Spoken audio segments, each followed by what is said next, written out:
504.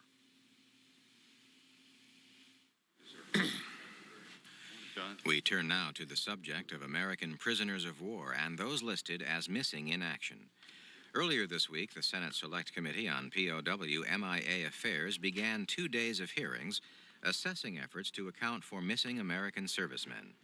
The committee is chaired by Democratic Senator John Kerry of Massachusetts. Members are investigating whether any Americans were left behind in 1973 when North Vietnam claimed it had returned all American POWs. Senator Kerry says as many as 133 U.S. servicemen may have been left after the war. These hearings address several questions, including whether the Defense Intelligence Agency believed that POWs or MIAs may have been alive after the so-called Operation Homecoming. That's a reference to the prisoner exchange in 1973. The committee is also looking into charges that the government might have misled American families as to the status of POWs and MIAs. Over the next 6 hours, we will hear from high-ranking American military officials from the Vietnam War era. We begin our coverage of this hearing now. This is the Senate Select Committee on POW-MIA Affairs.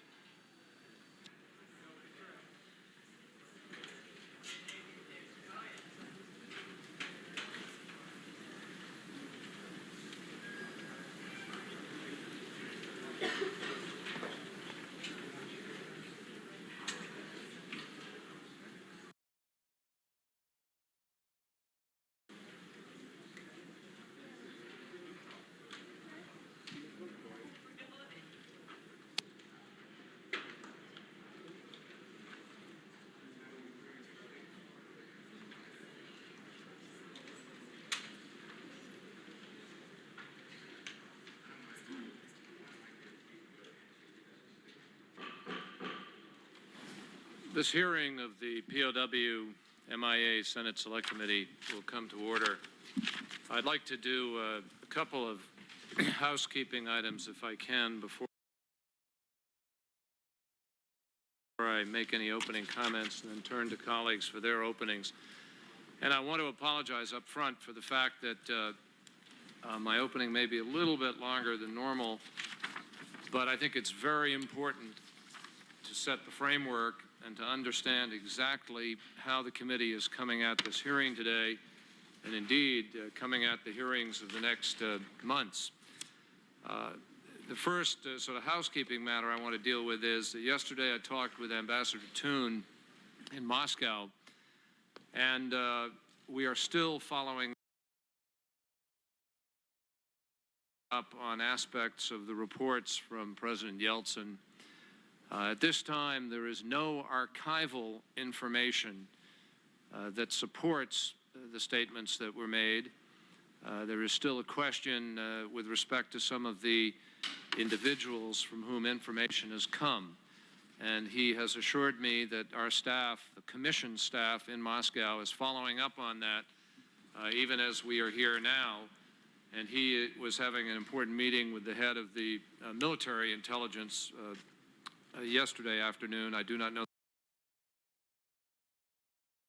the results of that. So that is being pursued even as we speak. Originally, we were to have had a meeting with President Yeltsin this Friday. We are not going to be going over for that because for a couple of reasons, not the least of which is that the President is now unable to meet at that particular time. So we will hold that in abeyance. Secondly, we have been in touch with Vietnam through their representation in New York, and they have assured us that as to any names or any individuals who might become the subject of discussion here in the course of our releasing new lists and bringing together new information, that they will move immediately to search out any information with respect to those people, that they welcome whatever new information we might have in terms of names, and they will do their best, or so they say, to try to help us resolve any questions that might exist. Thirdly, I read with some interest today about a characterization of sort of deep divisions and sort of extraordinary kinds of tugs within the committee with respect to the direction of the committee. I don't buy that. And I just want to make the record very clear that whatever tugs have existed in the last couple of days have existed over the issue of leaks, and some people who may have had their own priorities with respect to issuing information that has not yet been fully examined, analyzed, and vetted by this committee. We will not tolerate leaks, and we've taken action with respect to that. But there is no disagreement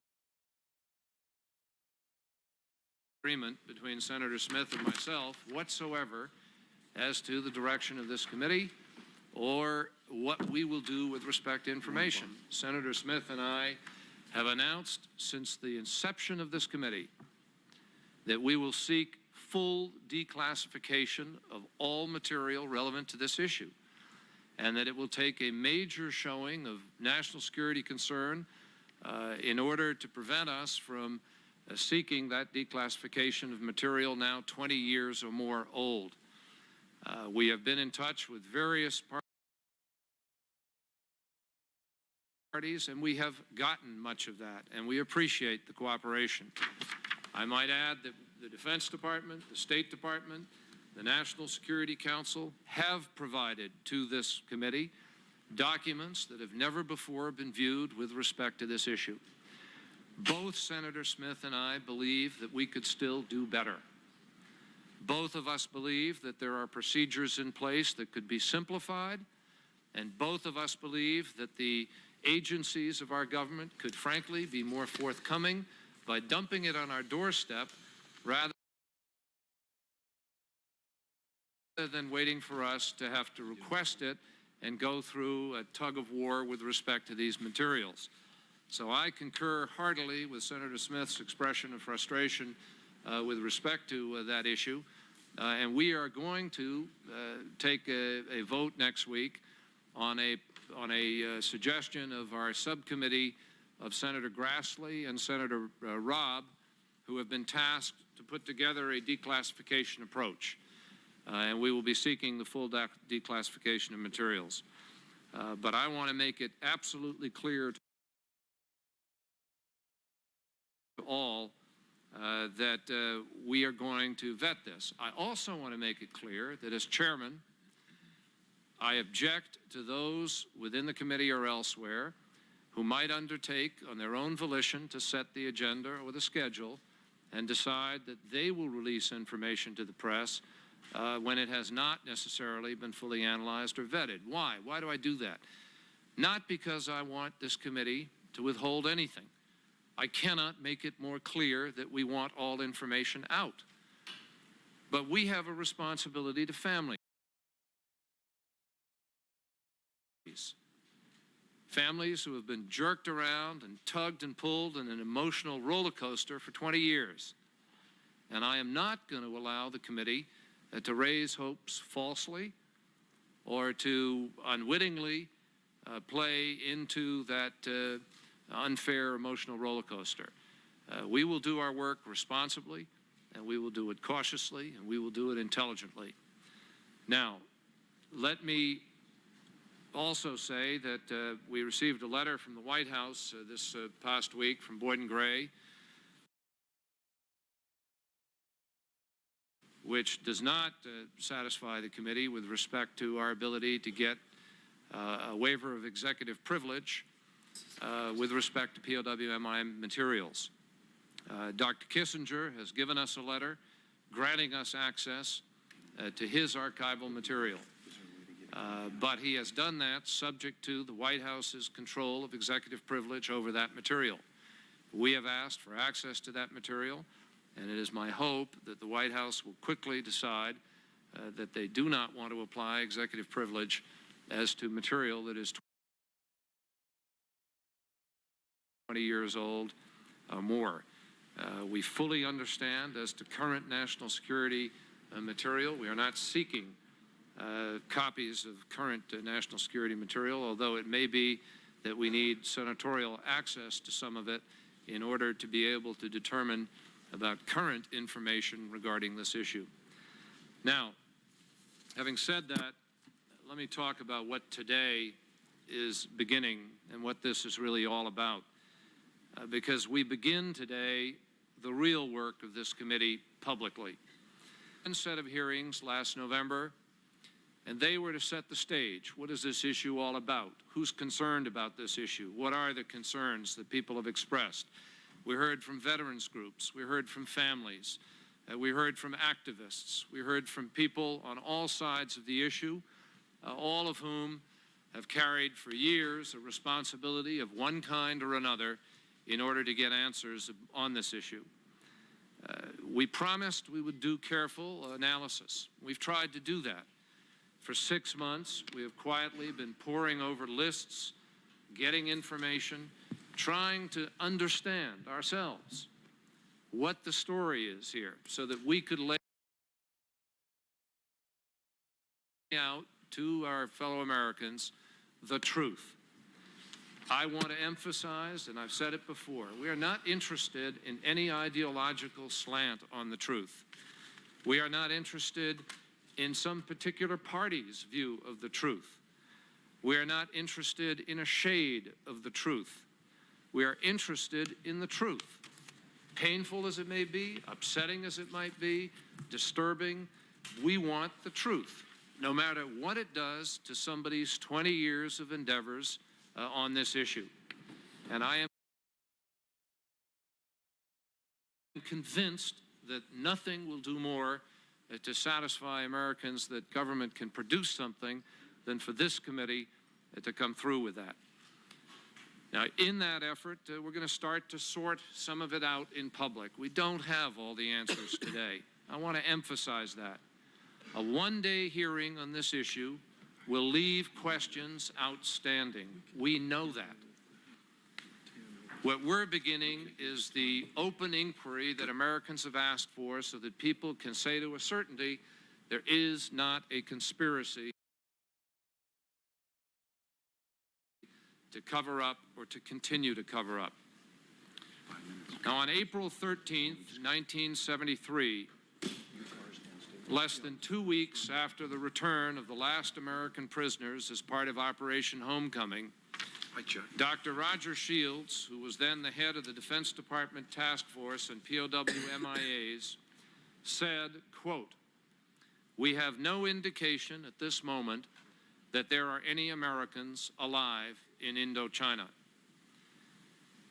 That information, in fact, is perhaps the beginning point of much of the controversy, that statement. Information uncovered by the investigators of this committee indicate that this statement, which was so disheartening to families and so difficult to accept at that time, has fed controversy for 2 decades, and we have found that it was wrong. There was evidence, and it is this statement that really has helped to feed this issue, and it may have been the critical moment, if you will, of the beginning of the controversy that has raged for 20 years or more. In point of fact, during and after Operation Homecoming, our government in fact did a better job than it has even advertised for itself, but it did at the highest levels press Vietnam to explain why Americans that we had recorded as captive were not on the returning POW list. We wanted to know what had happened to them and why, and the Defense Intelligence Agency, the DIA, list at that time themselves included 80 names. So we are left asking, what was this if it was not evidence that Americans could have been left alive? Now, some might answer, that was simply 80 questions, Senator. We weren't certain. But in fact, this committee finds, having looked at those files and that evidence, that it was evidence. It was exactly that, evidence that an American might be alive. Sufficient, I might add, for some people to make a judgment believed and had reason to believe that someone was alive. Now that will be seen as we go through these hearings. In addition, after careful review of current and archival DoD documents, our committee has compiled a list not of 80, but of 244 Americans who did not return at Operation Homecoming, but who were or should have been recorded prior to Operation Homecoming as in captivity. 111 of those people are accounted for as having died in captivity by virtue of the debriefings of those prisoners who did return during Operation Homecoming, leaving you with a potential universe, according to our analysis of DOD's and DIA's documents. And I emphasize, we're dealing within that universe. There may be names outside of that, and that is yet to be determined in the course of these hearings. But within that universe, that leaves us with 133 people at the end of Operation Homecoming about whom we should have been asking questions. Now, let me emphasize, we cannot prove that all of these people were alive at that moment. We are owed an explanation, however, as to what we did to try to find out about whether or not they were, and as to why there are discrepancies in these lists and what the differences are. But it is accurate to state that we had sufficient reason to believe that even if they had died in captivity previously and we didn't know it, they should have been listed as people about whom we were concerned as prisoners of war and missing in action. Now, there is evidence that some people were absolutely left behind in that status at that time. And it is sufficient to contradict official statements made then and repeated for almost 2 decades. It is enough to require us now to demand to know why we said what we said back then, and if and why we may have failed to aggressively pursue the information that we had. For 19 years, the POW-MIA issue has been tearing the country apart in many different ways. Isolated facts mixed with rumor and hope and theory, and all too often with fraud, have driven perceptions and confused the public and left families agonized over whom and what to believe. For years, people have asked, is the official story accurate, that there was no evidence that anyone was alive after 1973, or are the stories about hundreds of prisoners being moved around from camp to camp true? What is the reality? Does it lie somewhere in between the two? Well, as I said a moment ago, we don't have the final answers to that today. I can draw my own suspicions at this point, but as chairman of the committee, we're pledged to try to provide the answers, not to provide you with our suspicions. And we're going to try to do that as openly as we can.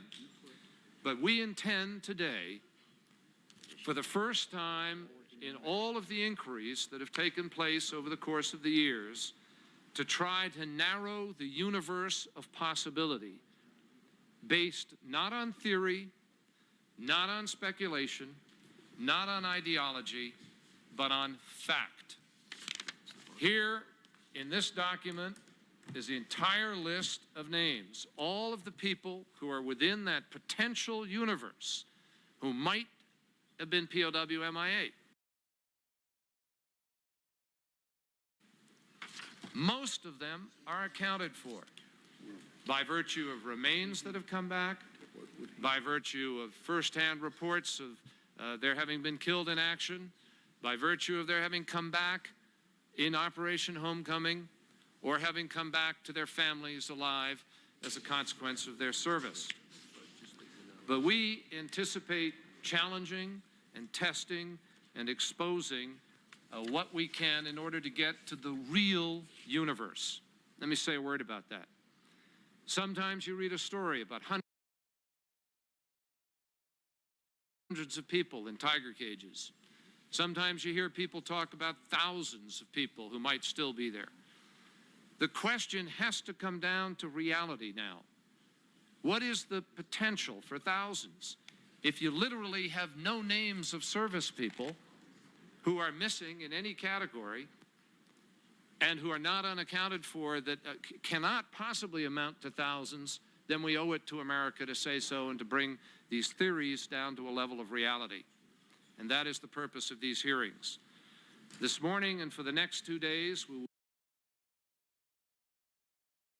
will hear and we will question those who have had the very important responsibility of accounting for Americans lost or taken prisoner during the war. In preparation, we asked them to break that process down step by step, going back more than 25 years. We literally reconstructed their database, and we have asked them to answer questions under oath about how and why people were categorized as prisoners of war, as missing in action, as presumed dead, and who made those decisions, who kept the lists, and on what basis individuals were moved from one category to another. In so doing, we learned a great deal about the sources of confusion and even deception in the POW-MIA accounting process. The fragmentation of responsibility, the secrecy, the constantly changing terminology, and the failure to pull together and follow through on important pieces of information. We learned, for example, that there were not one, but at least 2 official lists of POWs, MIAs that were kept. A casualty list kept by the military services and an intelligence list kept by DIA, and that these lists did not and still do not always agree. We learned that terms used by DOD and DIA to categorize POWs and MIAs changed over time, adding to the confusion. We learned that for years during the war, the location of loss for those involved in covert operations in Cambodia and Laos was intentionally falsified, meaning that erroneous information was provided to families and inserted into files. We will make public a recently declassified memo to the Joint Chiefs of Staff reversing that policy. And we regret that there is no one within the Joint Chiefs now who has an historical memory of this process to be able to share with us the steps taken to erase the confusion and suspicion that that caused.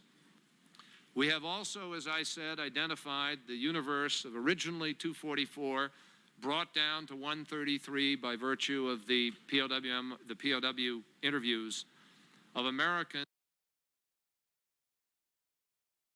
where current and archival records indicate that they either were or should have been listed as prisoners, but who did not return in Operation Homecoming.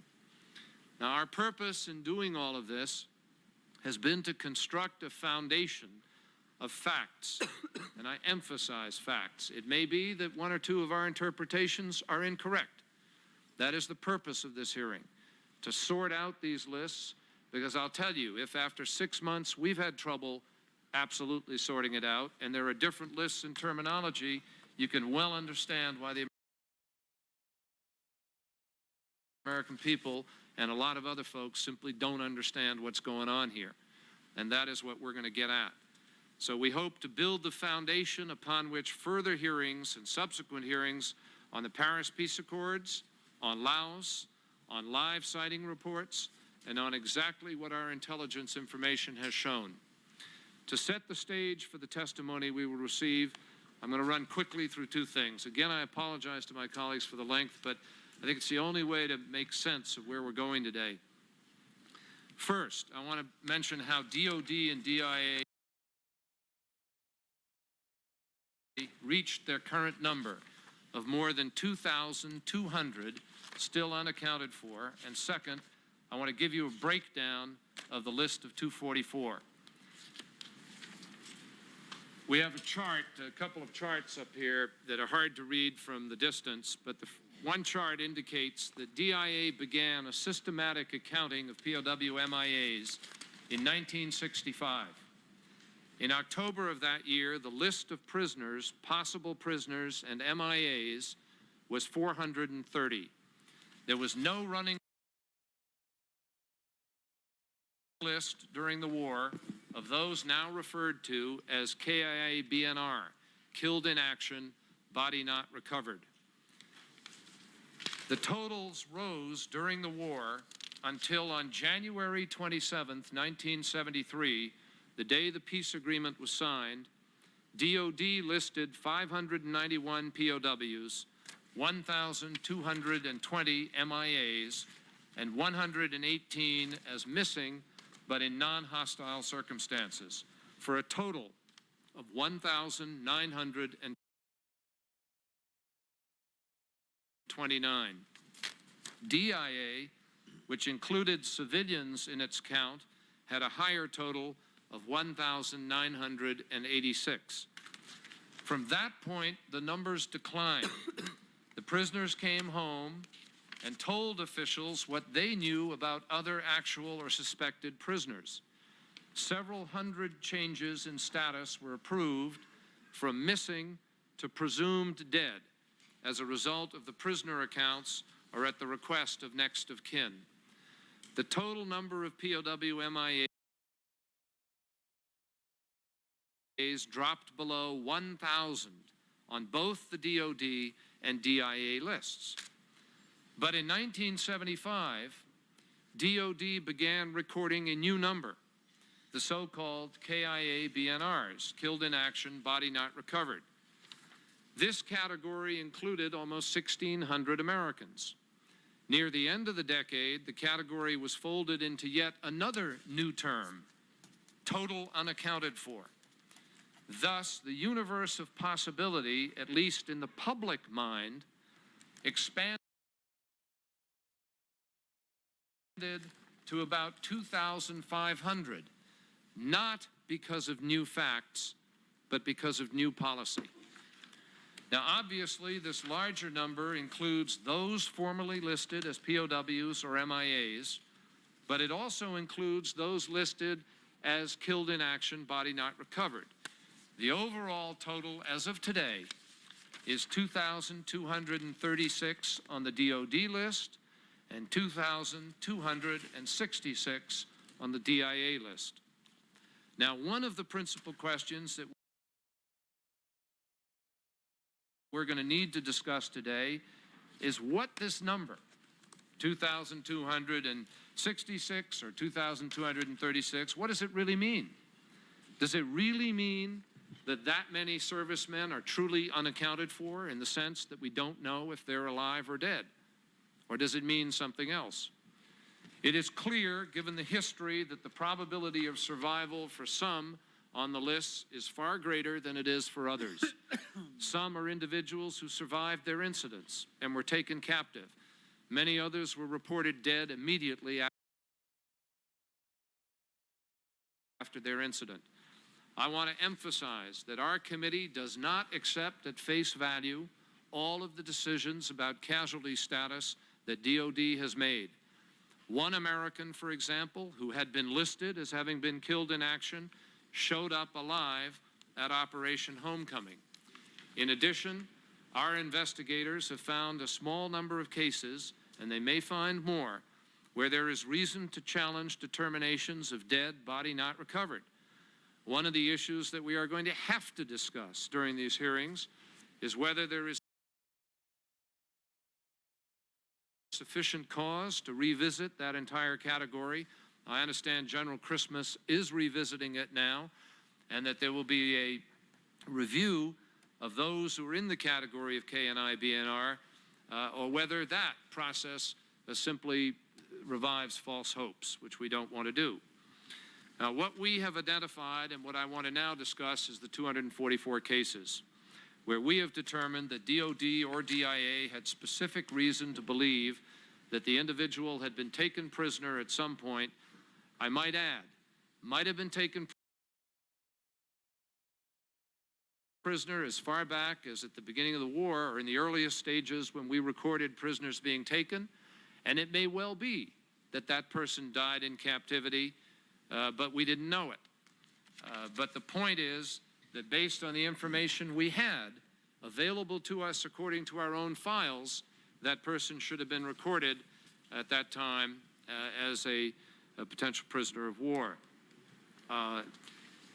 The list includes others who are not listed in that way, but whom archival records reveal might have been taken into captivity.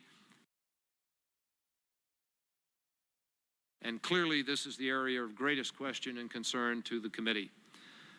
Of the 244, as I said, 111 are on the DoD list of military people believed to have died in captivity, although exactly when and where in many cases we don't know. We cannot rule out the possibility that some could have survived past April 1973, and we want to hear from our witnesses regarding that possibility. In fact, it is not just a possibility, but there is evidence the committee has that that in fact happened. A further breakdown of the listing shows 2 of the 244 were deserters, and 16 were civilians who are believed to have died in captivity.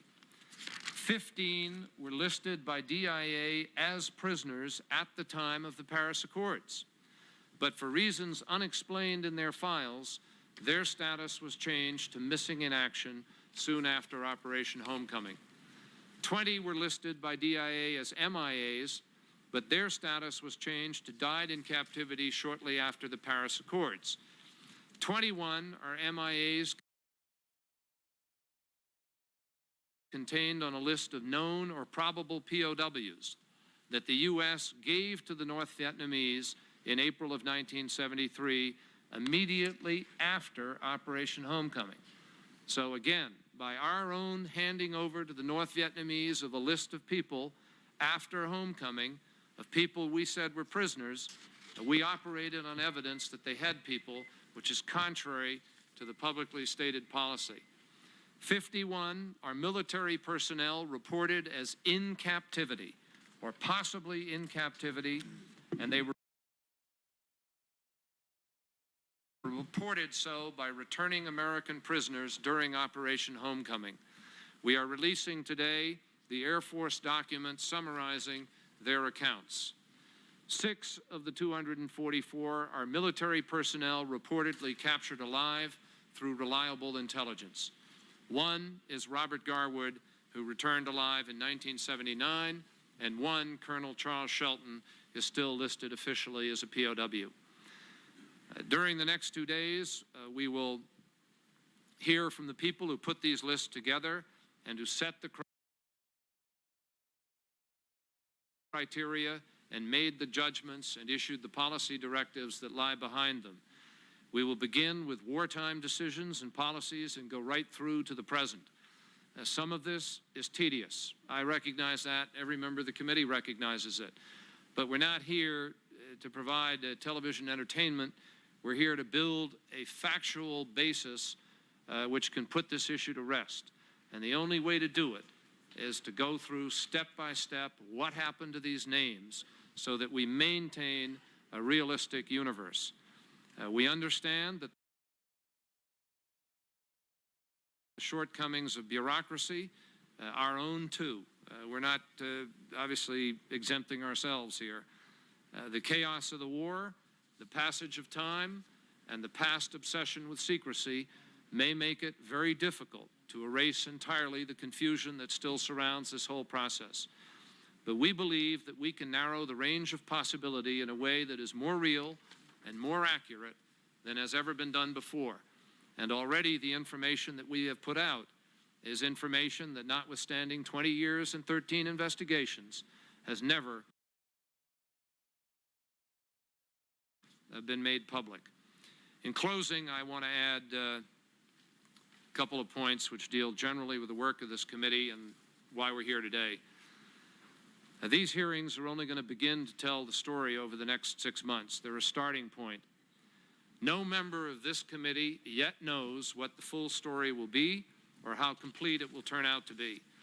And while these hearings are held, our investigations are continuing along two tracks. The first track is historical, to piece together the past record through the evaluation and review of depositions and files and documents.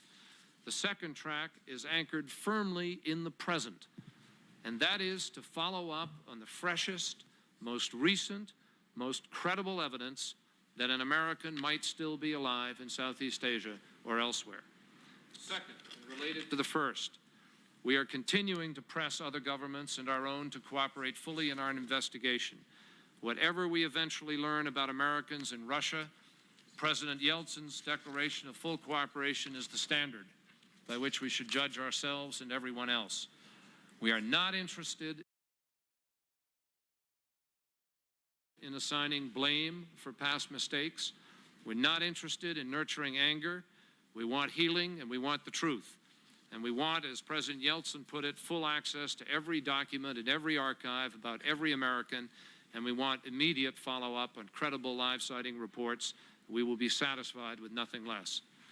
And finally, I apologize in advance for the fact that much of the discussion during these 2 days will be about numbers and lists. We will throw around acronyms and we will talk apparently coolly about status changes. We will talk about presumptions of death and bodies not recovered, and it may all sound a little bit cold and a little bit callous and far removed from the reality of why we are here. I wish it could be otherwise. I think I speak for all members of the committee when I say that none of us have forgotten why we're here. We've not forgotten that behind every name on these lists, there's a family, there's a memory, there's a strong feeling of duty and a sense of commitment, and we recognize the pain of the 20 years and the pain that exists today as we talk about people's loved ones. These are the brothers we looked up to and sons that were raised and buddies that we fought with. And that's why we're here. Now, I'm aware that some people have chosen to question the political motives of this committee or otherwise. I just hope people won't do that. This is a tough issue. There's nothing easy about digging into it. We're going to do our work as solidly as we conceivably know how, and we're promising the American people that we're going to get it done. And we just ask for patience as we proceed through a very difficult task. Senator Smith. Thank you, Mr. Chairman. My colleagues and the audience would probably be very pleased to know that I do not have an opening statement, and I'll be very brief. I apologize for being a few minutes late, Mr. Chairman. I didn't hear the beginning of your remarks, but I just want to comment on the issue of leaks from the committee. Of course, when these types of things happen, it is an embarrassment to the committee and, frankly, to the members. You start off being angry, then you get frustrated, and then after a point, you almost get to the point where you become resigned to this in this city because reporters have big ears and are able to apparently gain access, which does reflect on all members of the staff. But I just want to move on from that to say and reiterate what Senator Kerry has already said, essentially that we intend to get the information, this committee intends to get the information that the executive branch of the government has on this issue, the whole issue, including the numbers, which is the subject of this week's hearings. However, I must say that over the past, you might say 45 years, if you want to go all the way back to World War II, which we technically do under the jurisdiction of this committee, and with some of the recent revelations of Mr. Yeltsin, basically are involved in World War II issues as well, although the main focus is Vietnam. Over the past 45 years, we have seen not only zealous but jealous guarding of information by the executive branch of the government on this issue. And it would be one heck of a lot easier if, in fact, the executive branch would cooperate with the legislative branch and get the truth out to the American people totally, unequivocally, totally and unequivocally cooperative. That's what we ask for. That's what the American people want. That's why 75% of them don't believe that the truth has been told, because, frankly, we wouldn't have an investigation today on any of this if the information had been put out forth and given to the American people. So I expect total cooperation. I am prepared as one member of this committee to do whatever it takes to get that information. Hopefully it will be willingly. The cooperation thus far has been good. It has been a vast improvement after Secretary of Defense Cheney spoke to this committee early in the very beginning stages of it, but it has not been total. And it has not been easy getting all of the information. We have been rebuffed for various reasons, which I won't get into at this time, but we have been rebuffed on information.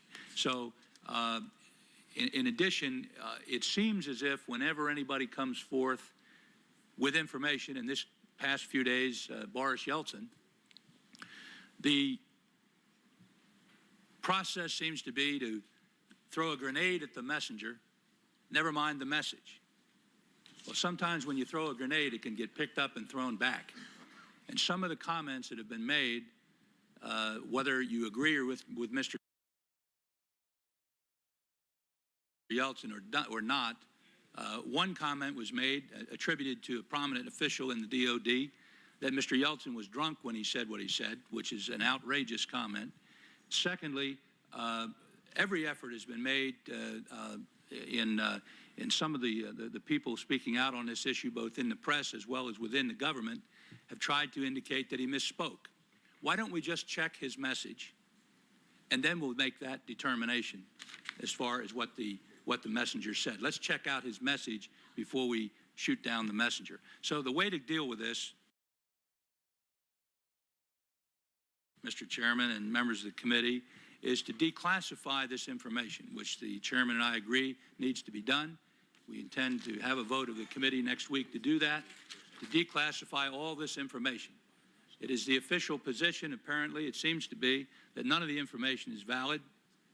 It doesn't show the existence of live POWs. That seems to be the position of the government. So if it doesn't, what are you afraid of? Put it out on the street, let the American people see it, let them judge for themselves whether or not there, quote unquote, is evidence or not. That's all we ask. Let me just finally comment on the subject today. Just one footnote. Senator Kerry has gone through in great detail what we're talking about in numbers. I must say, for the past 7 months, this committee has simply tried to find out what the universe is. That is, how many people are missing. We've seen, I don't know how many lists. I can't even count how many lists we've seen from how many different sources. We think we may have a universe number. We're not sure. And we're talking for the most part about Vietnam. Now, when we talk about people who are listed as MIAs and POWs, or what they may have been, or whatever position they're in, we're not talking about Laos. Laos is a black hole. We don't have any idea, with the exception of about 13 individuals, what happened to the people in Laos. So when we classify people in Laos as dead, then we have to have substantiation for that. If you don't know what happened to them, I really don't know how you can make that judgment.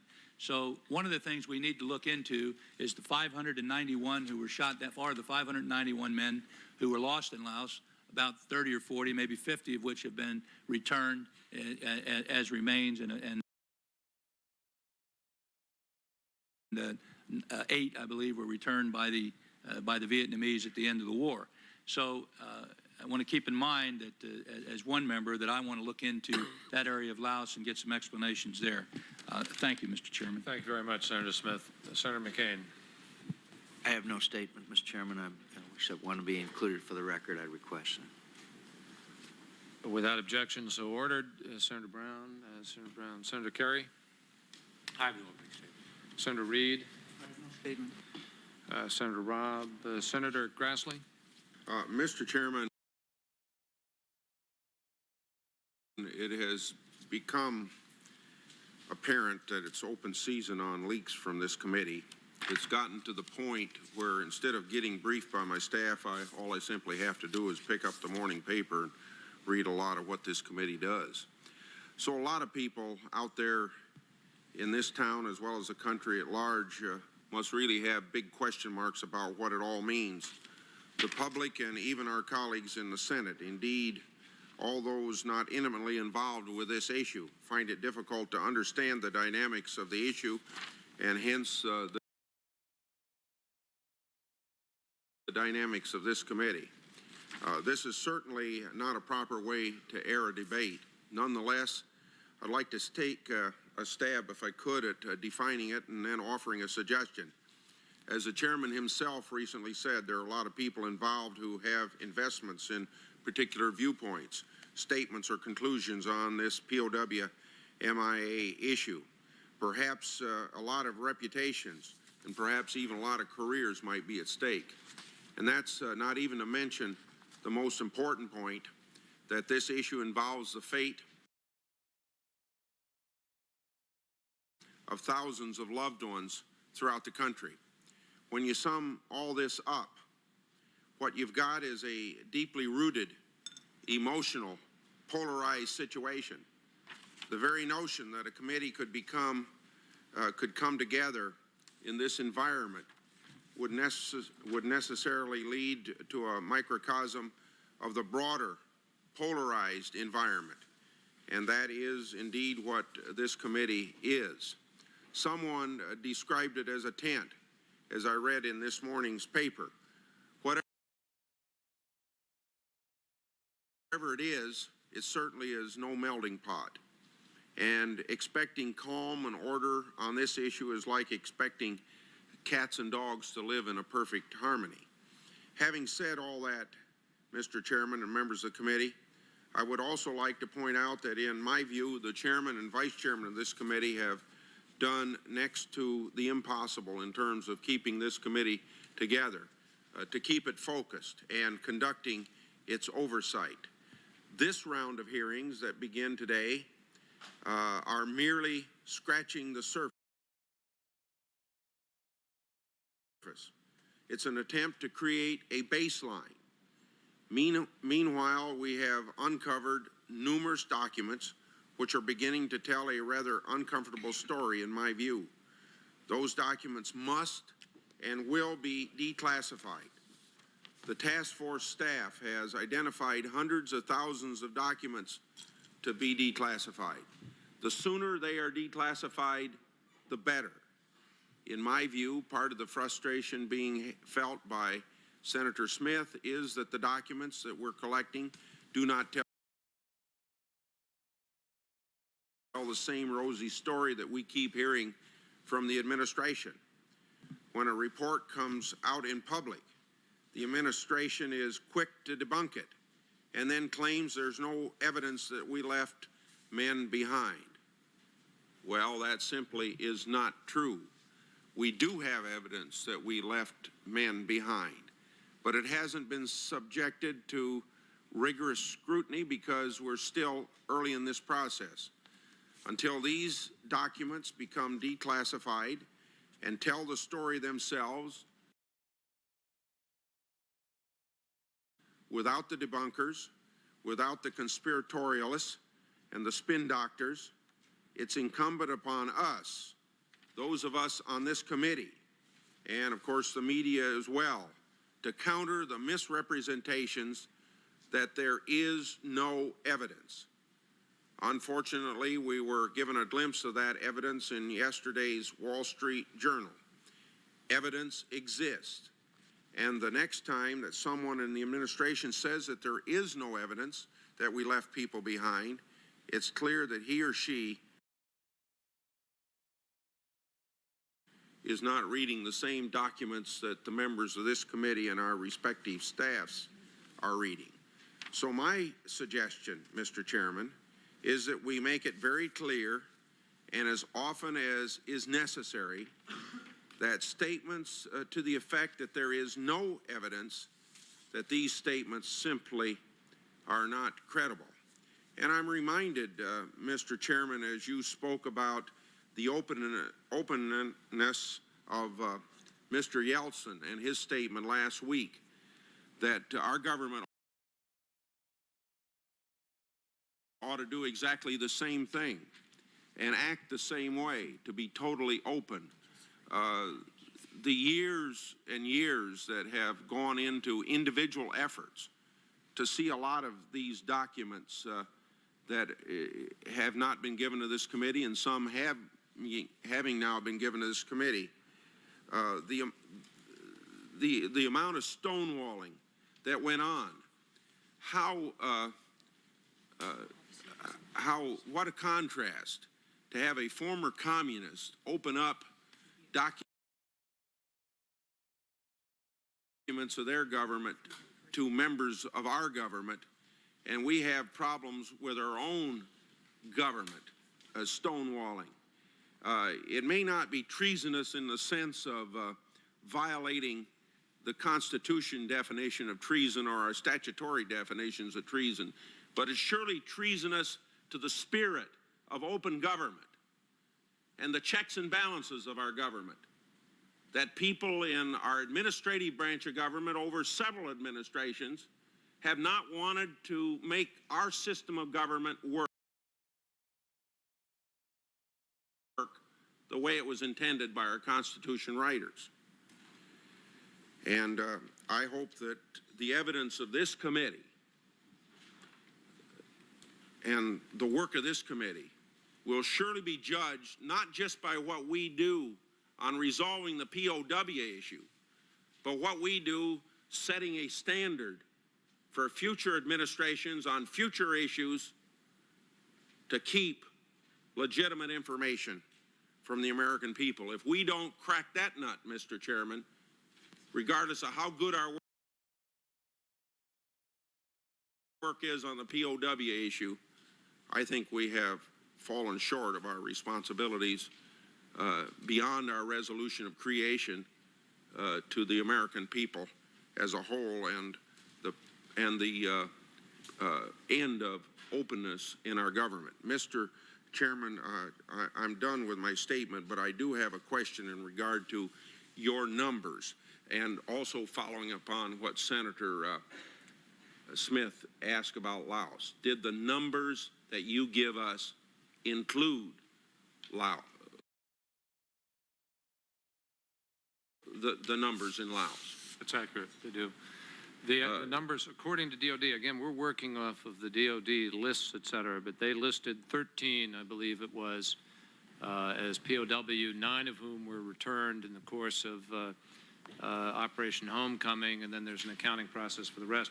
And MIAs on the rest of the 590 or so. There was no accounting of them. So they are within that universe of 2,236. That's accurate. Now, I will accept what you said. I just them in great detail. All of these lists will be made public, so that anybody who wants to struggle through and try to create this database obviously can do so. We're going to follow through on what I said. We are releasing some 70 documents today. Most of these lists, we will be releasing a lot of the documents that we have that support the contention of knowledge about people being alive at that time.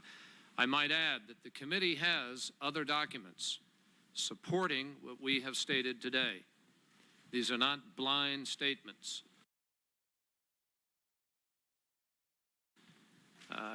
But they are not yet declassified. As soon as we can get all these documents declassified, then people will be able to make their own judgments. And obviously the purpose of this effort is to allow people to make their own judgments. Senator Kassenbaum.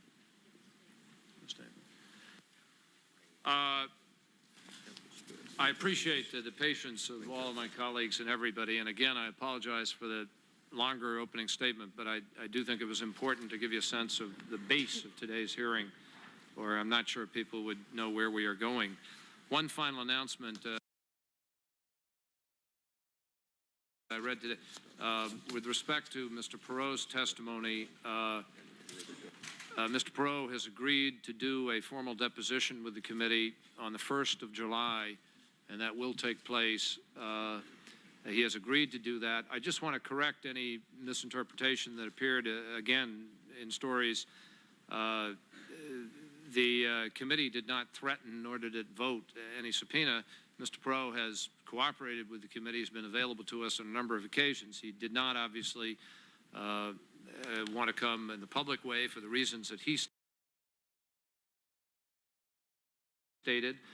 We are proceeding as we have with other witnesses, which is to do the deposition. The committee has waived no right with respect to a subsequent public testimony, should that be what we decide. So, yes, Senator Kerry. Did Mr. Perot ask for any restrictions on the deposition to be placed on those doing the deposing? The only restraint that we have accepted is the notion that it will be with respect to POW-MIA issues. In other words, we're not going to be asking political questions or his stand on positions. But anything with respect to POW-MIA is fair game within this deposition. We waived nothing as to POW-MIA. I'd like to proceed, if we can, with the first panel. We have several panels today. The first panel is an overview of wartime casualty accounting procedures from 1967 through the present, through 1973. There will be some overlap, obviously, into the present. We're pleased to have Mr. Robert Sungenis, who is the Chief of the Directorate of Information Operations and Reports of the Office of Secretary of Defense, and Mr. Charles Trowbridge, Deputy Director, Defense Intelligence Agency, Special Office for POW-MI Affairs from 1971 until 1992, Colonel Michael Spinello, Director of Casualty Affairs and Operations, U.S. Army, Brigadier General Michael McGinty, Commander, Air Force Military Personnel Center, Captain Peggy Debian, Debian, excuse me. Director, Personnel, Family and Community Support Division, United States Navy, and Colonel Caboto, U.S. Marine Corps Casualty Office. And we appreciate you being here. Could you all stand, please, and be sworn? If you'd raise your right hand, do you swear each individually to tell the truth, the whole truth, and nothing but the truth, so help you God?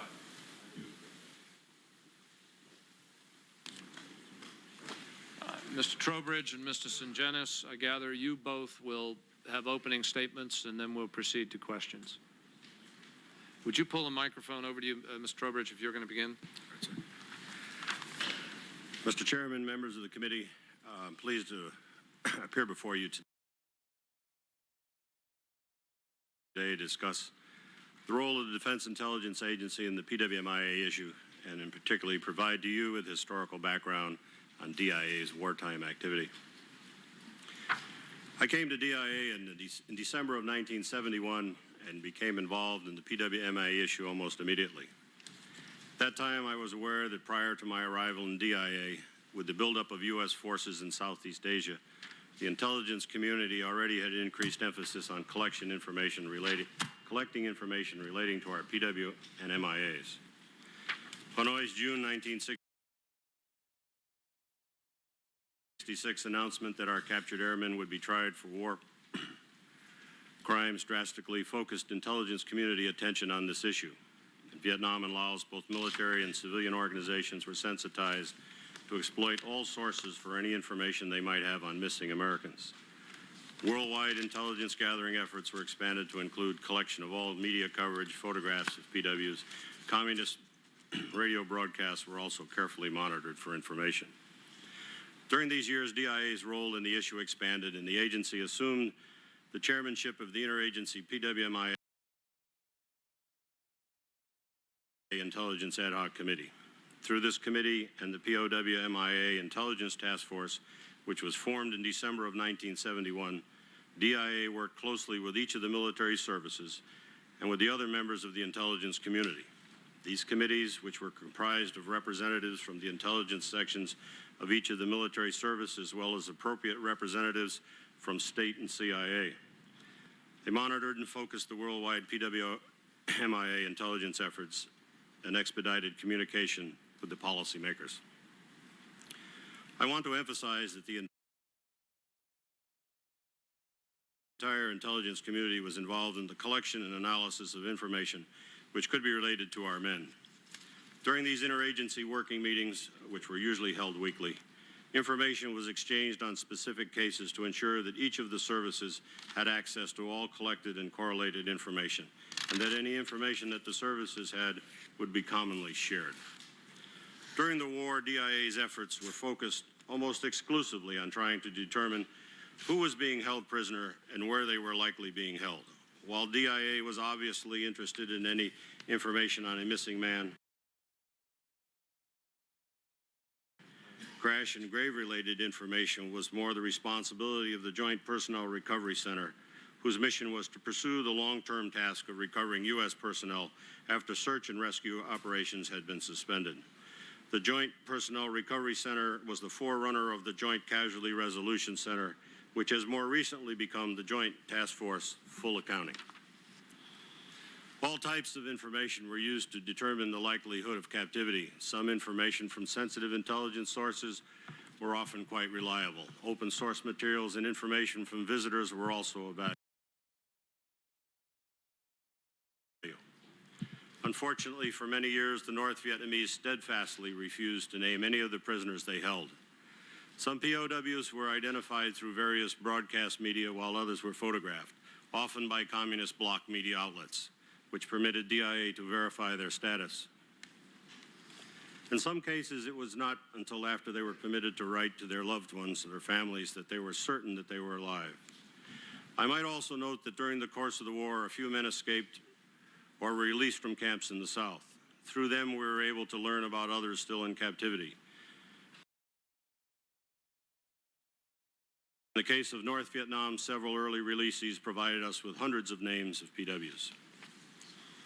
Much has been made over a perceived difference in DIA's analytical assessment versus the status in which the services carried a man. Right here, I want to make it absolutely clear for the record that DIA did not and does not determine the legal status of a serviceman. That is the sole responsibility of each of the military service secretaries. During the war, there were a few cases where, based on information DIA received or upon the circumstances of loss, DIA, through its thought it possible that the man was a POW, yet the services carried him as missing in action. The status the service assigned was always the legal status. Ours was more of a working hypothesis for analytical purposes. In other instances, the services believed that based on the loss incident or maybe other information, the man should be listed as POW. On occasions, we did not concur that the available information indicated the man was likely a prisoner. These differences were usually resolved by subsequent receipt of additional information, which either confirmed or cast doubt on the possibility of PW status.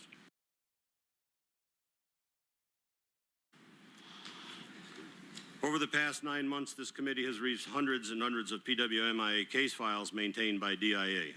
As you are aware, these analytical working files are comprised of information gleaned from a wide variety of sources. Some of the data is fairly detailed and of substance, while in other cases it is rather vague and fragmentary. DIA cannot create data out of thin air. We can only work with what we are able to collect. Going back to the war years, within DIA, our office was the focal point for PWMIA information. This information was analyzed in an effort to correlate to a missing U.S. serviceman or civilian. For instance, if a human source, say a captured North Vietnamese soldier, told us his U.S. interrogators that in '66 he saw the downing of an F-105 and the capture of the pilot at a specific location, the report would be sent to Washington for analysis. As part of DIA's analysis, we would review such losses in that area for the general time cited by the source. In so doing, we might find that that report could correlate to several incidents. Duplicates of the source's debrief report would then be put in each man's file in the hope that subsequent information would become available, which would aid in positive identification of the POW. Sometimes we did get additional data, sometimes not. It must be understood that the intelligence analysis is not an exact science where conclusions can be faultlessly reached based on perfect knowledge. We have to make the best judgments we can based on the information we have, and that is what we did. I'd like to elaborate on my previous comment.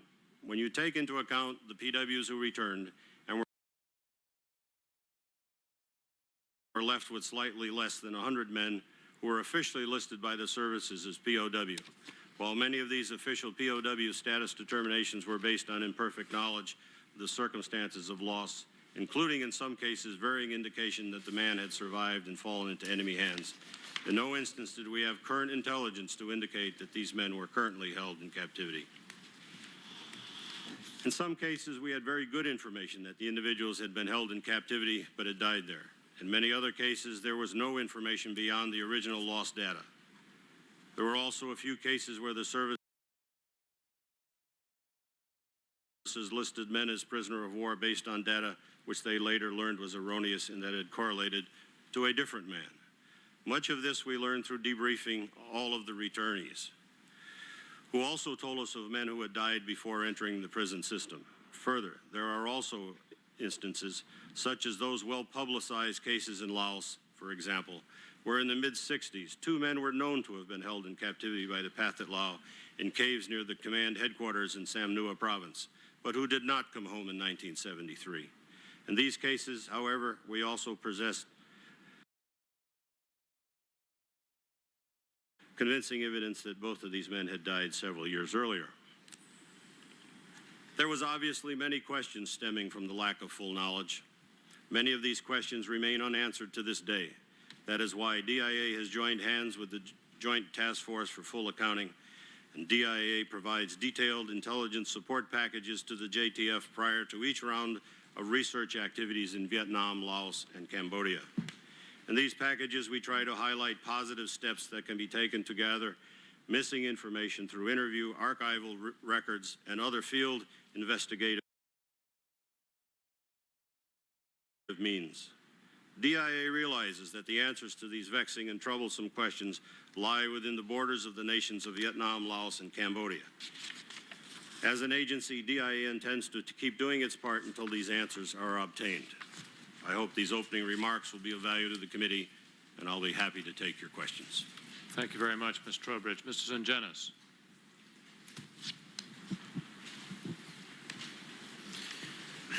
Mr. Chairman, members of the committee. Could you pull the mic closer to you, please? You almost want to talk right on it, into it. My name is Joseph Robert Zangenis. I am the Director of Information, Operations, and Reports in the Washington Headquarters Services. The Washington Headquarters Services is a field activity of the Department of Defense. Its mission is to provide administrative and operational... I need to ask you to get the mic closer. Pull it underneath the book or on the side. Okay. Thank you.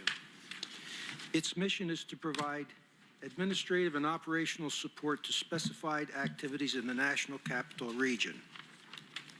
I first became involved in casualty reporting in September 1974 when I was assigned to the organization responsible for the collection and dissemination of information on all aspects of the Southeast Asia conflict. In the fall of 1976, I moved to another part of the organization and was no longer involved in Southeast Asia statistical operations. In October 77, as a result of a reorganization, the Washington Headquarters Services was established, and I was selected for my current position. Subsequent to that reorganization, the Southeast Asia casualty responsibility was transferred to one of my operating divisions. In September of 1973, the Department of Defense began collecting reports of U.S. casualties in Southeast Asia from the military services. The information was to be retroactive to January 1, 1961, and information on individuals was not required. Almost 10 years later, on March 20, 1973, the authority for the Combat Area Casualty File on individual servicemen was issued. The purpose of the file was to consolidate guidance and procedures for reporting U.S. casualties in combat areas into one issuance, add uniform procedures and formats for reporting automated weekly detailed data on casualties, and designate a single point of contact for maintaining the official DoD Combat Area Casualties database. The Southeast Asia Casualty Database contains selected personal data on U.S. military personnel who became casualties in the Vietnam conflict. Currently, the file contains 55,939 individuals whose remains have been recovered and 2,226 individuals whose bodies have not been recovered. The total is 58,165. The responsibility for the file was transferred to the National Archives and Records Administration on July 3, 1980. At that time, the Archives became the official custodian and agreed to process all inquiries or requests for information contained therein. My office agreed to act as the liaison between the military departments and the archives for the purpose of updating the file as subsequent changes occurred. It should be noted that at the time the casualty file was created, a hard copy of the DD Form 1300 Report of Casualty was on hand for every individual listed in the file. However, at the time the official file was transferred to the archives, the backup material, such as the hard copy DD Forms 1300 and other supporting documentation, were discarded. In 1982, the Vietnam Veterans Memorial was dedicated in Washington, D.C. The names for the memorial were provided by the National Archives. After the memorial was erected, the Vietnam Veterans Memorial Fund, which is a private group responsible for establishing and dedicating the memorial, requested that my office participate with them in validating and updating the names on the memorial. We have continued to work with the National Park Service in that capacity to this day. All of the data collection systems in this directorate are sponsored by a policy organization in OSD. In regard to Vietnam conflict statistics, my office and its predecessor prior to the creation of the Washington Headquarters Services was responsible for the compilation and consolidation of reports on U.S. casualties in combat areas as reported by the casualty offices of the military services in consonance with Department of Defense Instruction 7730.22. To the best of my knowledge, at no time did this office engage or participate in any policy determination or a jurisdictional matter concerning the reporting criteria used by the respective military services. We compiled and published the data submitted via DD Form 1300. Any changes made to the information were upon notification by the cognizant military service component via a revised DD 1300. I have prepared detailed responses to the committee's questions. They are contained in my detailed statement. Thank you. Thank you very much, Mr. Singenis. We appreciate it. What I'd like to do, I think, is do at least a first round of 5 minutes each, and then we'll see how it goes after that. There are a lot of senators, and we have a lot of questions.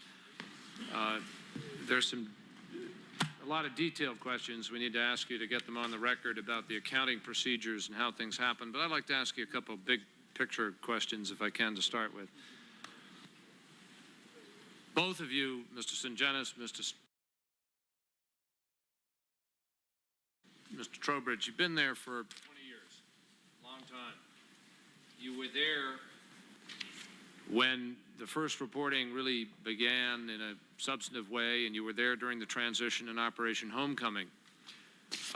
Did either of you work with Dr. Shields? Yes, sir. What was your relationship to Dr. Shields? We have a very close relationship in that you're working. Our agency supported Dr. Shields with intelligence information. And Mr. Singenis? Senator, I was involved in casualty reporting beginning in September of 1974 through the fall of 1976. So I was not personally familiar with anything that transpired before that date. As far as Dr. Shields is concerned, he was in the organization when I was there. I have never met the gentleman. Now, when Dr. Shields, Mr. Trowbridge, says we have no indications at this time that there are any Americans alive in Indochina, did you agree with that? Repeat that question, John, please. When Dr. Shields says we have no indications at this time, this being in 1973 or 4, correct? Yes, that sir. we have any Americans alive in Indochina, public policy statement of the department. Did you agree with that statement? Sir, the agency's position at that time was we held no current information that individuals at that point in time were being held against their will. Now, what about the list of 80 people that had been presented and that you were following up on as government policy to the Vietnamese? What was that? I'm not sure what you're talking about when you mentioned 80 individuals. I'll make an assumption here that maybe we're talking about those that were listed as prisoner that did not return. Is that a correct assumption? If it is, I can. Well, it is. But what I'm asking about the 80 people who were carried as prisoners of war, but who did not return. You thought they were alive. You expected them to come back. They did not come back. Sir, we carried 97 individuals. As far as I know at that point in time, the U.S. government carried 97 individuals listed as prisoner of war that did not return. This is the completion of Operation Homecoming.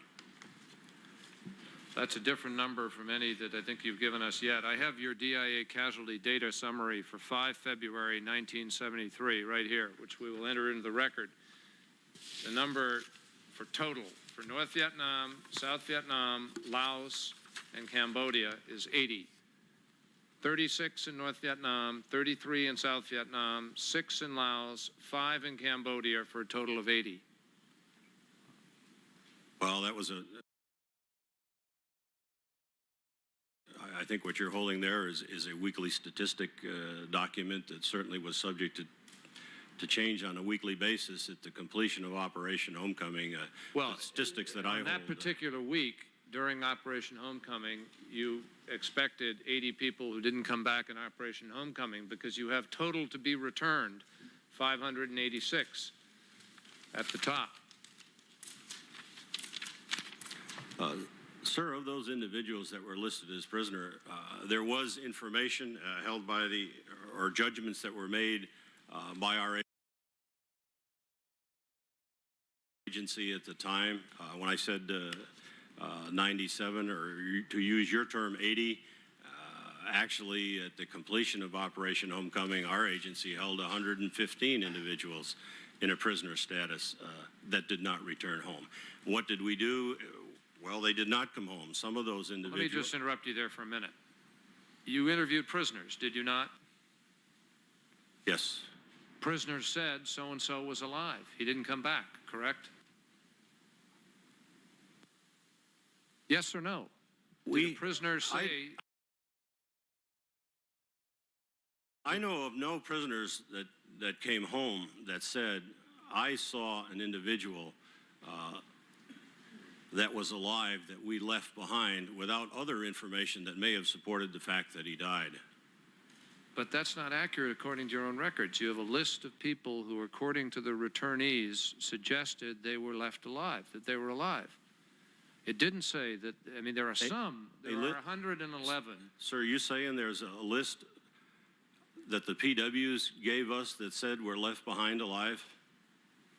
I know of no such list. Well, according to the lists we've gotten, there were 111 people accounted for through the returnee debriefings. 111 names, we can give you the names, of people who prisoners said so-and-so died in captivity. But outside of those 111, there are a grouping, and we have the list, of those that people suggested they last saw them alive. They don't know if they died, They might have,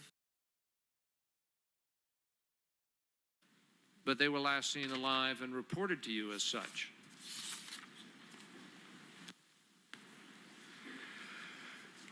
Sir, without seeing your actual list, in fact, I saw a list yesterday that was provided to us by the committee that I could just comment on that had 115 names on it, or allegedly, and of those individuals, allegedly it came from prisoners who had mentioned these individuals by name. Well, we took a quick scrub of that list.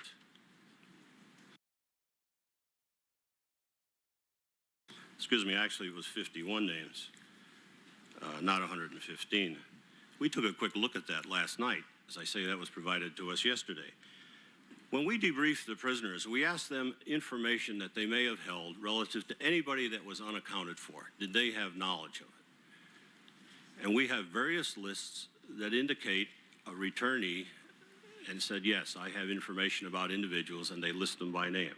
Of this list that was provided to us yesterday by the committee, had 51 names on it that claimed came from debriefs. Well, as I said, we asked these prisoners, did they have any information relative to unaccounted for Americans? Not just information on known prisoners of war. So if you just take a list of names that came from the returned prisoners that said, yes, I had knowledge on this individual, or I received knowledge in prison on this individual, when you do the analysis of these names, in fact, we quickly looked at those 51 last night, for instance, 6% of those names, the individuals of the returned prisoners had indicated that the individual, he saw the person, actually saw the person die. Many of the names of those 51 names were reported. They were heard in the prison communication system. When they were investigated after the debriefs of Operation Homecoming, they broke out into various categories. Many of the reports were sourced in the queries within the prison system. Someone had asked about a particular individual. You asked that returnee, did he have that name? Yes, he gave you a name. We looked into it. It was a query that was in the prison system. Does anybody know about this individual? Not that he was a prisoner. None of the prisoners may have seen him. There were original sources that came up with that information and said, yes, I heard about a particular individual. It may have been hearsay information. Well, when you get that information or you go to the original source, where did he get it? I heard it from another prisoner, and that may lead to another prisoner. At the time of Operation Homecoming, these lists and these names were scrubbed very hard. If we had source information such as that PW we're discussing that name with may be in the Philippines. He may have been in an increment in the hospital. He may have led to the original source, which may a returnee, which has subsequently left the Philippines, was in a hospital in New Orleans. We would contact the debriefers, set up a conference call, and we would clear that up right on the spot. Several of the reports were possible PWs. Particular camps were based on the individuals names they brought out. Some were written on the walls. No one ever saw these individuals in the prison environment.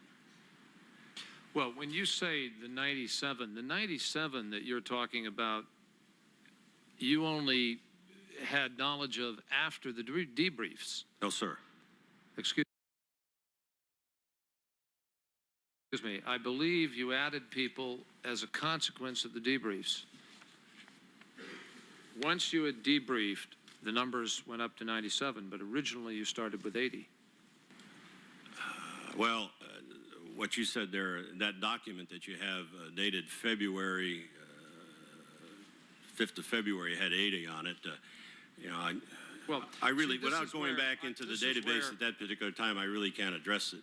But this is where the public part of this gets very complicated and very convoluted, and you can kind of lose the bubble a little bit. The real issue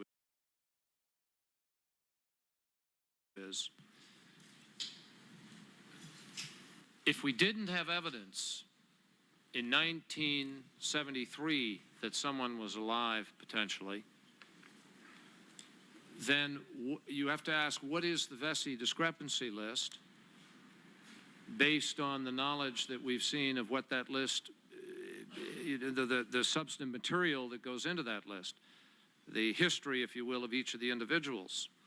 Moreover, there is a specific Air Force list listing people as prisoners post-homecoming.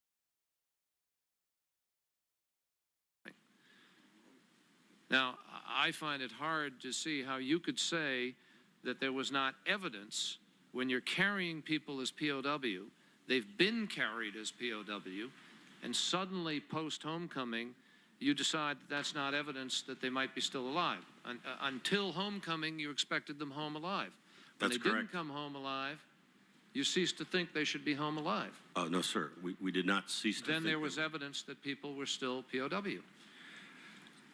In some cases, of those 97 that were listed as prisoner, some individuals were made a prisoner by virtue of the fact, say, a dual-seated aircraft. We had firm evidence that and I'm not saying DIA put him in that category, because we may not have in some of those cases, but the service classified an individual as a prisoner based on the fact that we knew the other individual had been captured, was captured. Sometimes it was based on information that we had acquired that said the enemy had captured an individual. Well, of those individuals, as I said,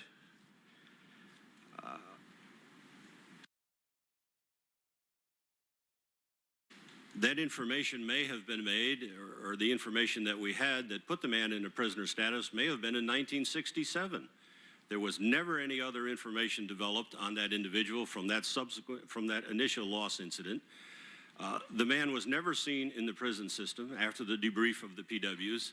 So there was that one bit of information in 1967 that the services made the man a prisoner based on that information. Nothing was ever subsequent developed on him. He was never seen in the prison system. He did not come home in 1973. Are we still pressing for that information and that man? Today, those are the core cases for General Vessey's search in the field. Those are the discrepancy cases. I have some follow-ups to that, but I've gone well over my 5 minutes. Senator Smith, and then we'll come back. Mr. Chairman, there are many members who I know cannot spend the entire time here today, so I would like to yield my time to whoever the next will be. I think it's Senator McCain. And then come back at the end because I will be here. But I just wanted to put one question out and hopefully respond and then yield to Senator McCain. I've not seen any records at all in any of the casualty files that I've looked at that would verify anything you're talking about. Any of these phone calls to people in the Philippines, do you have records of all that stuff? You made calls to POWs who came home in the, Sir, at that time, hospitals in the Philippines and verified these individuals in my office talked with individual debriefers. Yes, sir. You got records of that? I've got people that will testify to that. You look in the casualty files of these individuals, and we did follow up on this information. Not in any of them that I've seen. Well, sir, I'm telling you we did. All right, well, I'd like to see the documentation of that, and meanwhile, I'll yield. Obviously, it would be helpful to the committee to do that. Senator McCain. Thank you, Mr. Chairman. I'd like to perhaps try and put this in a framework for the record that maybe would make it more understandable in years to come as to exactly what we're talking about here. What the committee has compiled, the committee staff, and I think in a very professional and excellent fashion, is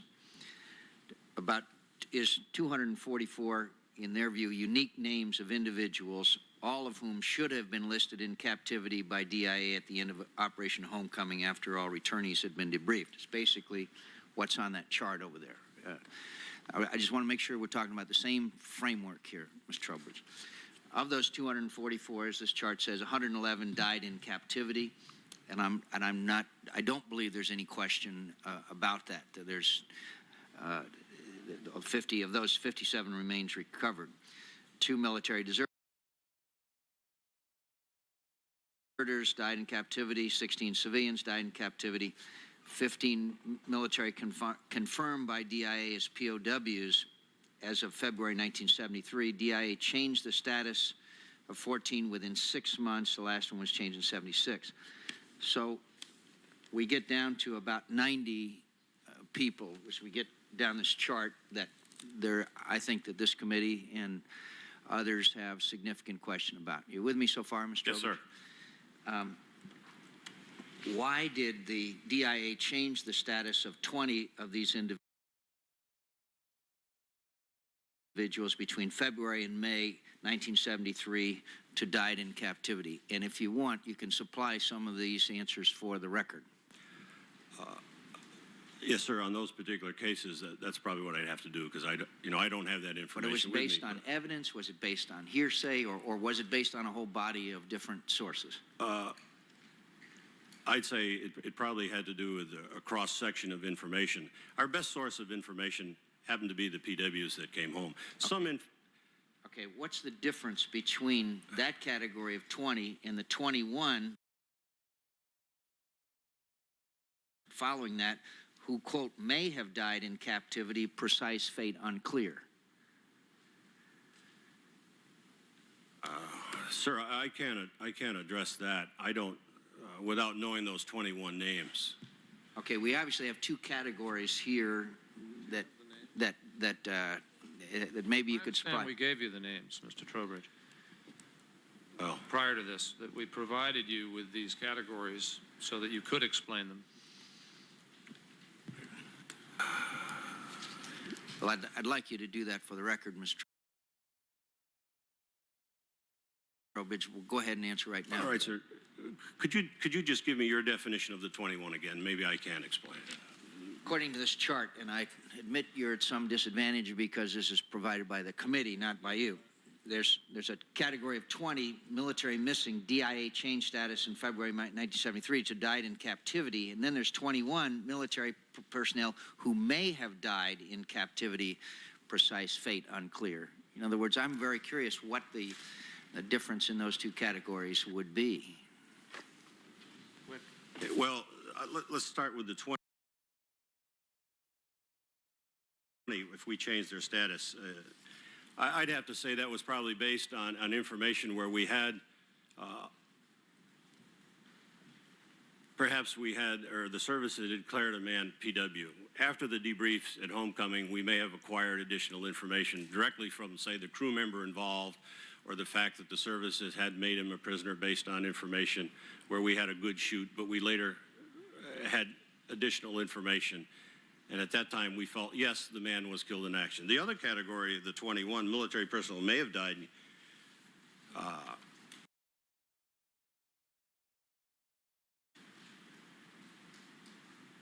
I think the judgment is just what it says. Maybe we had information that was not quite precise, but the indication that he died was there.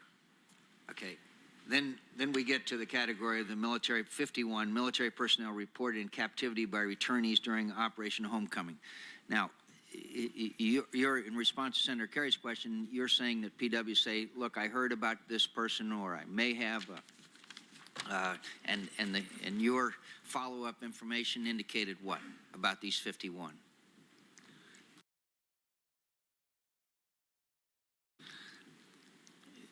You may have already responded to Senator Kerry on that. We took that list last night, yes, sir, and we took a quick look at it. Again, at the time of Operation Homecoming, all of this was scrubbed. But if you take a list of these individuals, these 21... 51. 51, excuse me. We took a quick look at them last night, and what we found based on the debriefs of the prisoners that indicated knowledge of these 51 by name.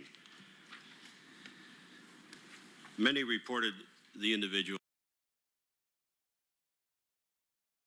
They saw them dead. There were some of those individuals on that list where the individual, the returnee, said, I saw him die.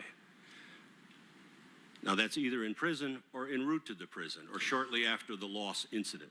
Okay. For the record, would you provide responses on each one of those 51 for us? We'll do it name by name, yes, sir. Name by name. Now, again, for the benefit of the record, what is the so-called Vesey discrepancy list, and where did that come from? Now, it's my understanding the Vesey discrepancy list is a list that General Vesey took into use in his negotiations with the Vietnamese as men who are still unaccounted for, and that we expect them to help us out. Now, what is that? What can you tell us about the? Yes, sir. I know General Vesey on Friday is going to explain this in detail, but I can give you a quick summary of it. There are presently 269 priority cases that are involved with the General Vesey's initiative, and they developed over the years. General Vesey, in August of '87, he provided 70 cases with 80 individuals. In November, he provided another 39. In February of 1990, there was an additional 77 cases. That's the total of those cases that are 269? in Vietnam. 169. 169? In Vietnam. And these are cases that he got from you or from?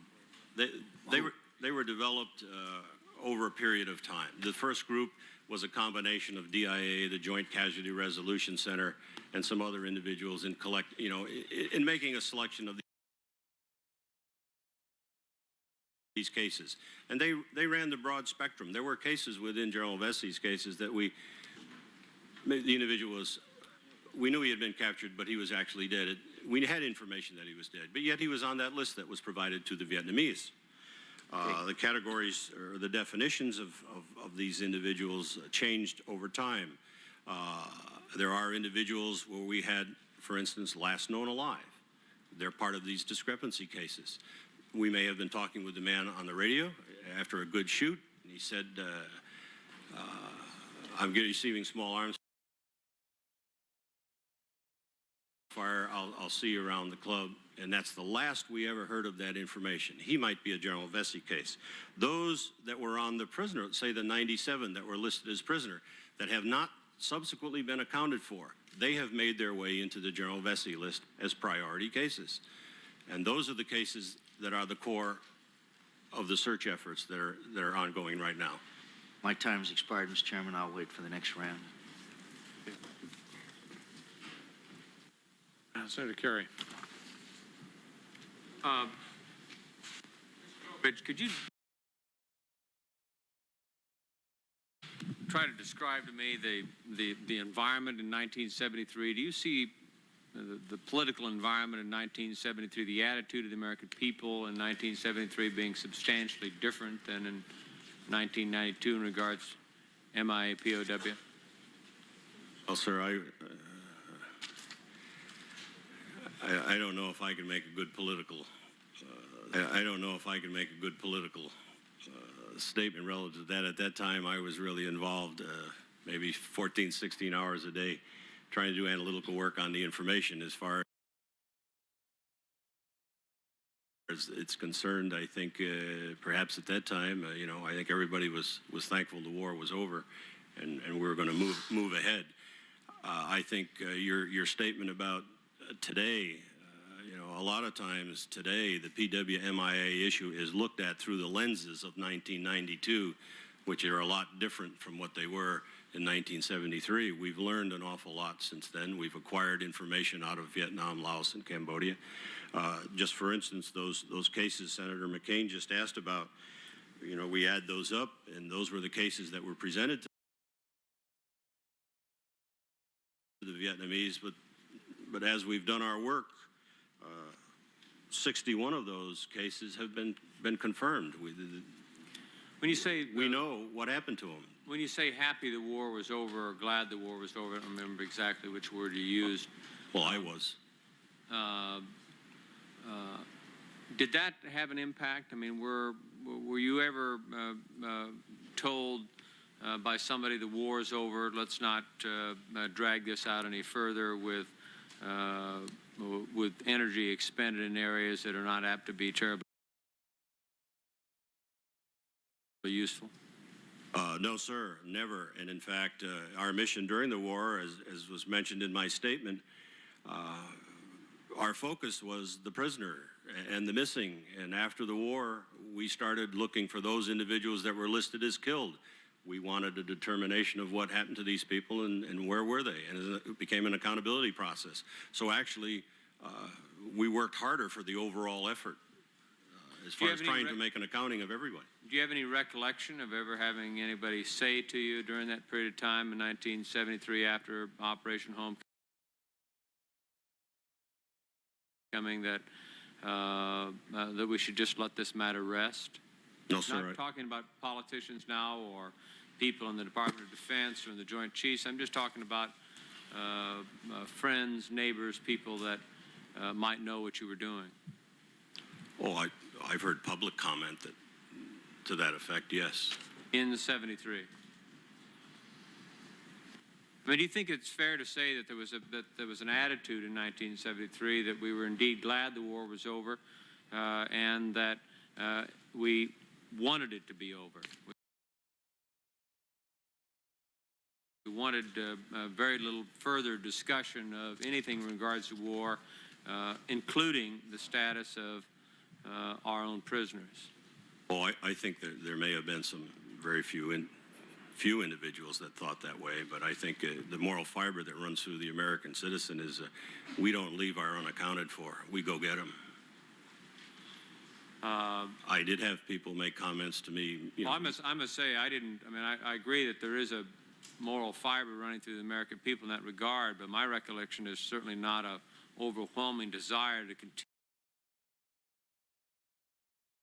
continue the debate about the war by pursuing POWs and MIAs. I mean, I think the concern for the POW MIA has increased rather than decreased over the years, which implies that it wasn't terribly high in the early days after the war. Well, I think the mission has changed as well. You know, we have access to these countries now, and the numbers of people involved have greatly increased.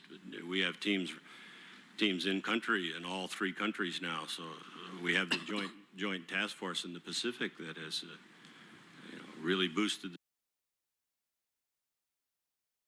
the numbers. But it's well, I must also say that I believe an awful lot of the increased attention to the POW MIA status has come as a consequence of disclosures from our own government, not from disclosures by the Vietnamese government. Does that track with your own view of what's going on?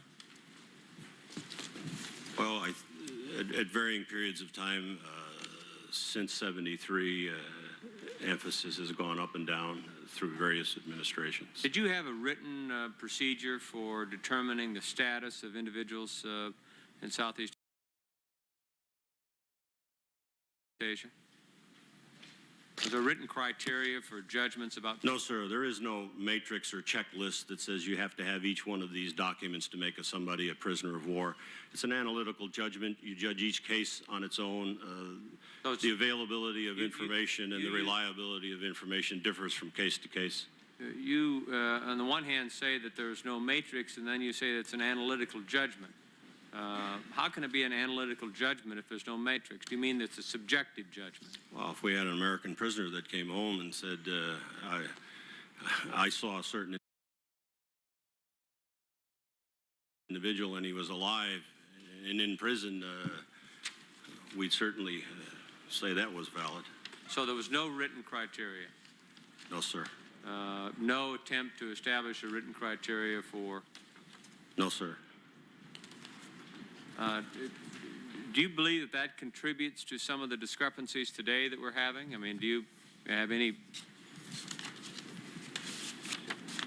regrets over not establishing written criteria? You appear today to be pretty confident that it would have been difficult to put one together. No, sir, I don't. In fact, I think it probably enriches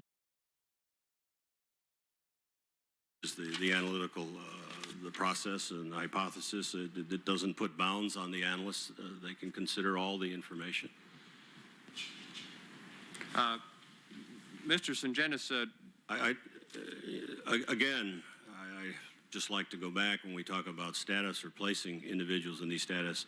Again, these were analytical positions that were held by DIA relative to these individuals, and the services that looked at the information are the ones that actually made that official status, not us. Well, with respect, it seems to me that though the services were making that evaluation determination, that you did have authority and responsibility that would lead one to conclude that at least the question would arise as to whether or not written criteria would be developed by your office. You seem to be saying that question did arise, and that your evaluation was that a written criteria would restrict your capacity to carry out your mission. Well, I think if you had a firm checklist and you had to meet these certain requirements before you could call an individual a PW, in my view, I don't think that's the way to do it. But the problem of discrepancy never occurred to you at that time. The problem that later evaluations might cause people to have doubt simply because of the discrepancy, that problem was not one that you anticipated at that time. No, sir. My time is up down there, Mr. Chairman. Chairman, who's next? John? My time up. Did the light go on? It did, and it went out.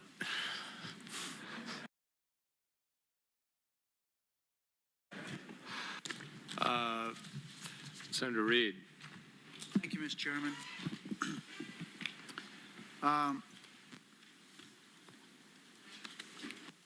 Mr. Sunenjes, how do you say that? Ungenis. Where were you at Operation Homecoming?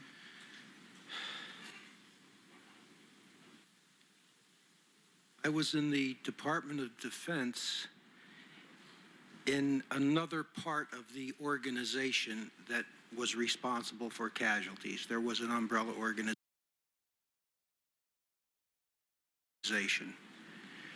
At the time, Operation Homecoming, did you have a belief at that time, or did you develop one at a subsequent time, that there were prisoners of war still left in Southeast Asia? No, sir. I had no involvement with the Summary Management Information Division, which was the Southeast Asia Casualty Organization. Okay, the rest of the question was, did you at any time later develop an opinion that at the time of Operation Homecoming there were prisoners of war, American prisoners of war in Southeast Asia? Yes, sir. We had a list of people that were being carried in our official records as prisoner of war. And did you believe that any of them were alive? I had no knowledge as to whether or not they were alive or not, sir. Mr. Trowbridge, would you answer those same questions?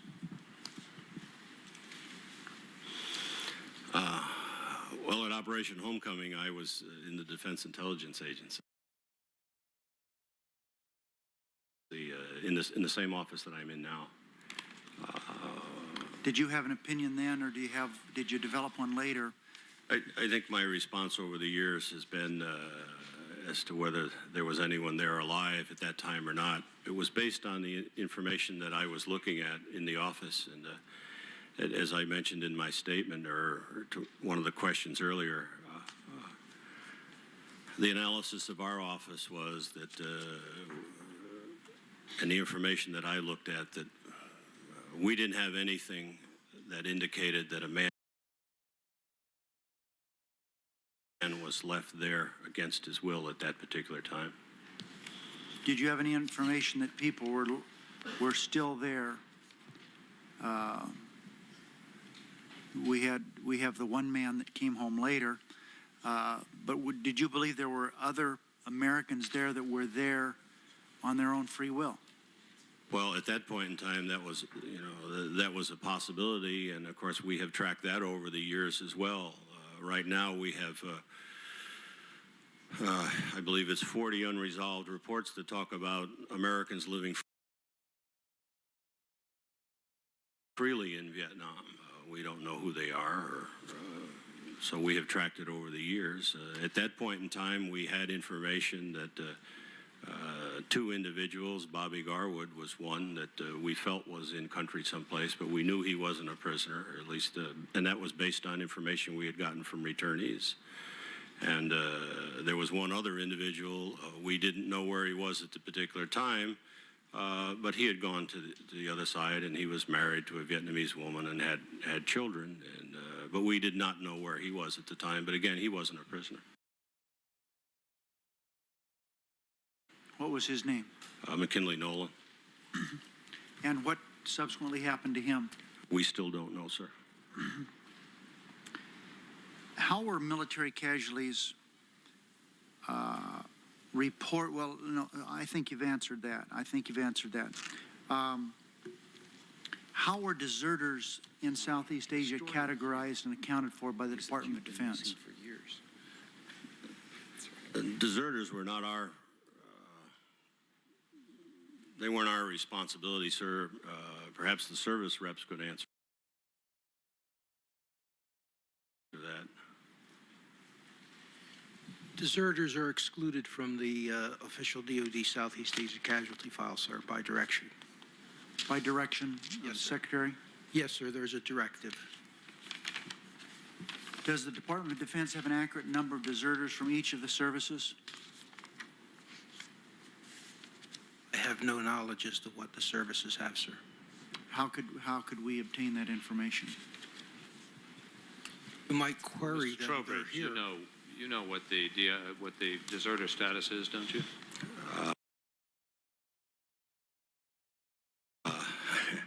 No, sir. Over the years, we've tried to determine exactly what a good number is. We've worked over the years with the services. Again, a lot of those individuals that fit those various categories, they went on the rolls. They may have never made it into country, what we're called a deserter. And we have continued to try and scrub that list. As late as 1988, we had an analyst from our office go through the service files on people in that status. For the Army alone, we went through over thousands of files. Over 1,000, you say? We went through over 1,000 files. That was the Army alone. We went through Navy and Air Force, and we did not go through Air Force records. They were down to just a very few. We in our office carry something like 15 individuals that we track. Not that we're tracking, but they're in our database because we had information after scrubbing these files on our own that they may have deserted in country. That doesn't mean they're still there. They may have left very shortly after that incident. As you may recall, a number of years ago, somebody came out of Australia. Would my colleague yield for a minute? I would yield. Mr. Trowbridge, are you saying that the Defense Intelligence Agency carries only 15 people as deserters in country? Based on what we've been able to obtain from the services, that's correct, sir. Can you tell me why then this committee got a list from the Defense Department, the National Archives, which we were able to submit to the FBI of 1,284 deserter names last known with their units in Vietnam? Sir, I can't answer that. As I said, we had an analyst that went through the records ourselves in 1988. Again, if you've got a list, I don't know where these lists come and what the criteria was to make these lists. But doesn't that say something to you? I mean, you're supposed to be analyzing live sighting reports. You've got a potential base of some 1,200 people who were supposedly deserted in country, conceivably alive. So, I mean, I'm not suggesting, this committee, incidentally, is not focused on deserters. This committee is focused on POWs, military people who might have been taken prisoner. But obviously, there is a possibility that someone who was a deserter could be the source of a live sighting report. That's absolutely correct. Well, how can you then operate an intelligence operation that doesn't take into account the base? Sir, we follow up that report, and we don't care who the individual is. If we can determine that there's somebody held at that location, it doesn't make it any difference whether it's somebody that's on the unaccounted for rolls or the deserter rolls. We're trying to determine, is there somebody at that location? I know, but you don't really have I mean, if you're only carrying 15 people, then something is wrong with your database. Well, I'd like to see, you know, the list that was the committee Well, let me just tell you, the committee got a list of 1,284 names. We gave them to the FBI, the IRS, and the Social Security Administration. We requested that they attempt to determine the last known location of these individuals whom the services last knew to be in Southeast Asia. Last recordation of the services, they were in Southeast Asia. What is the date of that list, sir? Date of list?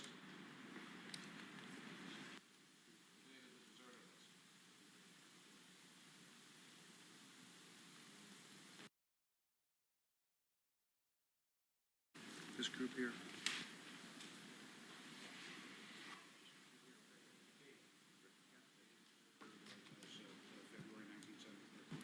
As of February 1973. Well, The FBI, February let me 1970. just fill you in. The FBI located records on 1,198 of the 1,284 names were provided. They found evidence in federal investigative files that 747 might correlate to deserters. Apparently, many of the records held by the FBI contained outstanding arrest warrants. Unclear that any of them were wanted for desertion. They only appeared as wanted because the military services had failed to request the removal of warrants for those allegedly returned to military control. The IRS indicated they can't respond to us due to public law considerations. The Social Security Administration preliminary report indicates that over 200 of the 1,284 departed Southeast Asia alive, and the SSA's list will be compared with the FBI's to try to develop a finalized list of unique individuals. But, you know, I don't think we should be doing this 20 years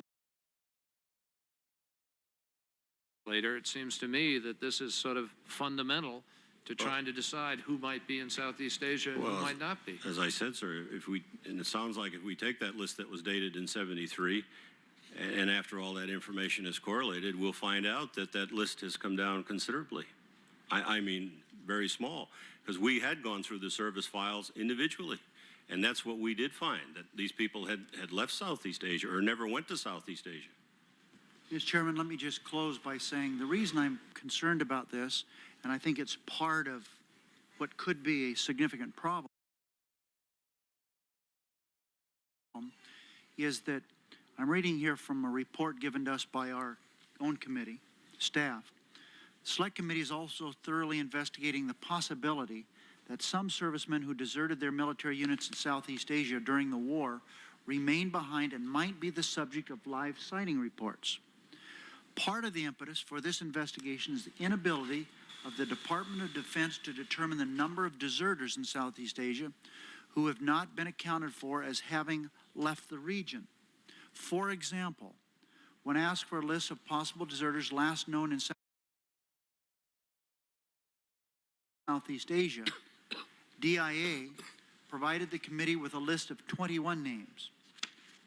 By contrast, the same inquiry to the Central Identification Laboratory in Hawaii resulted in 56 possible names.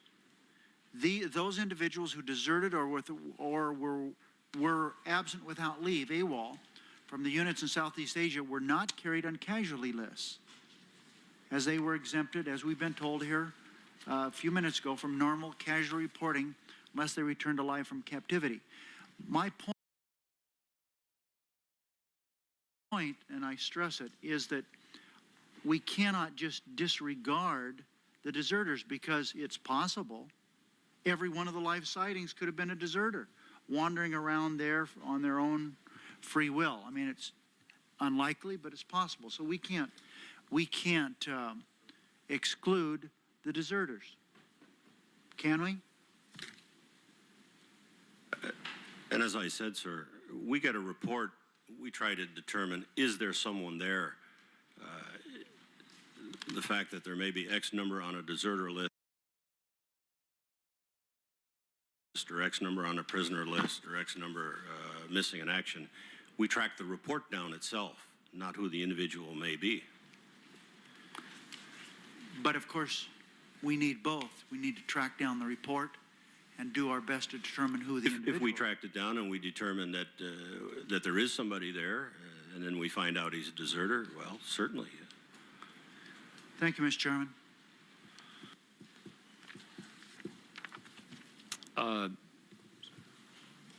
Senator Brown. Thank you, Mr. Chairman. I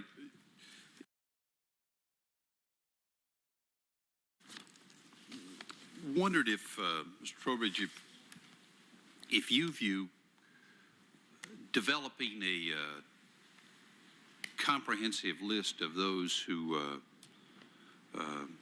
have not come back, correlating the records, making sense out of these numbers that the committee's tried to do, if you view that as your responsibility or someone else's. Sir, we can't start looking for someone until a service tells us he's missing, or he's on a, or whatever his status may be, or the State Department says we have a civilian in Southeast Asia that is missing. Our numbers are compiled based on what is provided to us, and again, working with Mr. Sangenis' office or the services. During the war, things were moving very rapidly. There was a small intelligence outfit with each of the services. State Department was also involved, and we met at least once a week, many times before. If a man was missing, for instance, and we knew it via the message traffic, he was immediately put on our rolls. But we did not keep track of, and we were not the accountants as to who's unaccounted for in the Department of Defense. That had to come to the services to us. So in terms of trying to make sense out of these numbers and correlate, for example, who might be missing? That was our responsibility. Okay, well, Correlating of information to somebody that may be missing. But until somebody told us someone is missing, he was not on our rolls.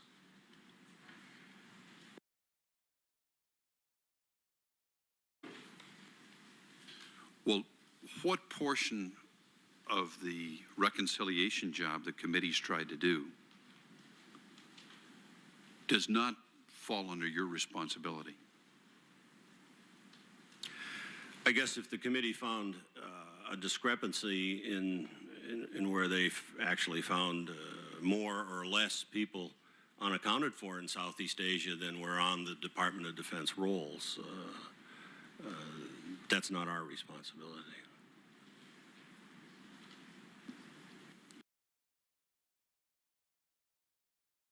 So the effort to reconcile who was alive or who might have been alive at the end of the war and not returned was your responsibility? Yes, sir. And as you look at that, are you comfortable with what your agency has done in that regard, or do you feel there's more that your folks should have done? No, sir. I think we did a good job then, and we're continuing to do a good job. For instance, we had the services carried. I think I made this point before. The services carried 97 individuals in a prisoner status at that time. Well, our efforts since then in gaining intelligence information over the years, now that we're into archival records, we're doing searches. Of that 97, there's only 55 that are still unaccounted for. We've gotten remains or confirmed fate of those individuals, the other individuals. The number is even higher of the 115 that DIA carried. That were the number above the 97. We've even well, I don't mean to belabor the point, and you may not have anything you want to add. My impression, though, as I listen to this, is that the correlation efforts that the committee tried to do were necessary because somebody hadn't done it. My impression is that the intelligence files, particularly in this area, had simply not correlated information that existed that your agency had, but hadn't made it file specific with regard to individuals. That's not true. My impression is that the reports that have looked at your handling of this area have come back to be extremely negative, and it occurred to me that you might have some observations in that area that would perhaps cast all of this in a different light, and if you do, I think the committee would be interested in hearing. Sir, I think we did a fine job of correlation. In fact, the fact that we had, say, that those 97 that the services did carry as a prisoner, and in whatever status or whatever reasons they used, some correlated or agreed with us and some didn't, but of those, we have found that at least of that 97, 55 of those individuals were not prisoners of war. At least how many? Well, 55 of that 97 are still unaccounted for. 42 of them we have accounted for. Do you all, when you reach these determinations, follow up with the services?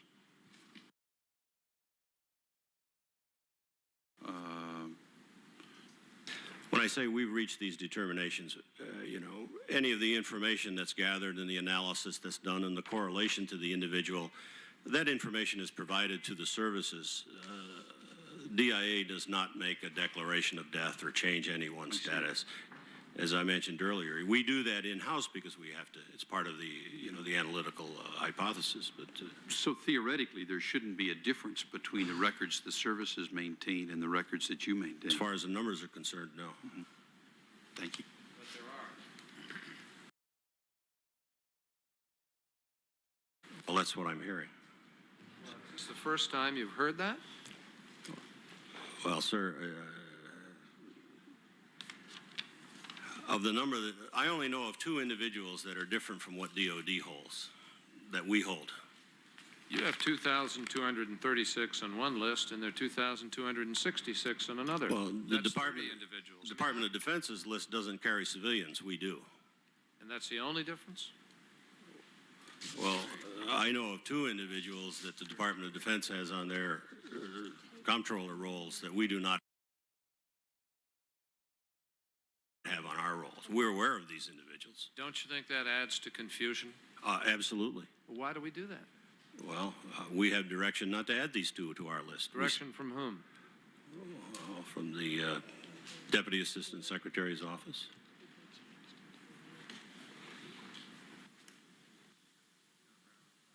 I have no other question. Senator Grassley. Just a minute. I think my question would be more along the lines of further clarification and probably following up on a dialogue you had with Senator McCain.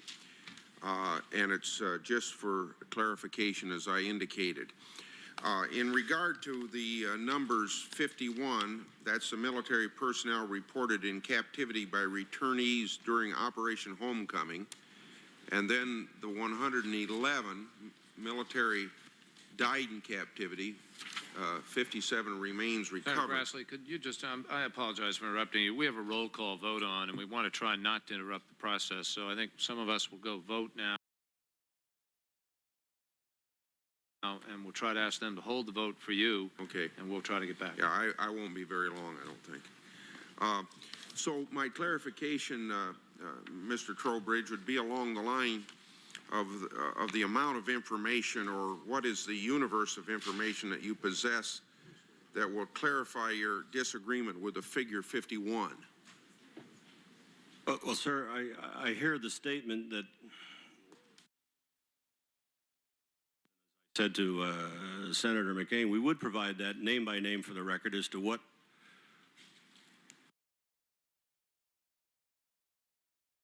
was actually said by the returned prisoners, and that's not what they said. They didn't say all of these 51. I went through a little rundown here very quickly that some of these individuals said they saw them die. Some of them saw them die before they even got into the prison system. Some of them were nothing but queries by returned PWs that they had heard. Someone made an inquiry about an individual, and they brought that name back with them and they said, yes, this is my knowledge. I have heard this name, and that's the extent of it. Well, then along that line, then, to the extent, describe for me the extent to which there may have been follow-up to clarify or expand knowledge. For instance, again, a returnee is being debriefed. He just came back from Hanoi. He's now going through his initial medical checks in the Philippines. One of our first concerns, of course, is medical attention. Second is, what do you know about Americans that are unaccounted for? What knowledge do you possess about unaccounted for Americans? And they would tell us, yes, I heard this name, or I saw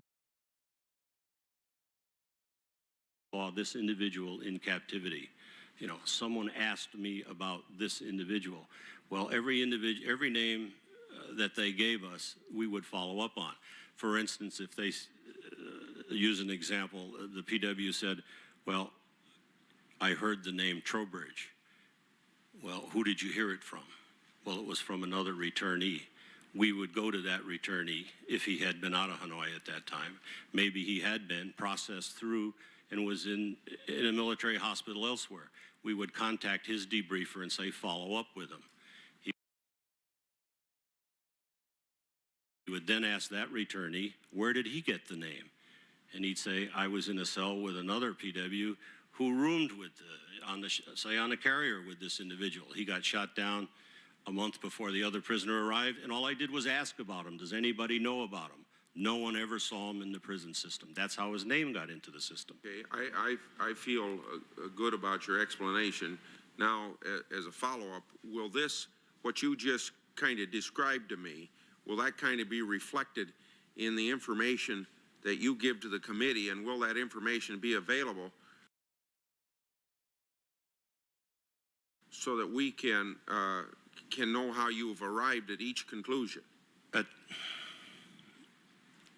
Of this, we'll do it name by name, but as far as these 51 are concerned, that's no problem.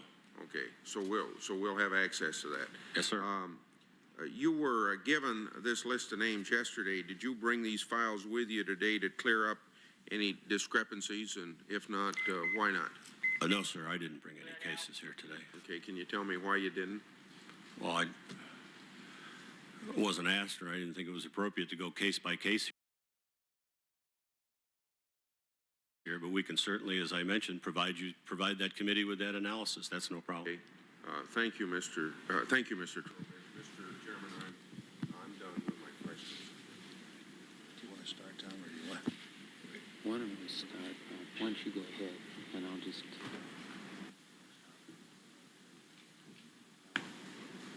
How much time? We only have, about 5 or 6 minutes left, I guess, on that vote. We probably should suspend for a few minutes. Let's take a 5-minute recess. I'm sure Senator Kerry will be back by then, and we'll go ahead down and vote. Mr. Tom.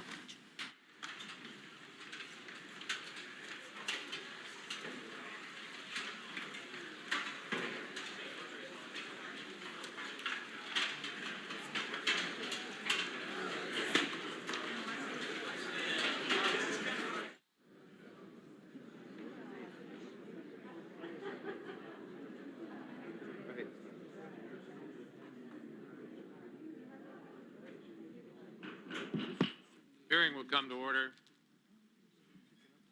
While I wait for colleagues to return, I'm going to proceed with some of the sort of mundane but record necessary questions if we can, and then I want to get back into some other more substantive matters. Mr. Sungenis, let me ask you if you would please, so we can establish this formally on the record, would you explain the categories that your office used to classify casualties during and after the Vietnam War? In other words, hostile, killed, died, non-hostile, POWMI. I'd like to have your explanation of the categories.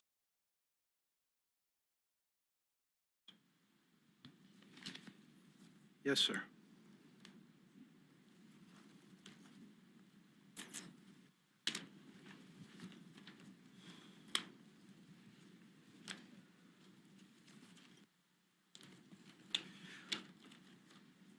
My office published what was called a post-ceasefire book. Could you And pull the bas- mic down a little bit? And it had the following categories: died hostile action, died non-hostile action. What about during? I don't want post-ceasefire. I mean, the point is that this all changed, correct? Now, Excuse me, sir. what were the first categories? Okay.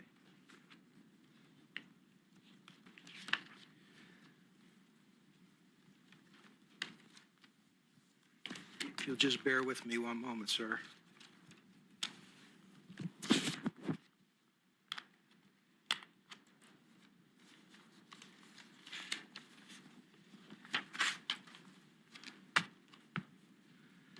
Well, let me The just say to DoD you, I'm going to interrupt my own question. I have it. Since you haven't answered, I was really trying to, these are some of the detailed questions we need to ask, Yes. but other colleagues are here who haven't had a chance to ask questions yet, so I want to cede to them, and then we can always come back to this if we can. So let me turn first to Senator Robb. Mr. Chairman, because I have been out both presiding and on other matters, I don't have the continuity. I'll yield any time at this point, at least, back to you. Senator Daschle. Thank you, Mr. Chairman. I too have had scheduling conflicts this morning, but I wanted to clarify a couple of things that were addressed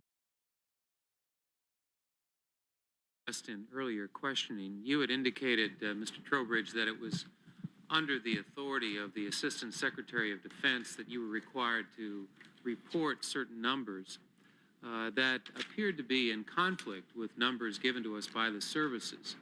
What I'm confused about is why it would be the Assistant Secretary would authorize you, or as I understand it, determine for you that these numbers be reported differently than what numbers were reported by the services.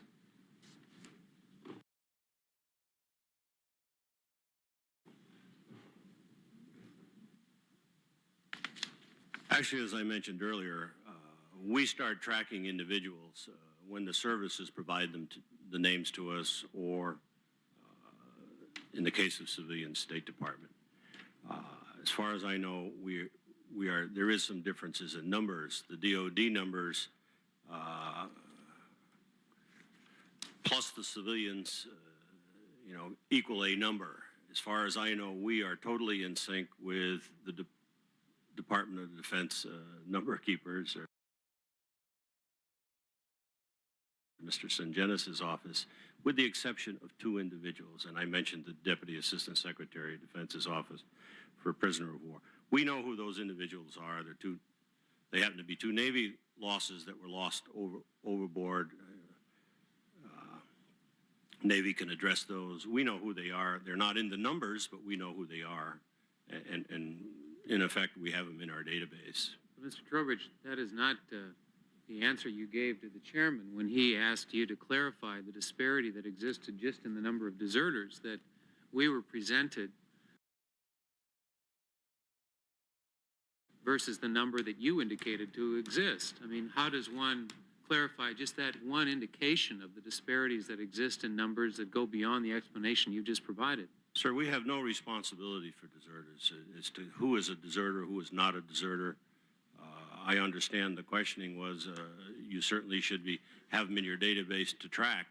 We went through those files of the individual services trying to get a handle on who was a deserter in country, and we came up with a different number. So do I understand that all of the services are exactly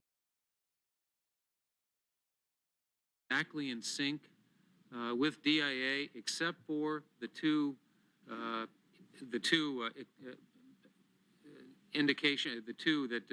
Mr. Trowbridge has indicated are not in sync? Is that a correct interpretation? And those are individuals that are unaccounted for. Has nothing to do with deserters. No, I understand it had nothing to do with deserters. That's my understanding. understanding. What I'm asking is there agreement, is there unanimity between DIA and the services with regard to all the numbers presented to the committee this morning? May I answer that one, sir? Yes.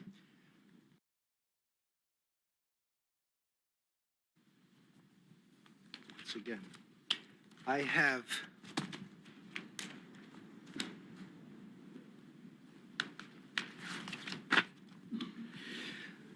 Can I ask you, Mr. Superintendent, do you know if there is? I mean, yes, you have sir. to- I just wanted to get the detailed numbers. In the official DoD file, there are today 2,226 names listed for those whose bodies have not been recovered. I use that term because that is the term that my organization uses. I don't use any other term other than, if you remember in my introductory statement, I said so many remains had been recovered, so many remains had not been recovered. So I don't understand, nor do I fully know what the intelligence community does with these other categories. Let me stop you there, right there, because therein lies the problem. You just said something that's more revealing than you may realize. You just said you don't understand, nor do you fully appreciate the DIA interpretation of these numbers. I mean, we're all under the same roof. And for the life of me, I don't understand why there hasn't been more cohesion, more effort made to try to correlate these numbers so you do understand after 20 years. I have no explanation for that, Senator. Well, therein lies the tragedy. I have a directive which I follow meticulously. It tells me what I will report, how I will report. I deal directly with the military services. I have no instructions anywhere to deal with the Defense Intelligence Agency that's outside my realm. Sir, can I try and add something to that? Well, if you think you can. The number that he just gave you is the same number that our agency carries, the 2,226 individuals. But they were not always in sync, were they? Over the years, no, sir. Okay, so they got into sync by getting together and agreeing to get them in sync, right? Right. And a lot of names were kind of scrubbed, so to speak, in that process. Well, at various periods of time, yes. DOD did not have some individuals that we had and vice versa. And to follow up on Senator Dashiell's comment, therein lies another part of the problem. You agree? You're nodding your head. Yes, sir. Mr. Sejenis, let me just follow up on something. You said you were not directed to work with DIA in trying to find some accommodation for the differences that exist in your approaches and in your calculations. I take it from that because you were not directed to do so, you did not do so. Was there a prohibition? No, sir. in doing so? I may have misled you. Over the years, I have maintained the official casualty file. Periodically, and I mean regularly, my information is provided to anybody and everybody who is interested and involved. Periodically, when I rerun my file, I'll distribute it to all of the military services with the request that they review what we have, and if there are any discrepancies, let us know. DIA has always been a recipient of our information. It's just that I have never participated in making decisions about the people. This is the point I wanted to make. Well, it just seems to me, I mean, as involved as you were and as you are, and as interested as everyone here proclaims to be in trying to acquire the best information, the most coordinated effort to acquire that information, that it would seem just common sense that you'd pick up the phone and say, Mr. Trowbridge, we got a problem here. I don't understand. And so let's sit down and try to work this thing out so we can better understand and work in a coordinated fashion. But what I hear you saying is that because you were not told to do so, you may have sent them a missive once in a while to anybody and everybody. I mean, that could include the families, it could include the Congress, it could include the press. Mr. Trowbridge isn't just anybody. I mean, you're sending us messages here that I don't know you fully appreciate the consequences of. But the message I'm getting is that you might as well have been in two different countries trying to look into this thing for as little cooperation and coordination that there was. Let me just clarify one other matter, and I won't belabor this because I guess my time is out, but you had said, Mr. Trowbridge, that there was no information. This was an answer to a question by Senator Reid, that there was no information that anyone was held against their will in 1973. Is that the same as saying that you had information that all known POWs were released? No, sir, it's not. Well, I wouldn't think it is either. So what solace was there in being able to say, I mean, what satisfaction do you have in saying that you didn't have any information that people were being held against their will when the fact was that there was very little information, period? In some cases, as I indicated, an individual may have been put into prisoner status, say in 1968, based on the fact that he had a good shoot and reached the ground and was alive. We never had anything more on the individual. He never appeared in the prison systems. We never had any other information on him. He was carried as a prisoner up to that time. 1973, after Operation Homecoming, we reviewed all the intelligence that they had. We had nothing at that point in time that would indicate that individual was in captivity. And it was on that basis you made decisions about the way in which the investigation would continue. These discrepancies still exist today. These are the core of our investigations. These are the cases that are the discrepancy cases. Since 1973, we have pressed for the information on these cases. The fact that the services may have called a man a presumptive finding of death in a status review has had no bearing on us trying to continue to follow or to find information on that individual. And as I indicated, there's of that original 97, we have determined the fate of all but 55. Well, I've used more than my time, and I thank you. Thank you, Mr. Chairman. I'd like to just intercede here, if I can, for a minute, because I don't want to lose the train of thought here. But I'm very troubled from my first round of questioning through now.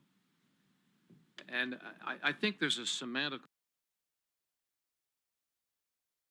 game being played here.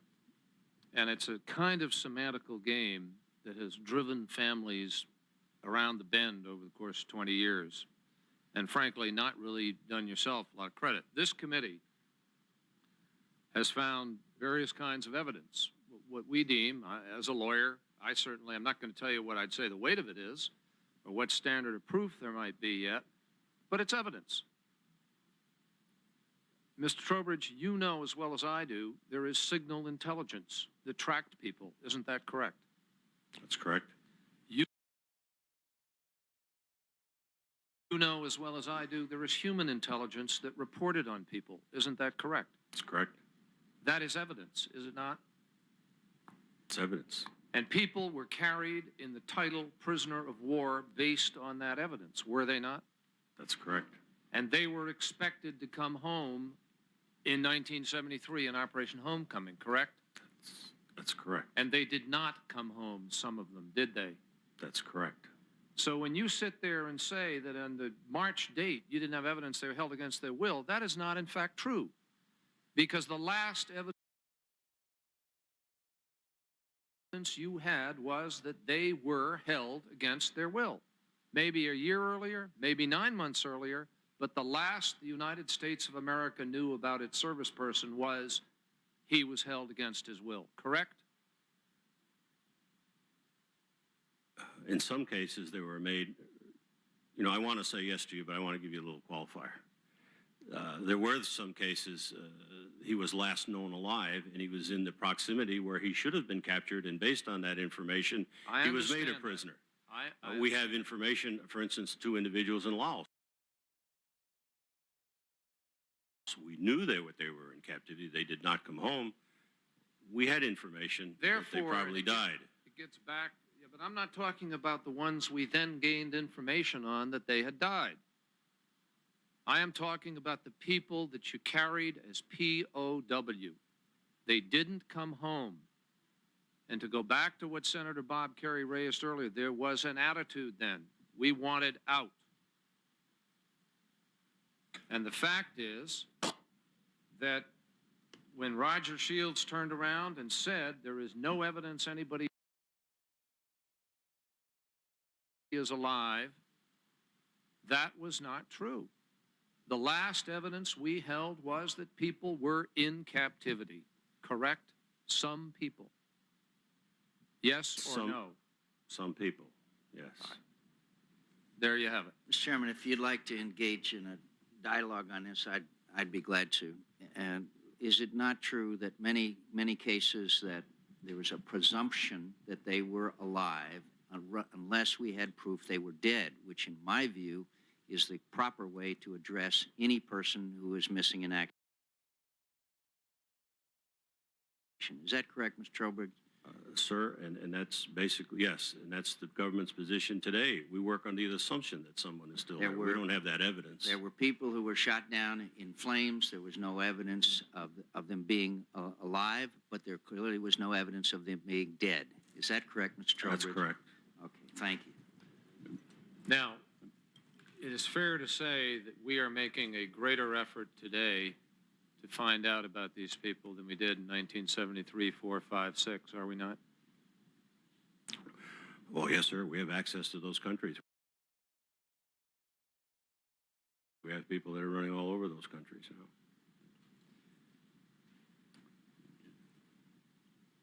But I think the critical component here, you know, the one that raises ire, I want to emphasize, I am not saying that we knew to a certainty they were alive. That's the difficulty here. But we also did not know they were dead. Well, that's true. And we never said they were dead. Well, that's not accurate. The way the information came out was that they were dead. I mean, there are plenty of stories that interpreted the Shields statement as saying, we don't believe anybody's alive. In fact, Richard Nixon was quoted as saying that. They were also quoted as saying specifically, all the prisoners have returned. I can show you the quote. I can't speak for them. Today, 20 years later. Well, I can't speak for them or why they said what they did. But they weren't correct, were they? Well, I don't know what they said, so I won't say. You don't know that the President of the United States said that all the prisoners of war have returned? You don't know that? No, sir. You never read that? I never read that. You've never had anybody tell you that Richard Nixon said that? I don't recall that, no, sir. I can't believe, Mr. Trowbridge, nobody ever said that to you in your position, that you never heard a comment that that was the official policy of the United States? No, sir.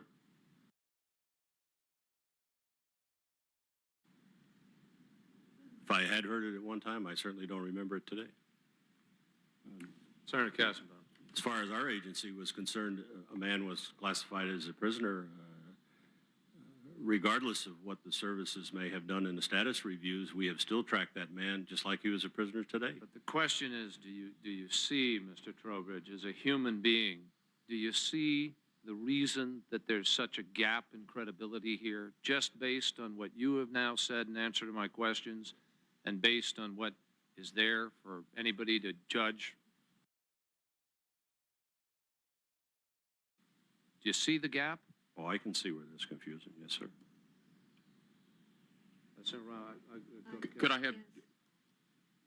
Senator Kassenbaum was next, but I'll come right back to you unless you want to intercede quickly. It's on the same topic, but Mr. Chairman, thank you. Just a quick question, and if it's been clarified earlier, I'll get it from the record, but could you tell us what was done by DOD or DIA to clarify any discrepancies that were discovered when the list was received from North Vietnam of American Americans that were being held. What actions did you take at that time to resolve any differences between your lists and the lists that we received from the North Vietnamese? Well, there were a number of lists, but the government lists that were provided, we compared those, of course. The question essentially, though, is what actions did either DOD or DIA take to try to resolve any of the discrepancies at that point? Of those discrepancy cases, the people did not return. This information was made known to the policymakers. There was, as far as I know, there was various demarches that were made to the various governments of Vietnam relative to these discrepancies, these last known alive cases that were not accounted for, and that continues on till today. Mr. Chairman, do we have copies of any of the demarches or whatever that might have been made to document that particular activity?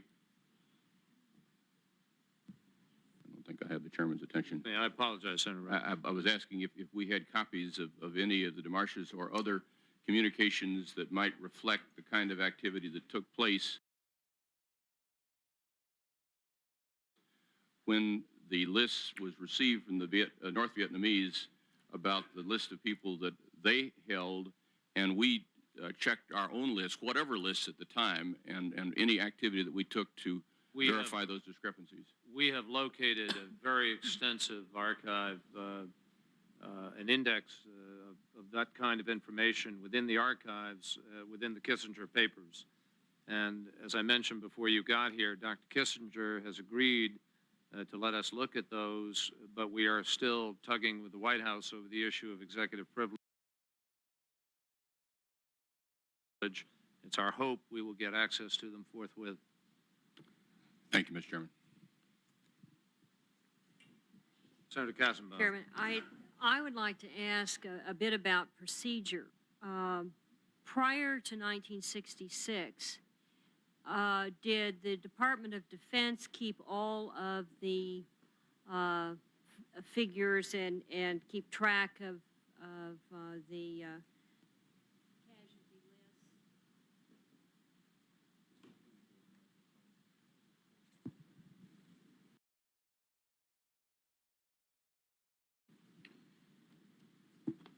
Or did each of the military services keep track of their own lists? Each of the military services was required to provide to my office beginning in 1963, retroactive to 1961, the numbers of casualties that occurred in the various countries. Was that standard military procedure? In other conflicts, have each of the armed services kept track of their own casualty figures?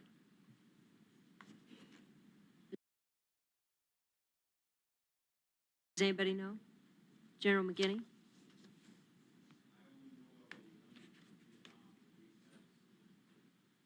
During the Korean conflict, did each of the armed services keep track of their own casualty numbers, or did the Department of Defense? Does anybody know? Senator, I find no records in my office of weekly reports of casualties during Korea.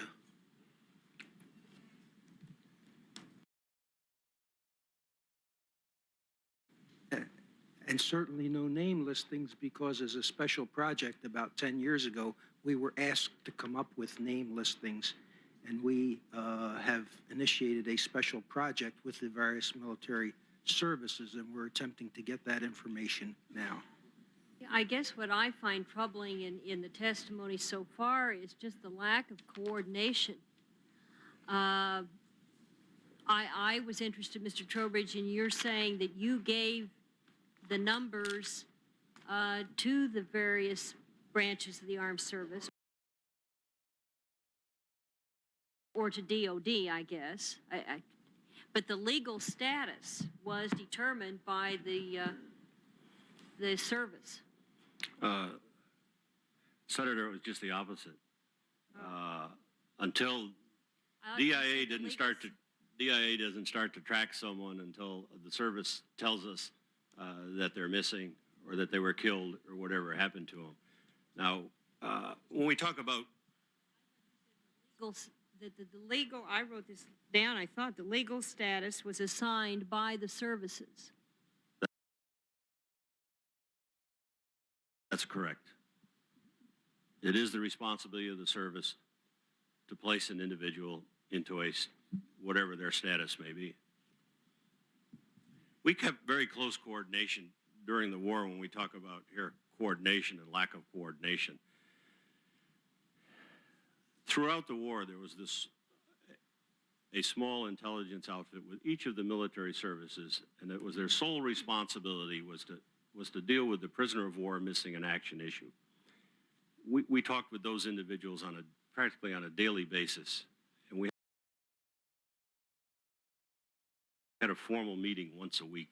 Any information relative to losses that the services may have incurred during that week was made known to us. Any information that we may have had or wanted to exchange with the services was made with the services at that time. There was total interface with the service casualty offices by these small units, again, on practically a daily basis. Why wasn't there just one centralized list for that had been legally assigned prisoner of war? Well, there was an office that was responsible for that, and that was, which is now Bob Sengenis's office. And when the military service declared someone in a missing status as someone, or whatever their status they put him in, killed, whether it be hostile, non-hostile, a 1300, which is the number of the form, was filled out by the service and provided to Mr. Sengenis's office, and then he formulated the official government list. But that takes time. I can, so they're the official keepers of that list. But as the war went on day to day, yes, DIA did keep a list. We would read message traffic where an aircraft went down on that particular afternoon and the two crew were missing. We immediately picked them up on our rolls. We didn't wait for paperwork to make its way through the system to Mr. Sengenis's office. Same way with the war in the Gulf. We did the same thing. So you picked it up on your roll, but then if they were, say, downed pilots, Navy pilots, for instance, whose responsibility, whose list did they go on at that point? DIA, the Navy? I'll let the Navy address that. They were Navy individuals. On the Navy list. And you assigned a status at that point, determining whether they were missing in action or presumed to be prisoner of war? The status is originally assigned by the commanding officer of the unit to which the individual was assigned. And then DIA, though, kept track of that person at that point? That's correct. What about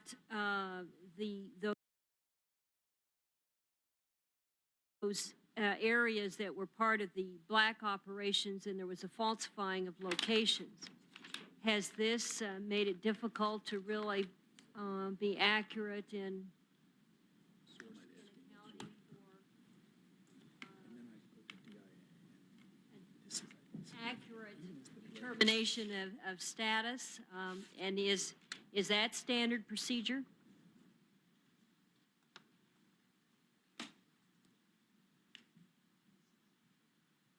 As far as individuals that were lost at the time, the U.S. government, at least as far as DIA was concerned, was in areas that we weren't admitting that we were in. The individuals that were lost in those areas were known to the Defense Intelligence Agency as well as to the services, of course, because the services are the ones that initially said that they were missing. We did put those individuals on our rolls. I can only speak for what I know about our agency following them at the time. We had their names if they were lost in a cross-border operation in an area that the U.S. government wasn't admitting to.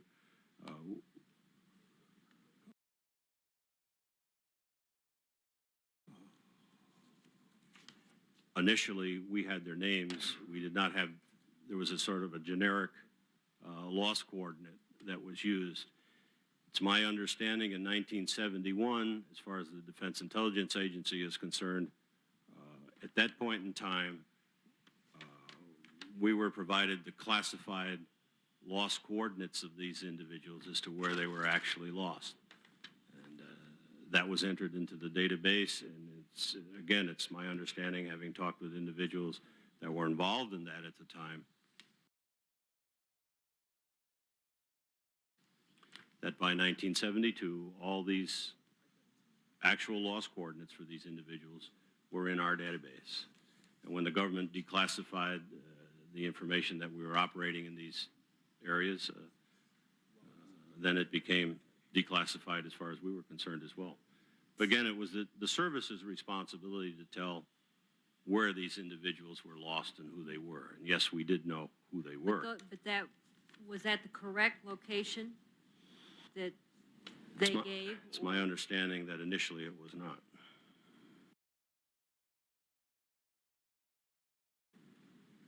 And so nowhere at that point was their correct location kept with the data? Well, we got that information from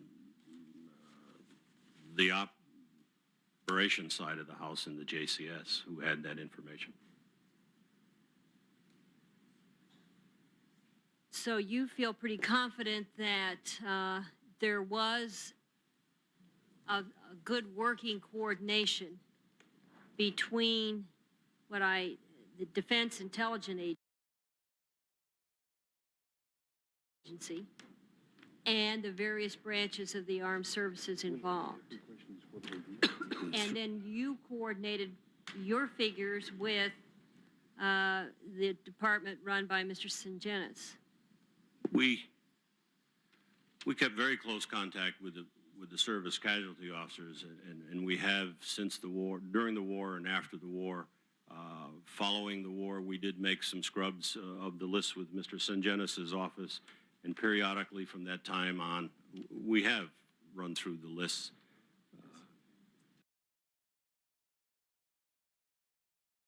With Mr. Sungenis' office. However, we have not that done on a regular basis, like every few months or every 6 months or even every year. Is my time up? Or is that just one more question? I'd like to ask, just because I'm trying to understand. Now, if legal status was determined by the Army regarding one of the personnel as prisoner of war, assumed to be prisoner of war, they report that to you.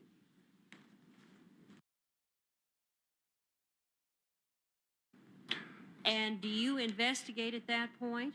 Did that immediately kick in some investigation? Yes, sir. Or yes, ma'am. As soon as we received that information that someone didn't make any difference whether they were a missing prisoner, we would start to track that information immediately. And then if you had any reservations about the status that had been determined by the service, did you express that to the service? As I mentioned, we sat with the services. They had this small intelligence outfit that met with us, and we talked on a daily basis and met once a week. Any information that we had relative to a case was passed through them to their service casualty office. So they were totally aware of what we had relative to those cases. Yes, ma'am. Was there ever a time that there was any change in status made because of intelligence information? Oh, I believe there was. Thank you. Thank you very much, Senator. I want to thank the JCS, Joint Chiefs of Staff, for making available to us that information that is in the spirit of cooperation and openness, and I think they are to be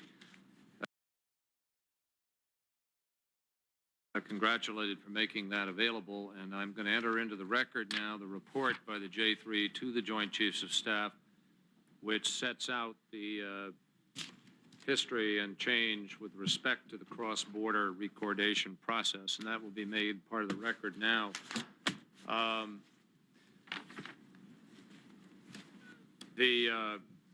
might just add that Senator Kassenbaum makes a good point, that clearly if you don't have accurate, you didn't have the accurate locations with respect to those losses at the time, did you? No, sir. Makes intelligence gathering very difficult, doesn't it? At that time, yes, sir. Which is the relevant time in terms of families. I'd like to ask each of the casualty officers who are representing each of the branches of the service whether or not they are aware of any period in time going back to 1973 when their legal authority for casualty status determination was usurped. Did anybody at any time instruct that they would be responsible for any of the classification process and not your particular branches of the service? If we go right down, the Marine Corps, Army, Marine Corps, Colonel. The only time was in 6 July of 1973 when there was a request that all services provide their casualty determination information up to the Secretary of the Navy for his decision. At that point in time, we went up there with recommendations, and they would come back based on our recommendations for casualty status. Do you remember when that? 6 July 1973, sir. 6 July 1973. Yes, all sir. Right. And do you know why that took place? Basically, what we were trying to do at that point in time, I believe there was an injunction that came about in New York City that identified to the services that they did not want us to change statuses with regards to our casualties unless we had an opportunity for the next of kin to get information on that particular, on their particular categories at the time. It was made more for us to coordinate efforts to make sure that we had all the intelligence information at the time in order to make those decisions. Colonel, was that revoked at some point? Did that revert to original policy? Yes, sir. I think it was issued for a short period of time with regards for us to ensure that the next of kin had an opportunity to review information that we may have available. Now, what specific status did that order apply to? Did that apply to all stati? Well, this was simply with the Marine Corps as it works with the Department of Navy. And basically on several of our casualties, which we had previously reported as missing or missing in action, and there was information that came back when the Operation Homecoming or any other information, we would take that information and evaluate it. In that point in time, we would forward our recommendation as to whether or not we intended to change the status of the individual Marine at that time. That recommendation was forwarded up. The Secretary of Navy at that point in time reviewed that information and forwarded back down to us whether or not they agreed with the service's recommendation. Thank you very much, Colonel. I appreciate that well-ordered and accurate answer. Colonel? Sir, in the case of the Army, the secretarial authority to make casualty determinations has never been overridden in our knowledge, to our knowledge. Including in 1973? Sir, that authority still rested with the Secretary of the Army. I believe what the Colonel from the Marine Corps was referring to was the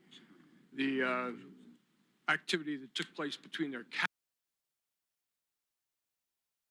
casualty operation and secretarial level. Are you giving me that answer knowing that you have checked all the data and that is accurate, or it is your belief? Sir, what has just been referred to with respect to I believe you said 73, and the Missing Persons Act specifically, and any decision that accrued to the change in the Missing Persons Act, those changes also applied to the Army. What I'm trying to answer for you, sir, is your question, as I understood it, which was, did our secretary, or the authority of our secretary, was it ever overridden? And the answer to that question, sir, is no, it never was. There's no Captain? there's no indication from the 1973 change that the secretarial prerogative was overridden. General? No, sir, there's never been an overriding of the Secretary of the Air Force's decision. And as was mentioned by my Marine colleague, that was part of the direction that we were given in 1973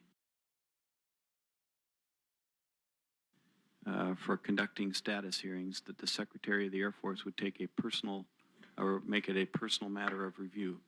And for those status hearings subsequent to that, the Secretary of the Air Force did, in fact, review the transcripts of each status review hearing. But that was all within the Department of Air Force. Fine, well, we're going to have to sort that out. I'm going to put in the record now a memorandum to the Secretaries and Joint Chiefs of Staff, Assistants of Secretary of Defense and Director of the Defense Intelligence Agency from the Deputy Secretary of Defense, Bill Clements, which is now declassified, which is a memorandum saying that, quoting it, I request that all actions which recommend reclassification of military personnel from missing in action to captured status be submitted to me for approval. Proposed reclassification action should first routed through the Assistant Secretary of Defense for International Security Affairs for preliminary review before referral to me. And that is signed June 8th of 1973, which is around the time, Colonel, you mentioned there was some kind of change, at least in Marine Corps policy. We're not sure exactly why that reclassification focus went into that office or what happened as a consequence of it, but it raises some questions that the committee is going to pursue. And we're interested to see what each of the services understood as to their casualty reporting requirements at that point in time, because it is obviously a critical point in time. So that will be placed in the record in full.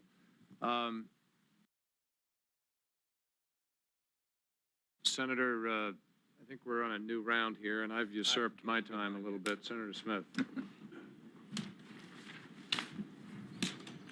Thank you, Mr. Chairman. Mr. Trowbridge, I want to go back to a comment or a response that you made, I believe, to Senator Reid, but I'm not certain who it was, regarding POWs who returned and during their debriefings identified certain people that they felt were alive at the time that they left, or believed or said were alive at the time that they left, and who subsequently may have died or did not come home. You said that no POW who returned ever ID'd a POW who was carried as a POW who did not come back. Is that correct? Well, I think in our analysis as we went through and scrubbed these, there may have been a case where someone said, I ID'd somebody, and I saw him in a group of other prisoners, for instance. That man did not come home. You know, I'm using this as an example, sir. Well, we knew who those other PWs were in that group that he identified this individual as being with. And upon interviewing these returnees, they said, we never saw this man. So in a case like that, it would have been a mistaken identity. But yet that returned PW did say, I saw that man. And there's cases like this, and similar cases where I think this might have been the man. He's not certain. So there was never, and again, I can't comment on every debrief right here. There was never any positive identification, to the best of your knowledge, of any individual POW who returned, of an individual who was a POW and was carried as a POW by DOD or by DIA. Well,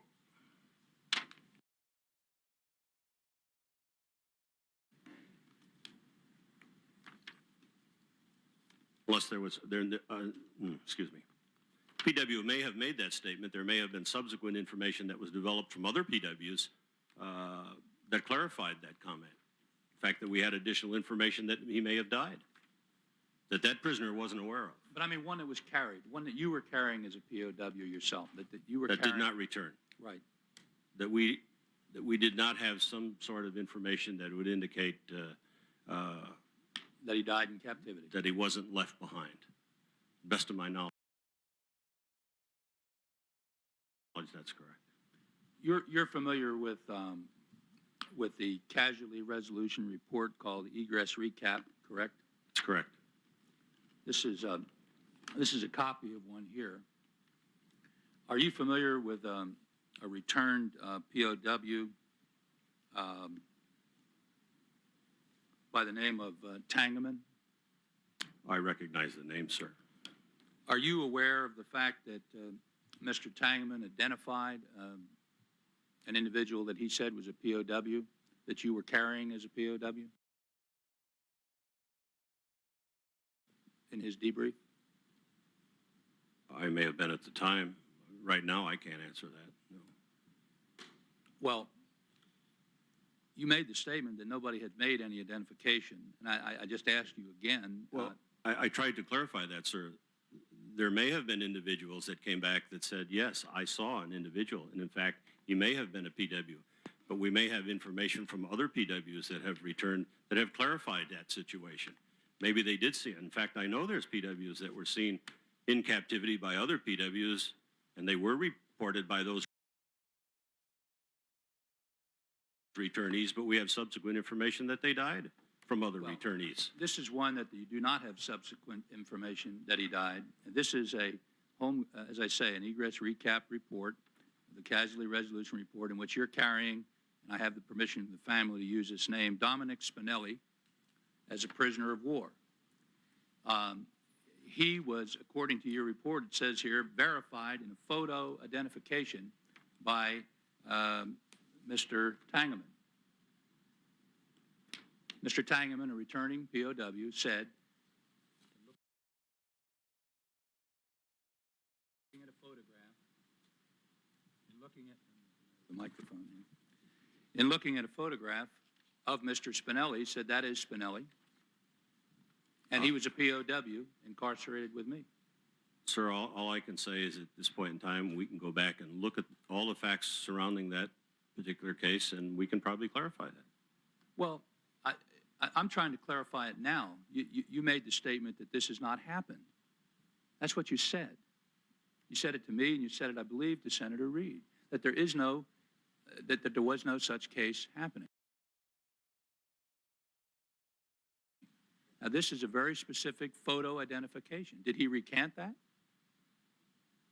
Did he ever recant that? Does anybody know that's here from DOD or DIA? All I know is we scrubbed those cases very carefully at the time. There has to be something in the man's file. You know, he may have indicated, again, that he was in a certain group or that he was held in a certain cell, maybe with others, and other individuals that were held with him did not see him. I don't know. I don't know, sir, until I read the file. Well, I would like, for the record, that the specifics on that case be presented to the committee, because, as I said before, to clarify, Mr. Tangeman identified Mr. Spinelli, a U.S. Navy, of the United States Navy, as being a POW. He was in your system as a POW on your own reports as a POW. It says on your report that he was verified. It doesn't say there's any challenge to that. It just says he was verified, as many individuals who came home made identifications of prisoners, and as you said, you said that many of those were substantiated to have died in captivity. This is one that was not substantiated as having died in captivity according to the family and according to the records that I have seen. So I would like that information provided to the committee, and I might also say that to make a blanket statement like that, Mr. Trowbridge, when in fact you don't know this case, then I just don't see how you can make such a statement. I mean, that's one of the problems as we try to identify these people. That's one of the problems that we face. You come before a United States Senate committee and you say that there wasn't any such case. And here's one.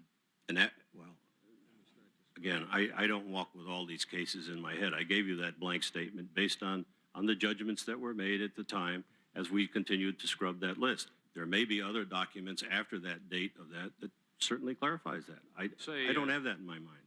Senator Smith, if I can just intercede here. In fairness to Mr. Trowbridge and what I think he's saying, what we need to do, I mean, this underscores two things. Number one, I heard you say that it may be that somebody said that, but that you, in quote, scrubbing it, which I think is a term people need to get a better sense of what that means, that other information may have given you an answer. Problem is the committee doesn't have that. And the committee and others have no real way of discerning, as you can see. That's part of the tightness of this thing. Now, we need to figure out a way to protect the debriefs of POWs, which we all understand is sensitive and important, but at the same time to allow the committee to get its work done so that we can help you, if you will, to explain where it is legitimate to explain and where we can legitimately leave a question out there if a question deserves to be out there. We are not seeking to leave one hanging out there if it doesn't deserve to be out there. But I think we need your help, Mr. Trowbridge. And Glad to work with the committee on that, sir. I think, well, let's hope we can work out a way Well, to do that. Mr. Chairman, maybe we can. I know that, fortunately or unfortunately, I guess, depending how you look at it, Chuck, you'll be on the next panel. So if it's possible for somebody to get that information to me by the time the next panel meets, I would appreciate that. Let me just ask one or two quick questions and stop. Did you have any information at all in January of 1973, or let's move that to April of 1973, when the last group of POWs came home, that Robert Garwood was alive?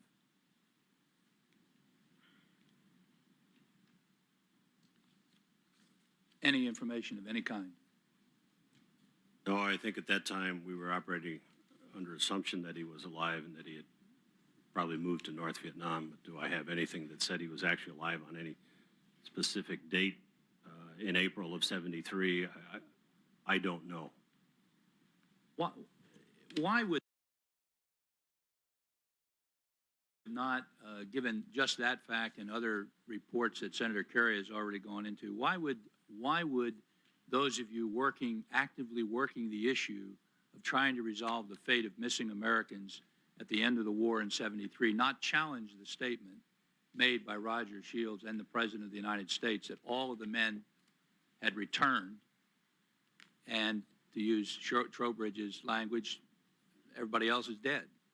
Why would you not challenge that? Why would you not, either not necessarily publicly, but internally? Did you challenge it internally? Sir, I think there's all sorts of documentation as far as DIA is concerned where our position was these were discrepancy cases. There were people that we were last known alive at a certain point in time, and we had no other information on them, and that still stands today. What about any American? Let's jump up to the 1980s. Do you know of any evidence of any kind other than human intelligence and other than the testimony of Robert Garwood that would give indication that Americans were alive in Vietnam up through 1979, 89, excuse me? Well, when you say give indications, we continue to get human reporting over the years. We've continued to. We still no human, not take out human intelligence and take out Robert Garwood, who is human intelligence. Take that out. Did you receive any type of reports that Americans were alive using means other than human intelligence up to 1989? Yes or no?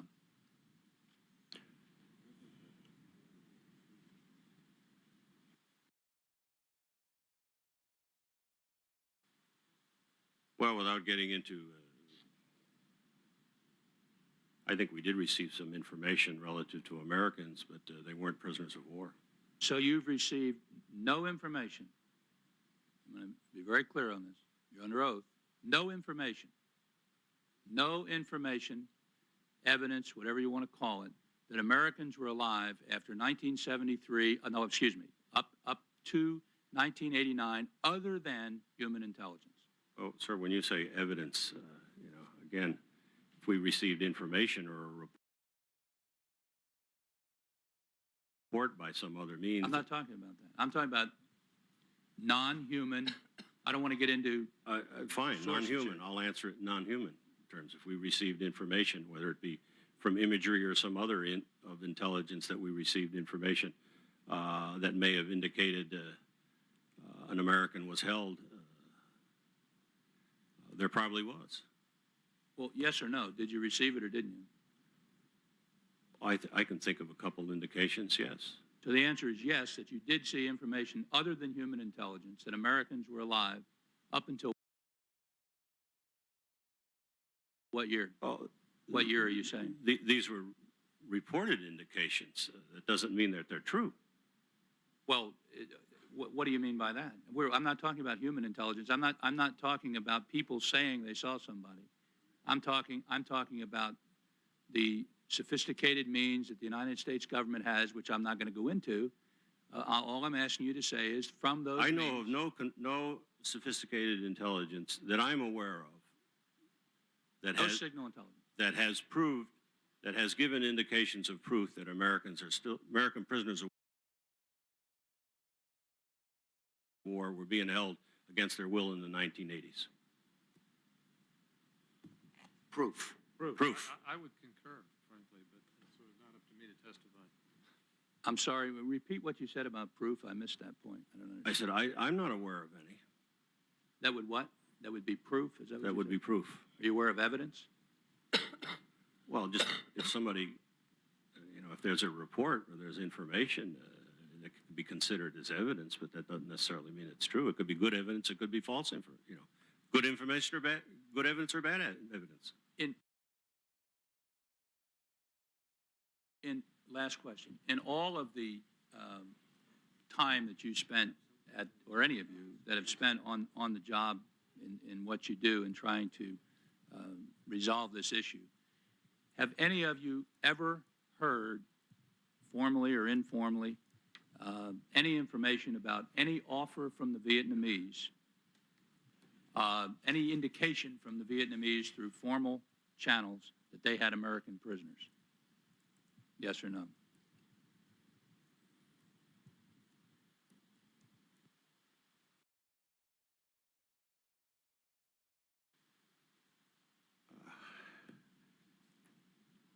You know, you're asking me to think through a 20-some-odd years. Wait a minute. My goodness, you guys are in charge of trying to determine whether there's anybody alive. I asked you this question. Let me repeat it. Are you aware, by any superior, any individual that you worked with in the United States government, of any Vietnamese offer stating that they had American prisoners and they wanted to talk with you about it? Yes or no?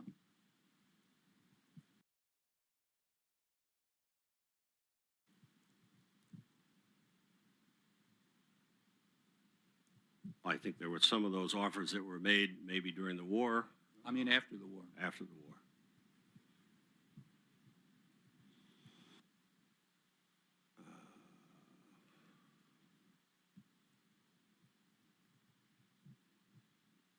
I know of, let's see.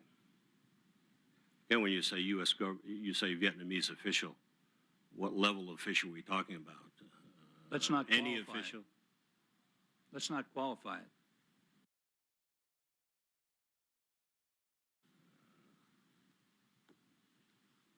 Or I guess my answer is I just don't know. I can't recall of any. No more questions, Mr. Chairman. Senator Brown. Thank you, Mr. Chairman. I thought I might go back through Mr. Trowbridge just quickly, not to belabor the point, but perhaps to clarify where we're at with regard to the use of evidence and proof and all of that. If I understood correctly, what you've said or implied is that when administrative officials in the past have indicated that there is no evidence of American POWs surviving in captivity or being in captivity, that what is meant is that there is no conclusive evidence. That's correct. You also, I think, indicated earlier that in terms of information that could be classified in evidence from a legal point of view, not conclusive, that there is evidence of that.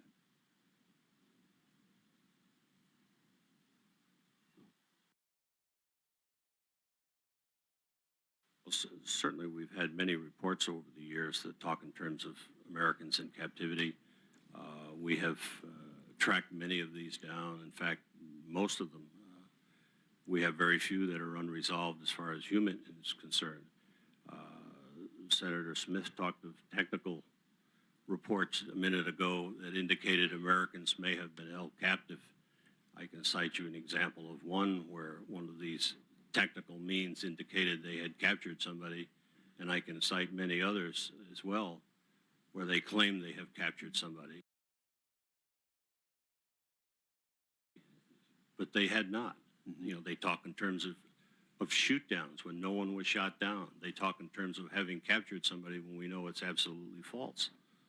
So there's that information, and if you want to call that evidence, well, maybe it's evidence, but it's not good evidence. Well, I think there's been some confusion in the public, and I think it's helpful for us to be precise if we can, and I'm not trying to mislead you, but if I understand the difference here, it's that the administrative officials that have voiced an opinion in the past, when they have said that there is no evidence of Americans being held captive against their will in Southeast Asia or in Vietnam, what they have meant was, or what at least information your operation has put out, has meant that in your view there's no convincing proof or no convincing evidence that that's the case. Yes, sir, and I think you'll find that written someplace as the government's position. If you go back. It does not mean that there is not information available that could indicate people are available, that they're being held. In fact, So the difference is whether you're convinced by the evidence or not, whether it's risen to the level of proof, not whether or not there's some information to that effect. That's correct. I must say I talked with a number of people about this issue, including even one reporter yesterday. The question was, do you believe there are Americans being held? I guess the answer is consistent. We have information. Do I know for certain that it's true? Absolutely not. We have information, and I think the point is we have to do all we can to find out the facts. But I think that's a clear difference. Now, Senator Smith, I thought, had touched on a very important point when he asked, do you have non-human evidence, evidence from other sources, radio intercepts, other telemetry and so on, that would indicate there may be prisoners held against their will? If I understood your answer there, you indicated that there is not what you consider convincing proof or proof, but there may well be some evidence that has not risen to a level that you find it compelling at this point. Maybe you'd want to improve on my phraseology, but I agree with that. okay. Yes, I think that puts it in context, and I don't think it's not a question of people lying or prevaricating here. It's a matter of making sure we're clear with the terms that are used. Mechanical question. Dealing with your process from 1973 on, and really even up to today, You've indicated you get your list of potential prisoners from the services, that information comes to you from them. And that's the instigator for developing your file. Yes, sir, it is. As I also mentioned, we're ahead of that curve at times. During the war, of course, the services may have been receiving that message traffic at exactly the same time we were, and we entered people that went unaccounted for on our rolls immediately. Officially, they weren't. The Gulf War is an example of that. We did the same thing there. You know, it was fast breaking. You know, there were journalists sitting on the end of the runway, and when an aircraft didn't return from a mission, it was practically reported instantly. Well, and then there were people that were appearing on TV as prisoners that families had not been notified of. So we certainly didn't wait for a report to come directly from the service or from Mr. Sungenis' office before we started tracking it. It had no official capacity, but as an intelligence agency, we wanted to be on top of it and moving as fast as we could. So if, hypothetically only, assuming that a Captain Jones is reported to be in captivity through signal intelligence or moved somewhere from one prison camp to another, and you came across that signal intelligence, and I don't mean to indicate that that you have that. I'm trying to give an example for what might have happened. And you checked and you don't have a Captain Jones listed.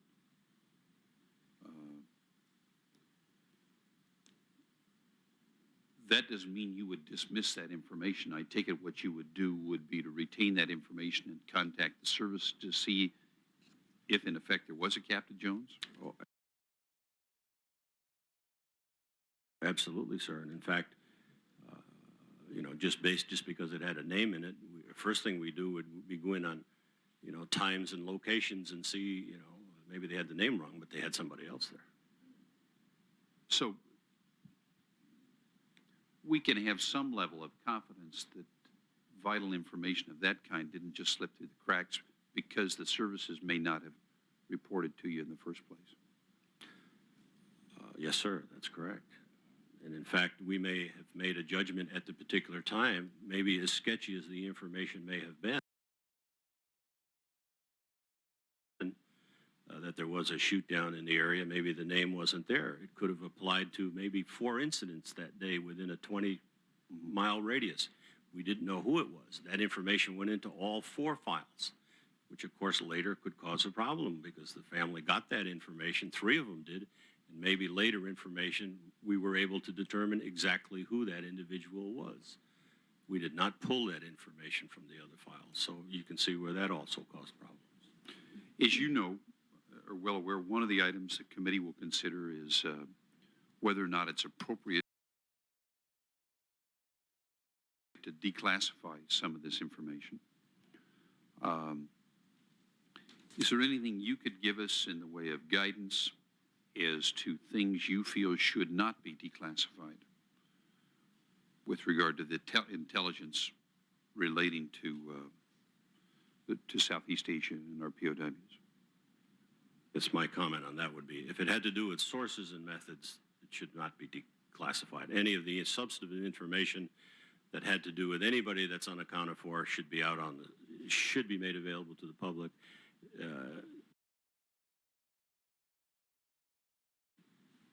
I know over the years, great efforts were made to get that information to the families. In all cases, it didn't happen, but I see only sources and methods. Another thing that I would protect would be the debriefs of the returnees. If they have a substantive information relative to somebody that's unaccounted for that's in those debriefs, that information should be made available, and it was made available.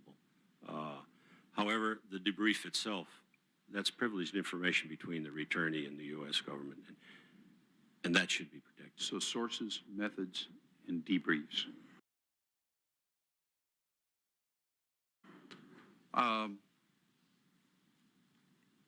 Would it, if indeed all of that information is declassified and made available, would I be correct in assuming that the debate we've had over proof and evidence and information would then be on the table for everyone to judge for themselves? In other words, will the facts be out so people can make their own judgments as to whether or not it is convincing or not?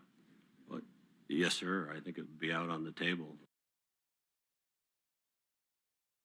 As far as, I'm not so sure it will resolve.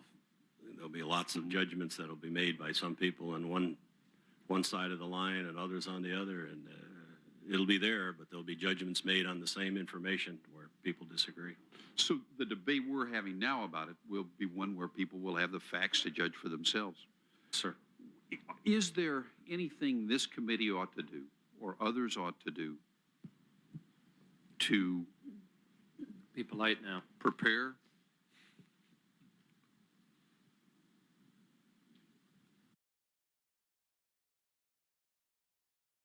to summarize that information, to interrelate that information, to make sure the information that comes out is balanced, or is there some work we ought to be thinking about so that a report is complete and understandable? Let me give you, for instance, perhaps that's helpful. It's very possible you could have a report that John Jones was seen at Road X. It's also possible that you would have reports that indicates that's impossible from 3 other witnesses. That's correct. Should we be thinking of some sort of effort to make all of that information available in a joint manner, in a collective manner? How do we index? How do we simply release this in total, or should an effort be made to index it and correlate it? Well, I would agree with the latter. Try and do some kind of indexing, because so often, which is the problem, and we've talked about perception of the public here this morning. Again, you put this unclassified material, you'll find individuals that will take one document and say, there it is, there's the smoking gun, but they won't show you the other 2 documents that follow it that put that to rest. And I think the committee has a tremendous task ahead of them in writing this report. I really do. Well, I know we're making the materials available in a manner where somebody, certainly it's not going to be something that somebody's going to, even looking at this material, is going to be able to make judgments with in a few years. Well, I'm speaking for myself, but there may be others who share this. If you have thoughts or suggestions that would help help in this process, help make sure that the information is put together in an understandable manner where it's considered in context, ones that would help index it or help it make it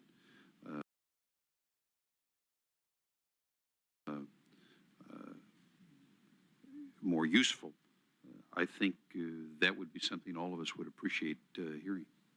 The committee might get some suggestions. I hate to volunteer things, but the Central Documentation Office that is working with this committee in the declassification of information and providing documentation to it is also working along the lines and thinking along the lines of in responses to Senator McCain's legislation for the declassification. And I know they have some views on classification of documents and things which may be helpful. Well, my sense is, Mr. Trowbridge, if I can just interject, that there is a way to deal with this, and I think we're on the road to it. Frankly, I think that today, while some may focus on the fact that there was deception in the reporting of where somebody died, I think the real story is, in a sense, the narrowing of the universe here, and I don't think we're complete in that. But unless there's some family in America that can come forward and say, look, my son, brother, father, was lost, and I have reports he's over there and you've never handled it, and we haven't seen anything like that, we're dealing with this list. Here it is.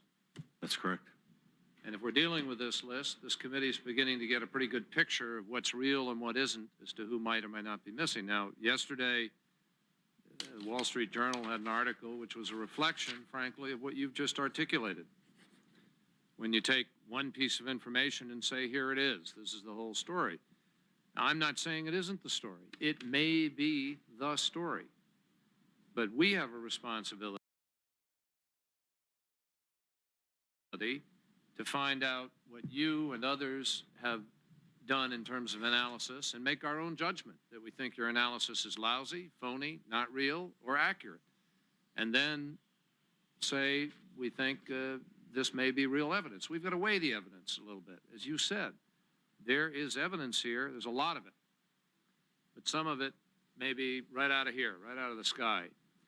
And we have seen that there are those willing to subject this to hoax. I mean, we've seen it most recently in the photographs. Sure. And so you cannot just sit here like a goon and accept everything at face value. On the other hand, I'm not soft pedaling this. I think today has been extraordinarily illuminating in terms of an attitude and a kind of something that happened back in 1973 with a government policy that was created that was in opposition to the facts. And to me, that's sort of the story, the narrowing of the universe and the reality of where the policy was versus it. And it has created a lot of this energy that is willing to grab at any straw because people have felt so damn frustrated that they can't get the truth. Now, we got a lot more work to do to get at that truth. There are unknown things here. But, Mr. Trowbridge, we need your help. And we need the Joint Chiefs of Staff help to evaluate those KIA BNRs to see where they fit. Let me ask you a question. Of the 2,200, I'm about to come right to you, the 2,226 or 2,266, you always see POW MIA, 2,200 and some. Are there 2,266 POW MIA? No, sir. Of that figure, 1,095 were declared dead at the time of their incident by the service. And now, is there an exception to that? There may well be. They declared one individual dead during the war that walked out as a prisoner alive. He was in a helicopter they had a mass burial on the crew of that helicopter. That's one exception. But to misrepresent all of those individuals as the possibility of being PWs is giving certainly the wrong impression to the public. But the fact is that you guys have never stood up and said that till right now. That the Defense Department has really never tried to clarify that. The Defense Department stands up with everybody else and says 2,266 POW MIA. It isn't real. Well, we're not in the public affairs business, but once a month we put out a statistic sheet that has clearly stated those numbers. Well, today this committee is trying to narrow the universe. What we're really talking about in terms of question marks is somewhere in the vicinity of this 133 names, which we do not claim is, I mean, that's unscrubbed, so to speak. Those are names that we felt ought to be listed. But you know there are about 90, correct? Or 60, the Vesey list. Is that accurate? Of the discrepancy cases? Correct. Throughout all of East Asia, Cambodia, Laos, and Vietnam, I think the total discrepancy cases that were added up came to about 169. There's 135 on the Vesey list for Vietnam. And what about the potential? As Senator Smith says, we had 500 and some people lost over Laos. We don't know what happened to them, do we? Well, approximately 300 of them were declared missing, and the services declared 4 of that group as prisoner, the rest missing, up to approximately 300. The rest were declared dead at the time of their incident in Laos. The committee is going to need to analyze those cases, obviously, so that senators can make a judgment, frankly, not to, second guess, but to help in this process. Again, to try to let people make a common sense judgment. I know I've read some of those reports. When 2 or 3 people in an aircraft alongside another aircraft saw it blow up and there was no chute, and it was a fireball of significant proportions, and they report dead, common sense from 3 different pilots and from the instant of report, et cetera, it lends to a judgment, I think, that sadly that person lost their life. We can't allow this process to get into a sort of wishful thinking that creates something beyond reason here. That's the truth that we're trying to deal with here. It's not going to be easy, but we really need your help to try to break that logjam, if you will, and understand the real universe. Now, that does not relieve us of any responsibility whatsoever for 1, 2, 5, 10, 50, or 100 people that were listed as POW that we had reason to believe were alive. And I by no means suggest that whatever narrowing of the universe takes place diminishes the reality or the importance. Senator McCain. Mr. Trowbridge,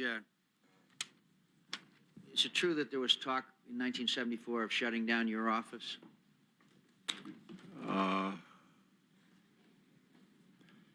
Yes, sir. And It never shut down, but you vociferously opposed that. Is that correct?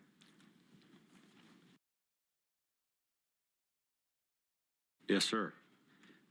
Let's get back to this, and it really is, to a large degree, semantics here. I have heard media reports that there were certain satellite photos or other information that may have shown markings on the ground or people in caves. There was allegations that there was a tape of prisoners marching. All that is non-human intelligence. Isn't that correct?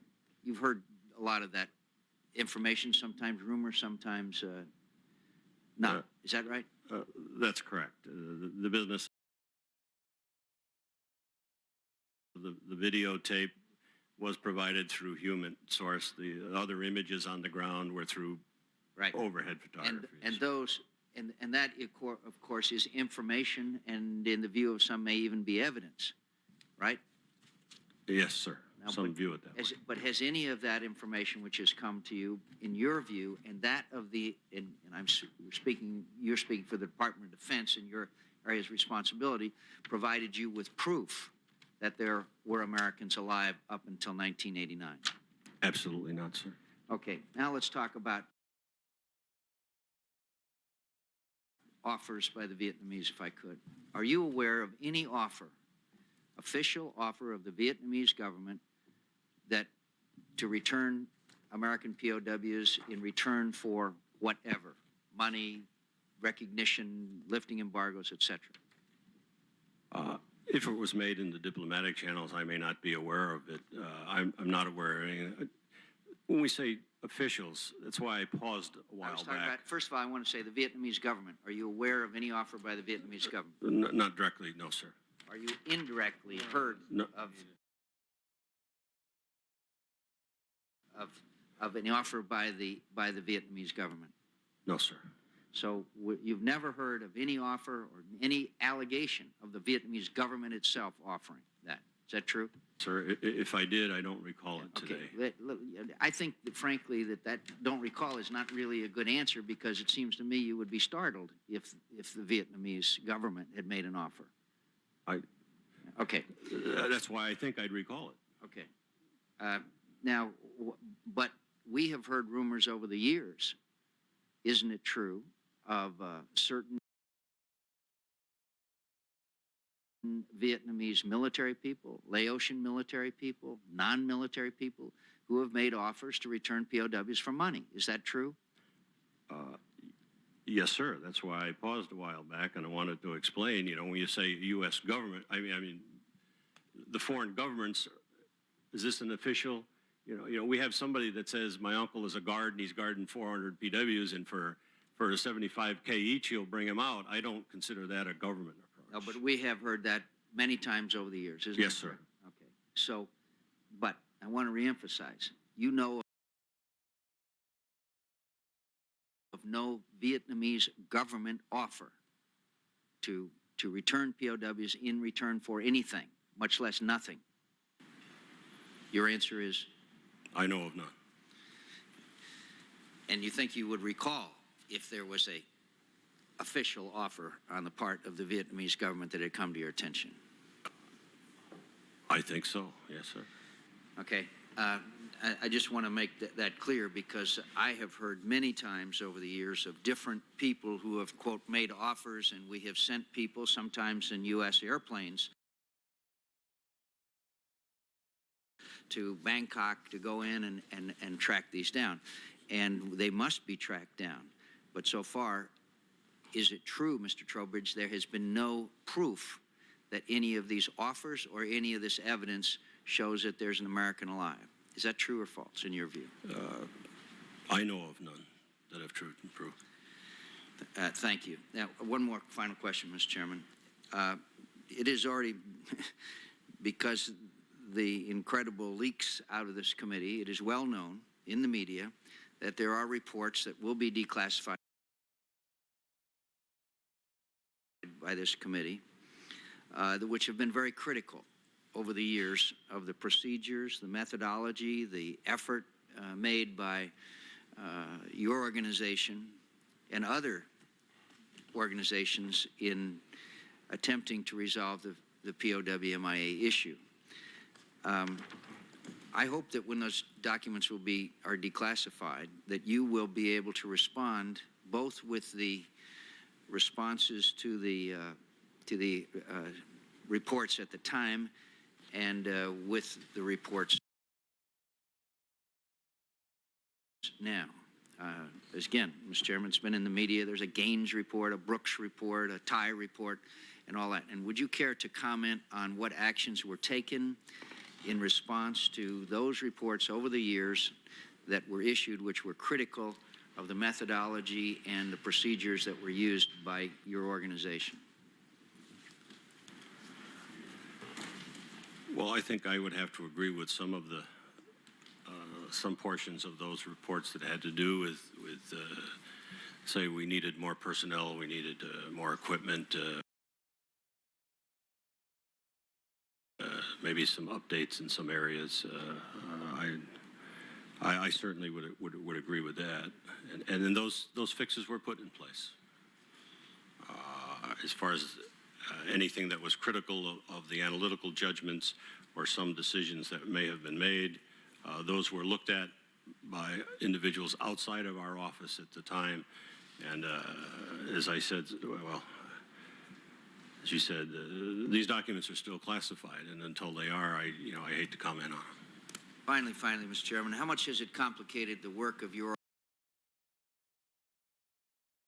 organization and your people, the effort to track down these allegations which have proven to be hoaxes, not those that you believe to be hoaxes, but that have proven to be hoaxes?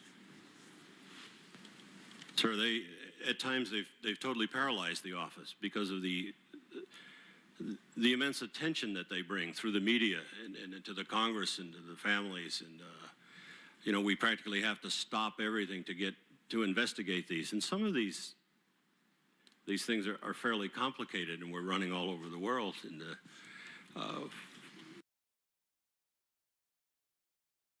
there has been times where offices practically come to a standstill following these leads that have been provided by the charlatans and scams. Well, it's a great regret of mine that this committee has been unable to uncover the hoaxes which have been proved to be hoaxes, but the media has been able to. I thank you, Mr. Chairman. I thank you, Mr. Trowbridge. Well, let me just say to Senator McCain, he may not be aware of it, the committee has actually worked quite closely with some members of the media with respect to the hoax issue, and particularly on the car photograph. I think the committee deserves some credit for its efforts there. In addition, the fraud part of this is a later focus of the committee, but it is one that will take place. And I have personally been in touch with some people and talking to them about that aspect of it. So I think that, you know, our principal focus up front has been on live sightings, POWs, and but there is that other part of this. Could I just say, the chairman, when there's that other part of it, and as Mr. Trowbridge says, it paralyzes his office, then clearly it impedes our progress and their progress. I totally concur with that. On the other hand, I know Mr. Trowbridge understands that the reason hoaxes work is that this issue is there 20 years later to be exploited. And it is there 20 years later to be exploited, not a small part because of the confusion, the different terminologies, the changes in categories, and the very thing that we highlighted earlier in this, that there was evidence in 1973 of some prisoners who didn't come home. And because that wasn't dealt with right up front, openly, it has allowed this thing to gain a life of its own. And I cannot avoid making that judgment. And I think that, I'm not saying you did, but it was a policy. I mean, look, we got a Assistant Secretary, Deputy Secretary of Defense saying, I'm going to make all the classifications back in 1973. And we've got a whole series of events that took place where major public officials, not the least of which the President of the United States of America, made a statement contrary to what people who were deeply concerned with this issue knew to be true. And that is partly why it goes on. It's exactly why we're here. So I am not unsympathetic to difficulties that you have faced. You know, you didn't make the budget priorities. You didn't set the priorities of the government. And you certainly didn't make the policy. So I am aware of that. And I think the committee takes note of that. But there was a policy, and there was an attitude that has put us where we are today. I think we're sorting through it. And I again applaud JCS for coming forward. Nobody's sitting here trying to create ancillary issues here. The issue is what happened, and I think Americans will be grateful finally for some people helping them to know it. Senator Smith? Thank you, Mr. Chairman. Just 3 quick points. I want to, Mr. Trowbridge, and following up on the line of questioning that Senator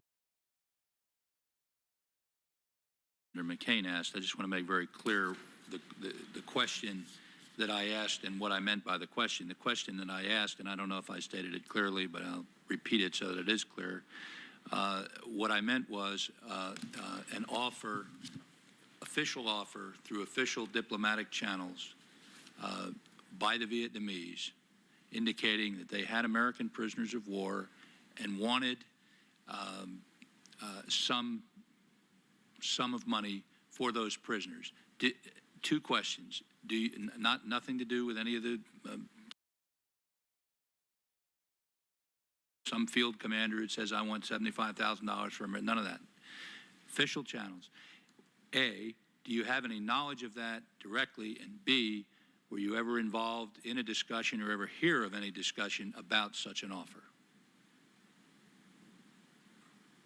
Sir, if I did, I think I'd recall it. However, I don't. Okay. And 2 other quick ones. Somebody else can answer this. Chuck's got the microphone there, but in trying to account for these numbers on the missing,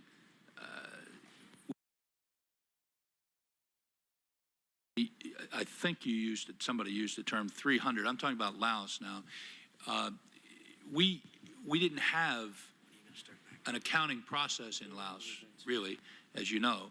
We just declared, I think the term was declared missing, 300. There were 500 or over 600 lost. Some remains have been returned. But I'm talking about in trying to come up with the numbers here, the universe of numbers. I know that the numbers that the chairman has quoted here include Laos. But in trying to make some determination as to whether or not somebody was a POW or not at the conclusion of the war in 1973,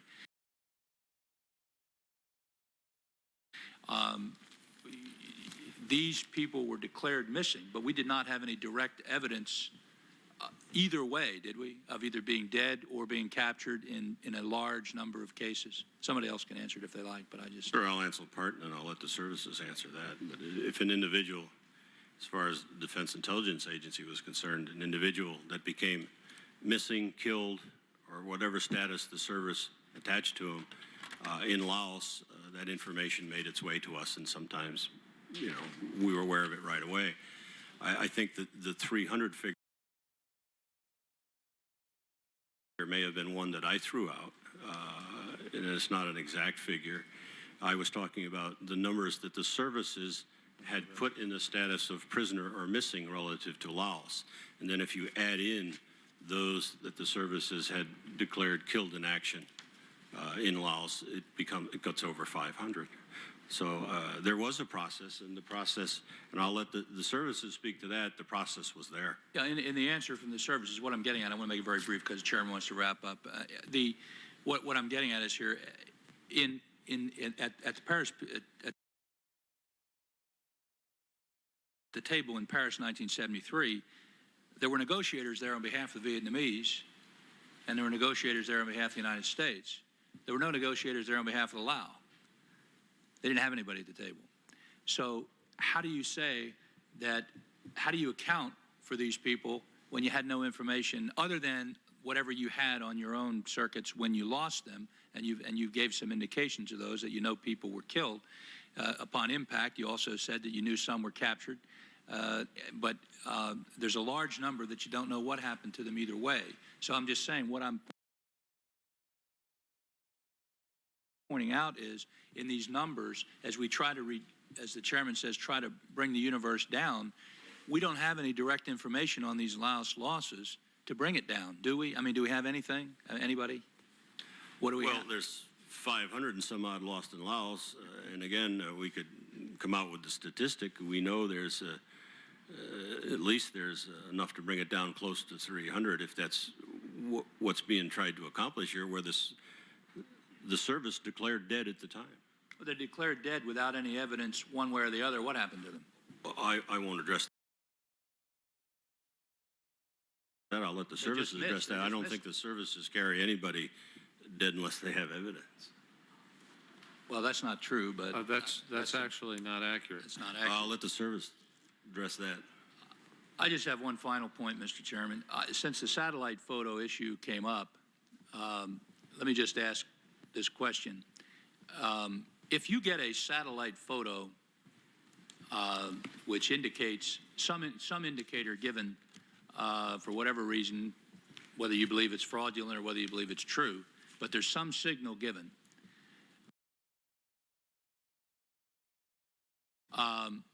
how do you determine that that signal is not legitimate? If I said to you, what is the best way to determine? Let's say somebody, you take a satellite picture and it spells out Jones, POW, and you get that from the air, and it's in Timbuktu someplace, okay, Laos. How do you determine that that's a fraud? If you think, because let me start back this way. Is it not true that we have such a satellite photo, at least one? Is that correct? That's correct. Okay, that is correct. Now, the testimony of your agency is that that information is not valid. It is not accurate. That it is, in fact, not truly a missing person giving that signal. I mean, that's what we've been told. Sir, I don't want to get into I discussions. know you can't go, I'm not asking for the specifics. I'm not asking for the specifics. I'm not asking for any specifics because that's classified and I understand that.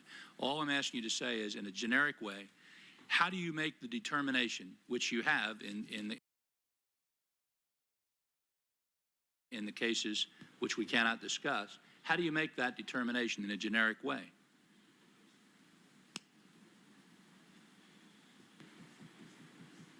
To give you the complete answer, what you're looking for here, I would have to discuss some things that I don't want to discuss in this Okay, session. fair enough. And that information is classified. available to this committee. Fair enough. We'll do that. We can do that in executive session. Okay, thank you, Mr.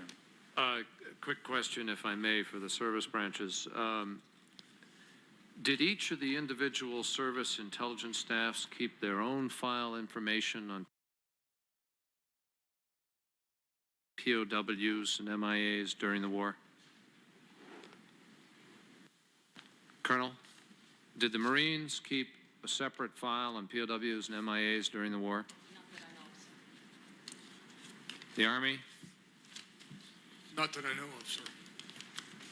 Navy? Talking about the intelligence? Intelligence. Did Yes, Navy, we believe the Navy did. Navy intelligence kept their own files? Is there any reason we haven't been able to get them? In 1976, I believe, all the files were turned over to the Defense Intelligence Agency. Is that true, Mr. Trowbridge? Did you receive from the branches of the service all files they kept on POW MIA? I can't say all files. Certain information that they had in their files, they did provide to us. Well, let me ask you, do you have any files to this day on POW MIA? Sir, I'm not in the intelligence area. I'm in the casualty reporting area. Aren't you responsible for how people are listed? Yes, sir. Doesn't the intelligence The report to you? intelligence people have told us they turned their files over to the Defense Intelligence Agency. Mr. Trowbridge? At the time, anything we received from the services relative to intelligence that they may have had, I'm sure was, well, I know was compared against ours. Most of that information came from us to start with. Is there any, and what about the Air Force? I haven't asked you that. Did you keep files? We reported our casualty data to OSD, as you've previously discussed. We reported it monthly to the JCS.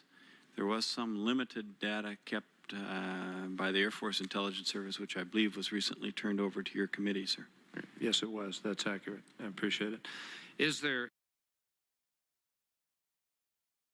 any service branch that has, at this date, a list of those people who were, according to that service, their casualties in Vietnam, either MIA or POW or KIA, BNR? Is there any branch that has such a list? The Marines, Colonel? Our list matches the one with DIA. We have 283 individuals that we've listed in Southeast Asia. 179 of those, I believe, are listed as killed in action, body not recovered. And 104 of those are listed as missing and then with a presumptive finding of death. Do you have the background data with respect to the presumptive background finding of death as well as on the KIA, BNR? Yes, sir. We have it contained in our casualty records, which we turned over to the committee, sir. So it would be possible for you to review that and make a judgment in 1992 terms with respect to the presumptive finding and also with respect to the body not recoverable. Yes, sir. What we can do is, from our retained casualty records, we can establish basically what, from the DD 1300s, which we produce, what happened to that individual. Well, that's good to hear, and I think it would be very helpful to us. Could the Army do the same? Yes, sir, we could. Could the Navy? Yes, sir. I know the Air Force is going to say yes.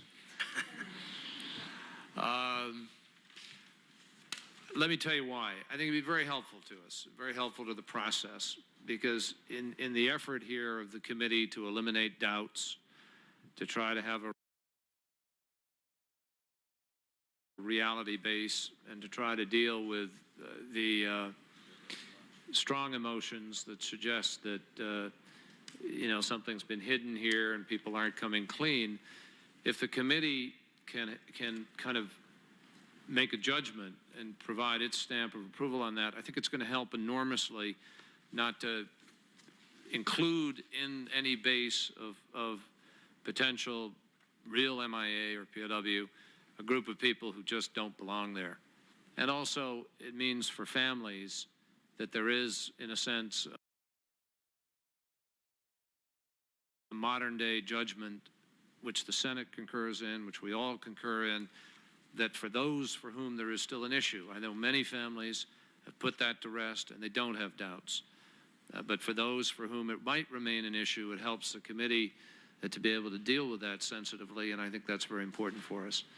So I would ask you, if you will do that for us, obviously we will forward that request appropriately through the Joint Chiefs and Service Secretaries. But it's something that you say you can do, correct?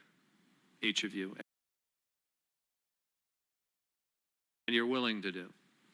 And you tell the committee today that you could do, and what kind of period of time? I know it varies by service because some have more than others. Obviously, for the Army, it's a larger task, and for the Marines.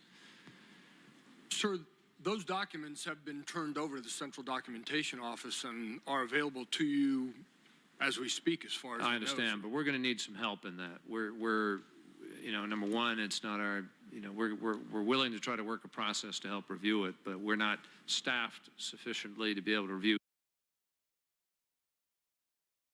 each and every one of those, nor will we understand each and every one of them. And so I think we need to do this jointly. So if we could try to do that on short order, that would be helpful. We will have written questions that go into details of chain of authority, of chain of custody of some of these items. We're not going to bore everybody with them here now. But the committee will submit those to you in writing, and they will be submitted back to the committee under the same oath. And we would ask you that they be submitted back. If we were to ask them now, you would answer them here immediately. So we really need those back within a week. And we will submit those to you. That is not for you, Mr. Trowbridge, or Mr. Jennings, for the separate services. And then, Mr. Trowbridge and Mr. Jennings, you will return with us this afternoon with General Tye and with Admiral Moorer, and we will talk more about the process of accountability and listings. So we will stand in recess until the hour of 2:30 p.m. We will continue in just a few moments with coverage of this hearing of the Senate Select Committee on POW MIA Affairs. But first, we'll take a short break to update our schedule.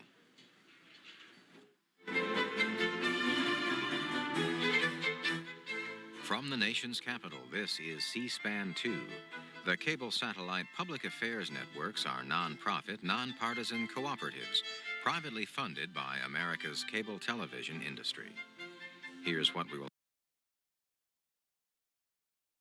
have for you during the next several hours. As we've explained, we will return momentarily to the hearing of the Senate Select Committee on POW MIA Affairs.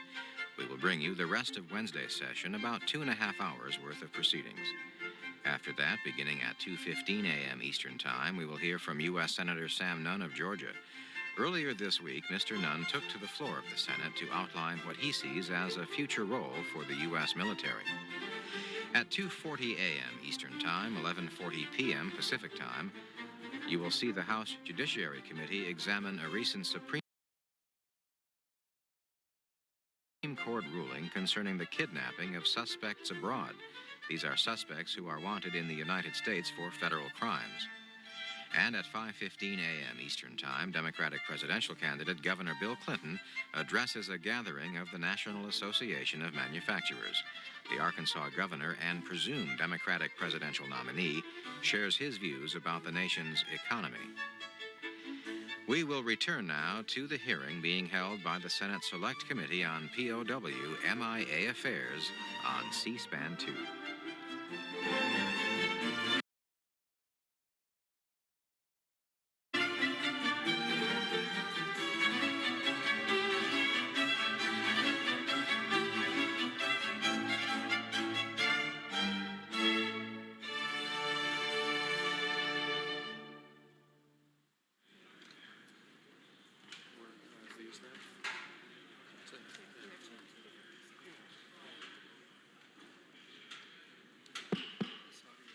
The hearing will come to order.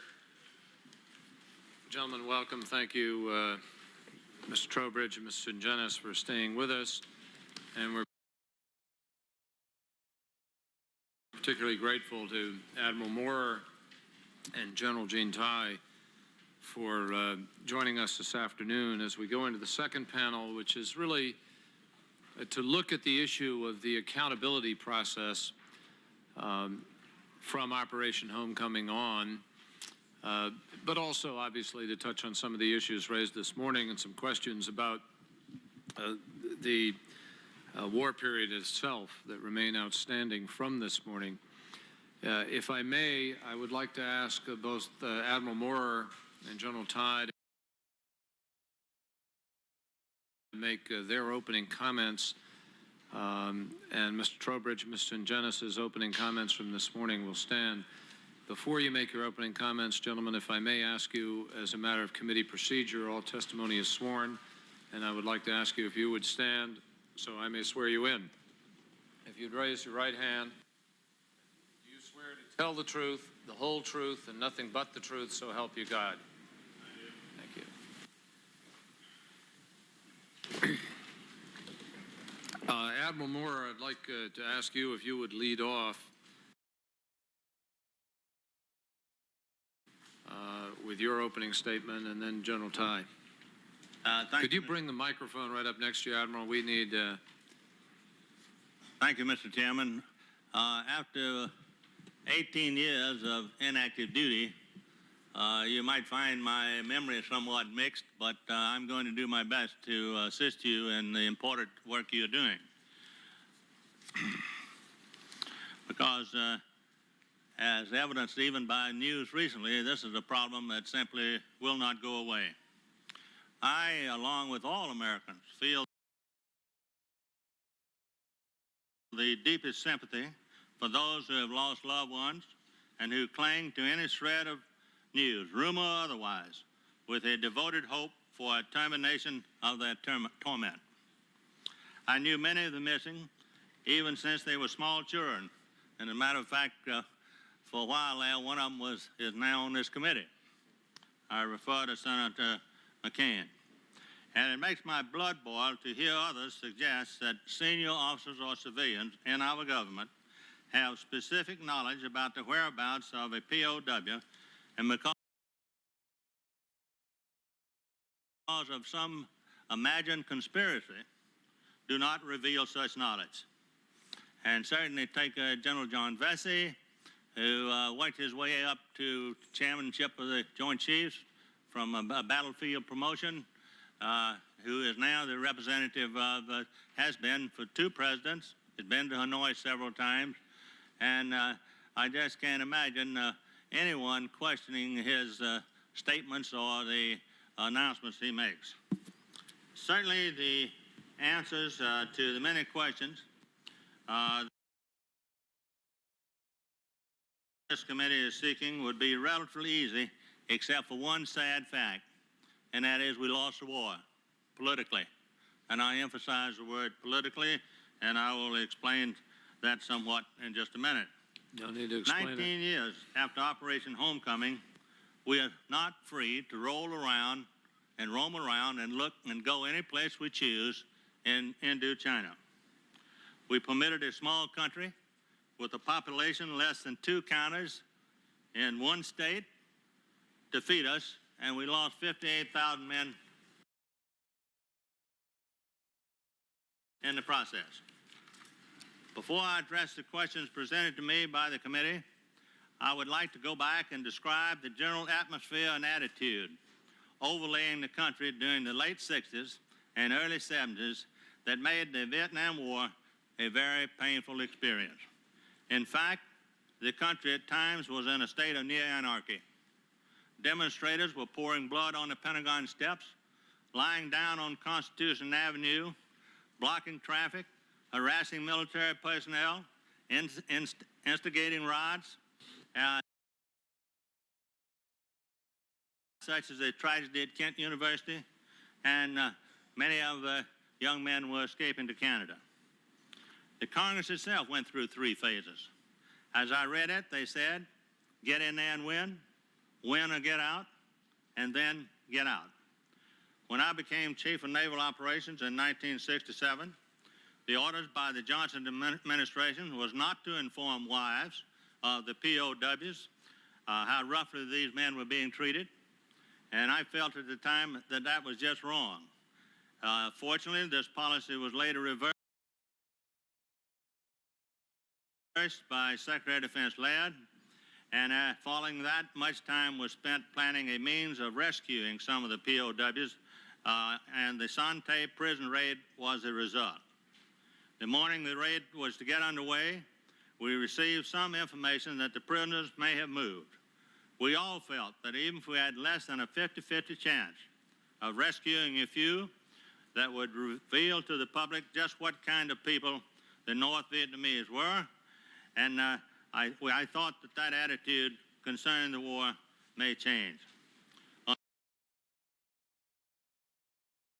Unfortunately, the prisoners had been removed from Sante prison and moved back to Hanoi, and no injuries to participate in the participation of the Sante raid. And I think I'd just like to emphasize the courage and the skill that the men demonstrated in making that raid, which was very complex and which incidentally could only be done 1 day a month, because it had to be that we had to have the moon in a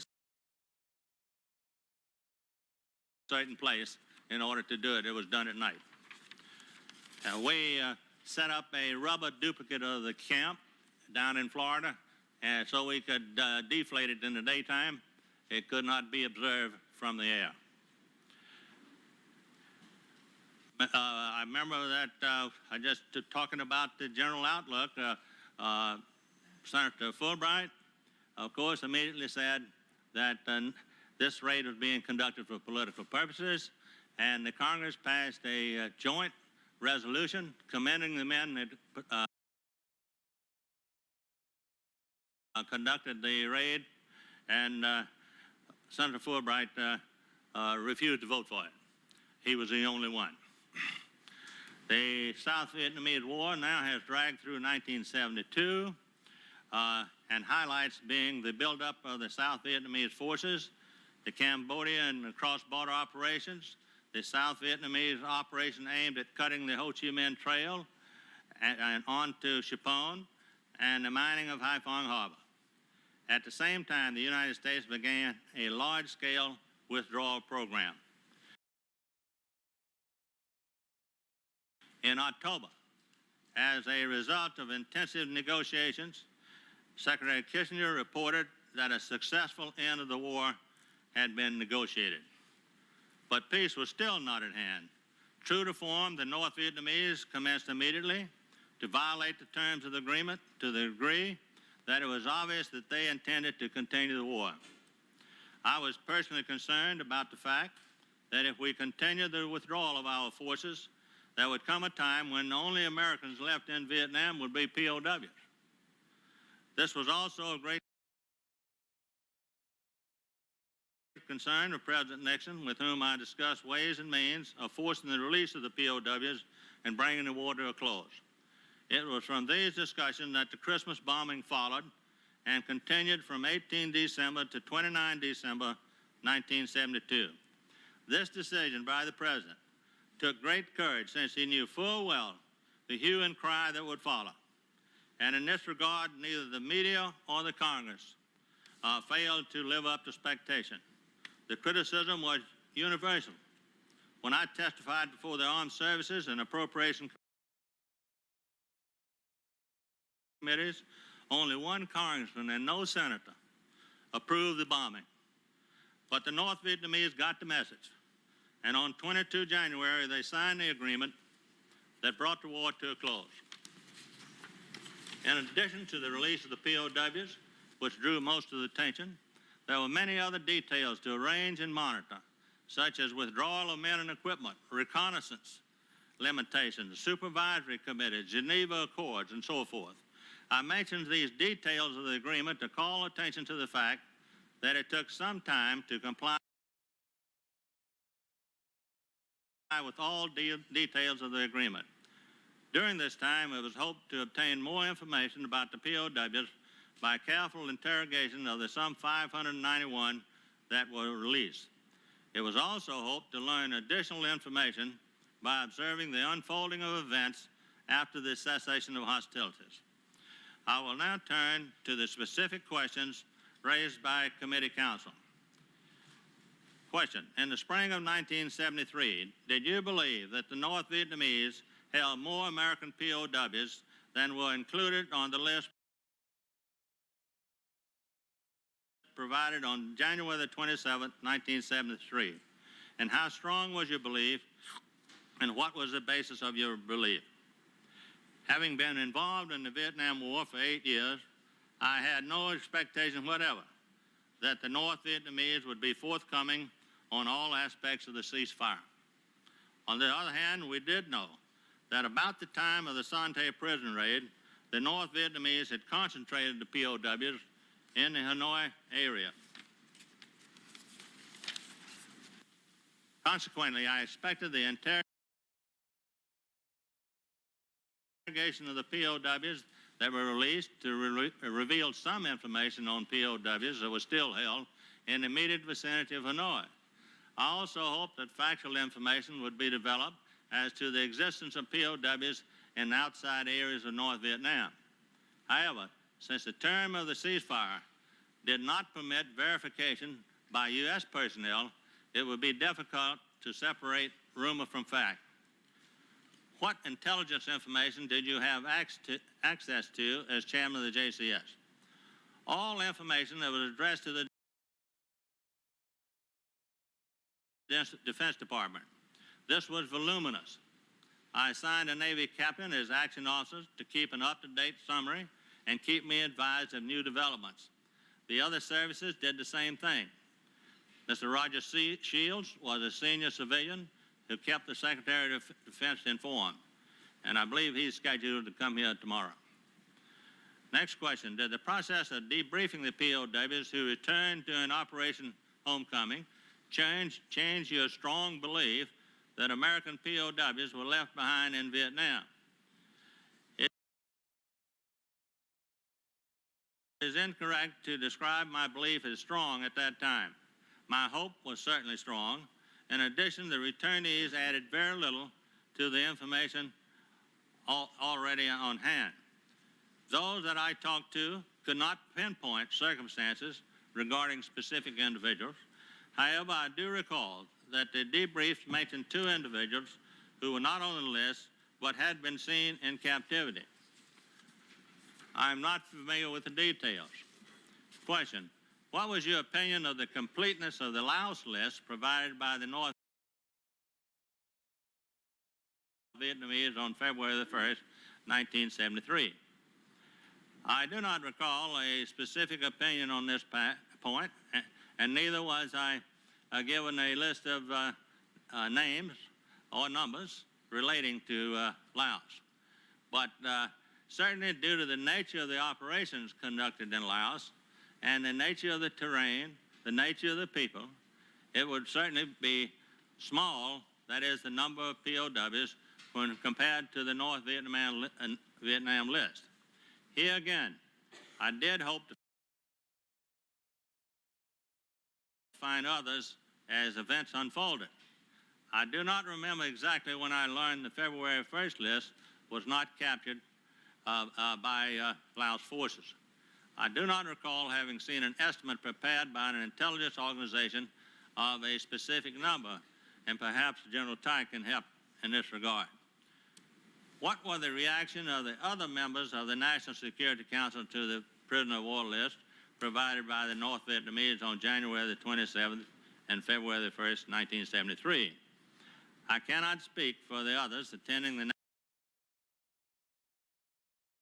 National Security Council meetings other than to say that it is a lie to suggest that senior government officials at that time or now do not make every effort possible to rescue Americans that may be confined overseas against their will. However, as the Secretary of State said only last Sunday, discussing this overall problem with respect to the Mr. Yeltsin's announcement, the government for about 9 years. We had spent billions of dollars and lost thousands of men. The public had been heavily flooded with anti-government news, very often untrue. The rules of engagement imposed on the military forces excessively restricted and violated common sense military principles. The Congress passed several amendments limiting or removing funds to prosecute the war. For instance, the Second Supplementary Act of Fiscal 1973 prohibited use of funds appropriated in the Act to support directly or indirectly combat activities in or over Cambodia, Laos, North Vietnam, and South Vietnam, or off the shores of these countries. From the North Vietnamese point of view, this amendment eliminated any responsibility they may have felt to comply with the terms of the agreement with the United States in Paris in January 27, 1973. We could no longer pressure them militarily, and there was no way to verify any statements they chose to make about location of POWs. It was not unlike the problem we had after Desert Storm when the government first announced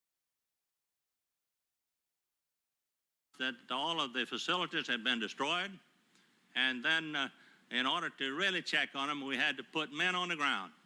And we had the same problem here, I think, to locate all and run down all the rumors and all the information we had on POWs, and that was simply not possible. Thank you, Mr. Chairman. Well, Admiral, thank you very much. I appreciate your testimony. I might just note personally that I'm sure John McCain feels the same way, that we're delighted to have you here. On a personal level, you had an impact on both of our lives. I was a young ensign just turning JG when you were CNO, and you made a great impression on all of us then, so we're delighted to have you. Thank you, sir. General Ty. First of all, I'd like to say, Mr. Chairman, that I will restrict in my statement the answers to the specific questions that you addressed, that you asked that I address. I welcome the request that I discuss with you certain aspects of U.S. military preparation in the Pacific for the anticipated successful conclusion of the Paris Peace Accords and the return of our military personnel held prisoner by the Southeast Asia enemy governments. I was assigned as Deputy Chief of Staff Intelligence at Headquarters Pacific Air Forces in August 1971, and in March of the following year, upon retirement of the incumbent, reassigned as Director of Intelligence at Headquarters of the Pacific Command, on assignment the Commander-in-Chief of all military forces in the Pacific and Indian Ocean areas, and at that time he was Admiral John McCain. He was relieved on retirement by Admiral Noel Geiler, and I reported to each of them directly in turn.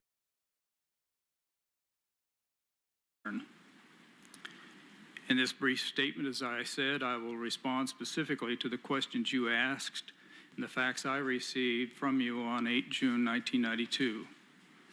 I so regret that the reputation I may once have deserved for a near photographic memory is no longer a valid one. But then again, 20 years ago may only be a long time in the memory of younger people that are here today. As the Paris peace negotiations neared their conclusion, CINCPAC received tasking relative to his responsibility as military commander of Pacific Forces from either the Secretary of Defense and or the Chairman of the Joint Chiefs of Staff that he forward as accurate a list as possible of the military personnel, SINCPAC, and his component commanders expected to be returned by the enemies on the anticipated successful conclusion of the Paris peace negotiations. SINCPAC directed that I assemble a group of senior intelligence officers from my SINCPAC intelligence staff and from the headquarters of the component commander staffs to build a master SINCPAC list in response to the request. Each of the component commanders, that is the Commander-in-Chief of Pacific Air Forces, the United States Army Pacific, the Commander-in-Chief of the Pacific Fleet, and Fleet Marine Forces Pacific, quickly named a senior intelligence specialist to work under my direction and additional analysts, personnel specialists, and clerical personnel as necessary to complete the task. Their role was to assemble all of the records and intelligence available to each of their headquarters in the SINCPAC Intelligence Conference Room and to compile a list by military service of the names, rank, and other relative data on each missing individual on which sufficient intelligence and other data was available to reasonably expect that he had survived and would be returned on successful conclusion of the Paris negotiations. Toward that end, a complete evidentiary dossier was to be compiled on each individual, and altogether some 30 people were directly involved in the project. I remember that SINCPAC-AF was represented by Colonel James Crichton, and that my principal deputy for the project was United States Army Colonel Logan. For construction of the list, I instructed the analysts to gather any and all pertinent data which could support or deny the possible survival of the missing in action. Information and intelligence included operational reports, human reports, eyewitness reports of fellow combat personnel, Jolly Green reports of attempted rescue from helicopter crews, communications intercepts, photographs, and other data from the print and other news media, and any other data from any other source which might shed light on the fate of the missing. Much of the data had been collected by the individual military departments who were responsible for casualty reporting. I do not remember what DIA was doing parallel to that tasking at PACOM, or what OSDISA was doing on the task, if I ever knew.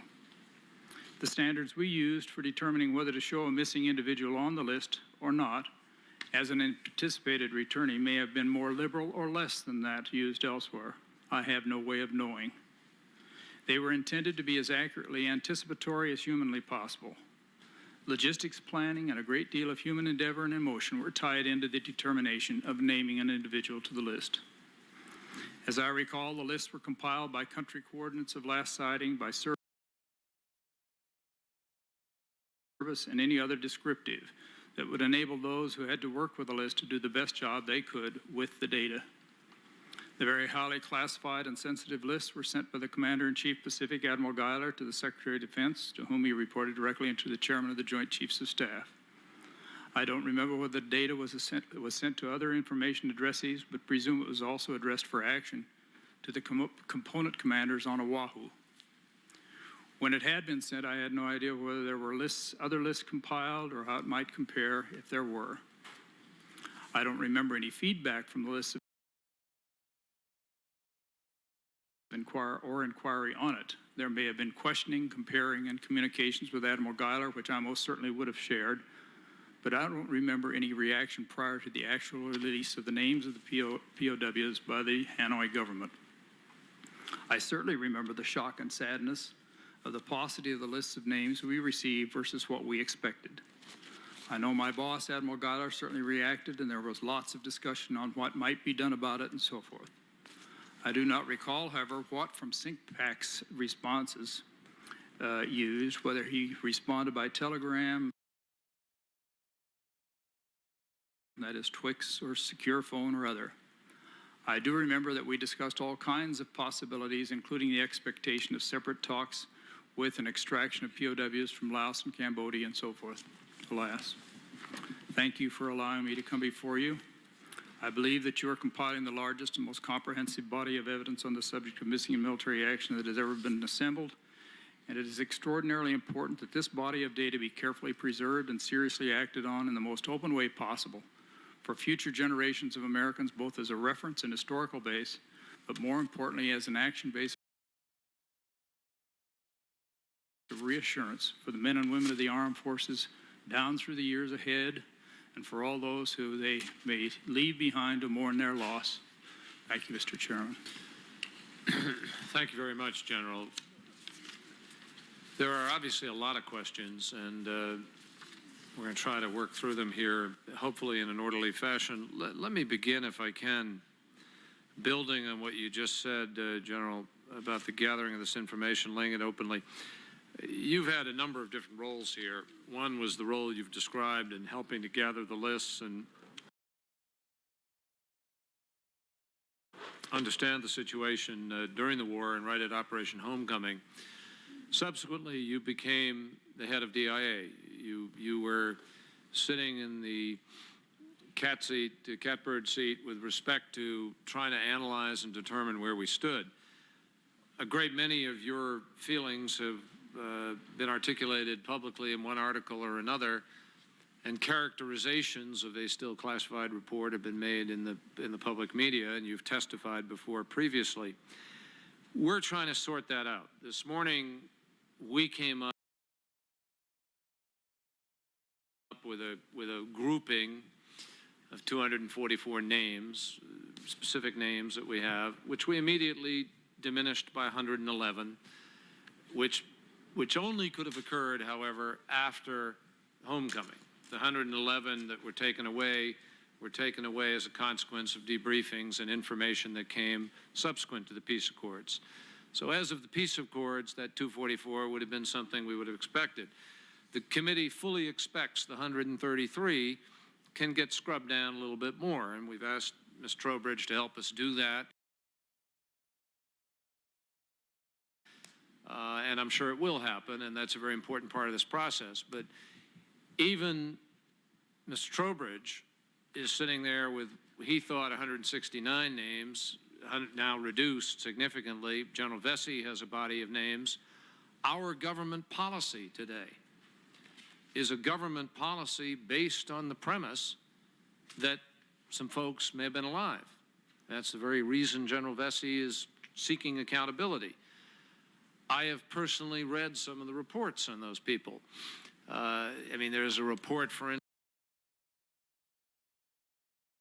instance, on a flyer shot down. They watched the chute open. He's in communication on the ground, talking to his wingman who's flying above him, and then signs off, and that's the last we know. So the last we know, the person was alive. There are significant questions about those kinds of cases, obviously, and you have analyzed all of them and seen them. Going back to 1973, the time of the Accords, and the time that you were sort of accruing these lists, what was your expectation about how many should be returning, and what did you think when you saw the list presented by the North Vietnamese, personally? My personal view was shocked because I had a great deal of faith in the approximate numbers of the list that we had compiled and the dossiers.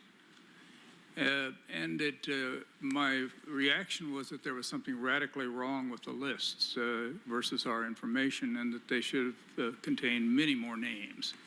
And that was on a personal judgment, and that was a collective judgment of all those that had worked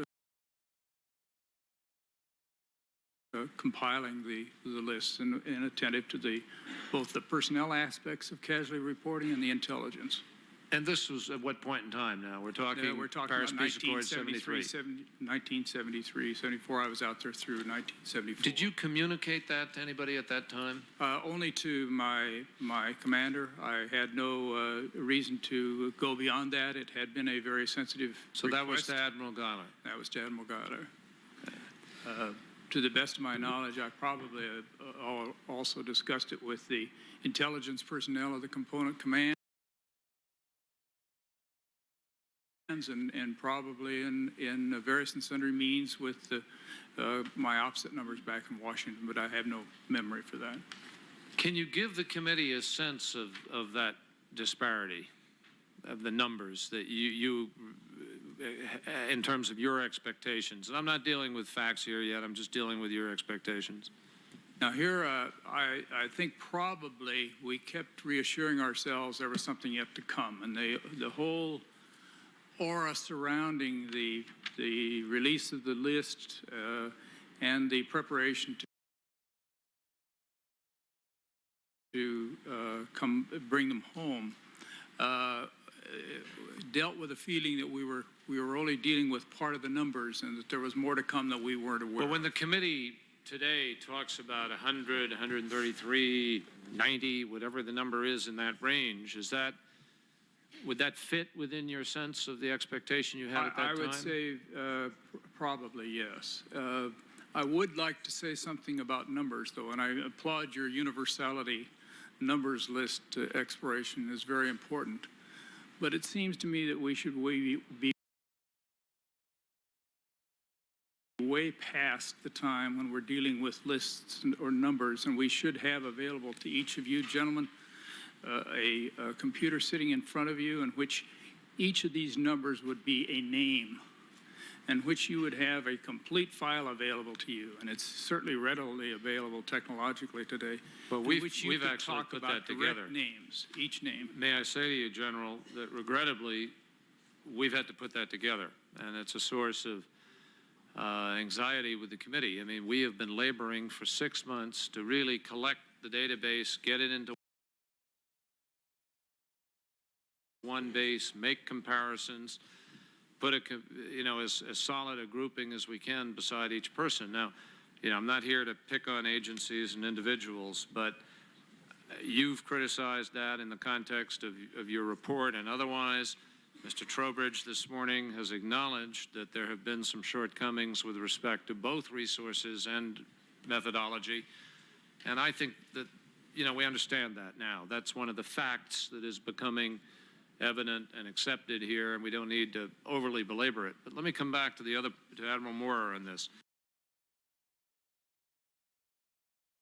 Could you comment on the same sense of expectation and your understanding of what you thought was coming through the list that you were compiling and the knowledge you had, both as CNO and then ultimately as JC, Joint Chief Staff? Well, of course, I was in 1970, I became a chairman. So up until that time, I think that by and large, the numbers you have on the board were fairly accurate up until 1970 or so. But then the war went on another 3 or 4 years. And as I said in my statement, I certainly was aware of the kind of people we are dealing with who have entirely different sense of value and who view a POW as having value, which could be measured as a source of intelligence or even a trading item, such as occurred when the French bought several of their POWs. After the list came out, as you may recall, it came out, I think it was in 3 separate messages, wasn't it? The total list that were in the Hanoi prison. I, too, was disappointed in view of the fact that we've been fighting 8 or 9 years, and there were, at one time we had over 500,000 men down there. Admiral, let me try to interrupt you there and suggest it's important for the committee, to separate disappointment from expectation based on fact. Now, as we all know, the circumstances over there in terms of survival, et cetera, were difficult. There were a lot of differences in this war, which you're well aware of, we're all well aware of. The question is really, what did the intelligence base, not a hope that we're going to have a grand exodus of a lot of people who lost, but what did your intelligence base say to you in terms of that expectation? Were there hard cases and hard numbers that you said, wait a minute, I know we've got more POWs there, or was it just a hope? Well, there wasn't a hard number, as I recall, that I could, I'm talking about in addition to the 591 or whatever it was that came out of Correct. Illinois. There was, I don't recall a hard number that people said, well, having analyzed the what took place when a plane crashed, or what was the pilot that was in the air, described what happened to what it looked like to him, and tried to judge how many people were still out there. I don't recall a hard number. There may have been one, but I don't recall it. I do know that by and large that the figures that General Ty is referring to that were prepared there in St. Pac were sent in, and I'm sure that Mr. Shields can perhaps give a better answer than I can give. But I don't recall a hard number where we could go to the Vietnamese and say, hey, you still got a couple of hundred or 300 or 400 of our people, and we want them back. Did you forward a number to Dr. Kissinger? No, but he gets the messages, all the messages I was reading. But did you ever give him a specific number that was to be expected through the Paris peace talks? No. No, sir, I did not do that because the way the thing worked, he of course, was dealing with the Secretary of Defense, who was giving him all the numbers that were finally peaked up at that level from the services and the Unified Command. I would assume that the Secretary of Defense got them from you. Well, not all of them. He was getting, each service was working on this, and he was getting numbers. So I was getting numbers from the Army, Navy, Air Force, and Marine Corps, and from the Unified Commander, and also the commander in Saigon. And it was not a hard figure, as I recall. I have obviously some more questions, but I want to go through the round here. Senator Smith.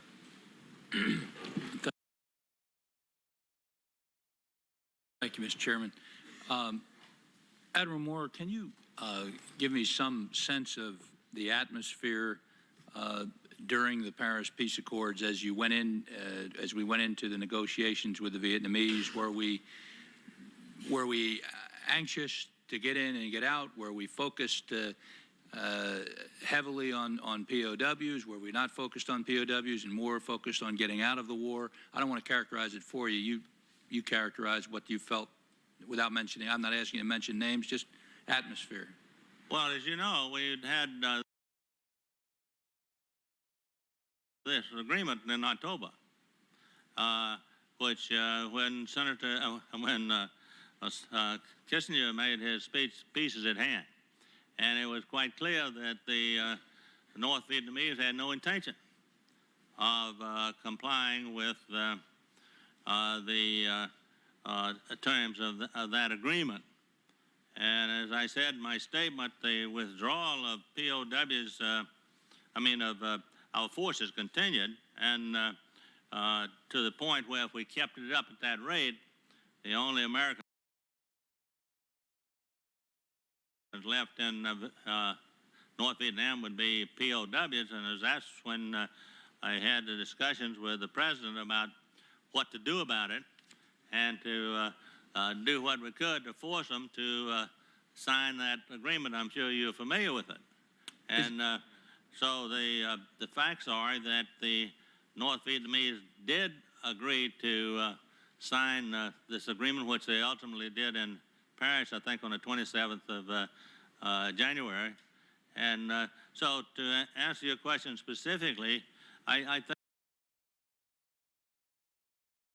it's quite true that the United States, and I'll have to include the public in this, wanted to finish and get out. And so the objective was to of course, have the POWs released, and at the same time to certainly bring the war to a close, because the Defense Department was out of money, for one thing. We couldn't continue with the war. Okay.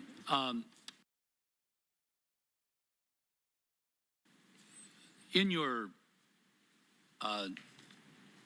deposition to the committee, without quoting you directly, you kind of intimated that there really was not, for want of a better word, stomach among those who were negotiating on our side, the U.S. side, to resume the war. Is that a fair?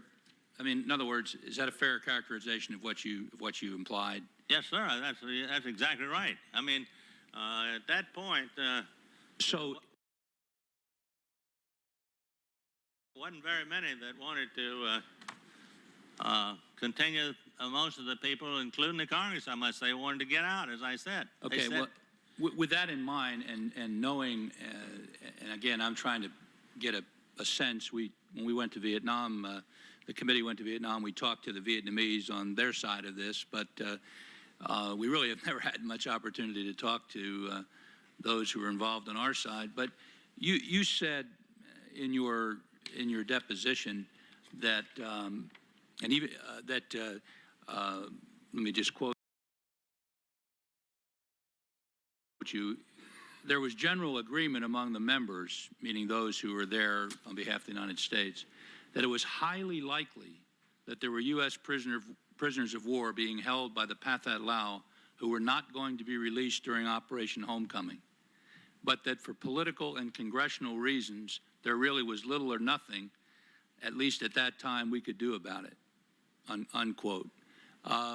Well, I think, yes, sir. Would you respond to that? Let me make a point. In the agreement that was first agreement made in October,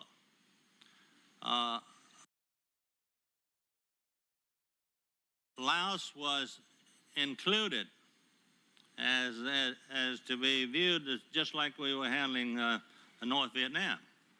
In the second, the final agreement that was signed on the 27th of January, I think it was, I don't recall whether Laos was actually put in there, but it was assumed again that if they were POWs in Laos, they would come out. But while we're talking about Laos, I would like to emphasize two or three things. In the first place, as you know, Laos had a government in Vientiane with the Prime Minister was Suvarnabhumi Phuma. They had another kind of civilian guard at Luang Prabang, commanded by a general called Van Pao. And then there were the Pathet Lao forces, and there were the South Vietnamese forces. And but the operations in Laos were primarily air and some intelligence penetrations. In other words, what I'm trying to get across is that the volume of people that would be POWs in Laos, the number of people, would not approach that in North Vietnam because of the scope of the effort in North Vietnam compared to Laos. Well, so that I can, let me also state that in your deposition, you were very forthcoming in stating your very strong opinion, and I won't get into the method that you stated it, but because it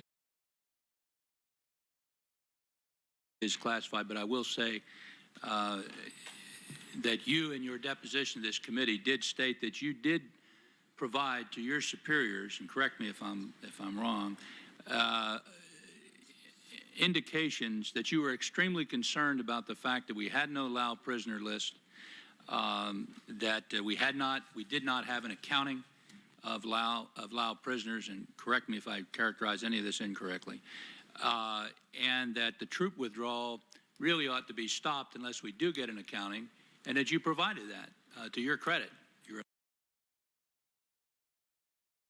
immense credit, you provided that information to your superiors and essentially were overruled. Is that a correct assessment of your position at the time?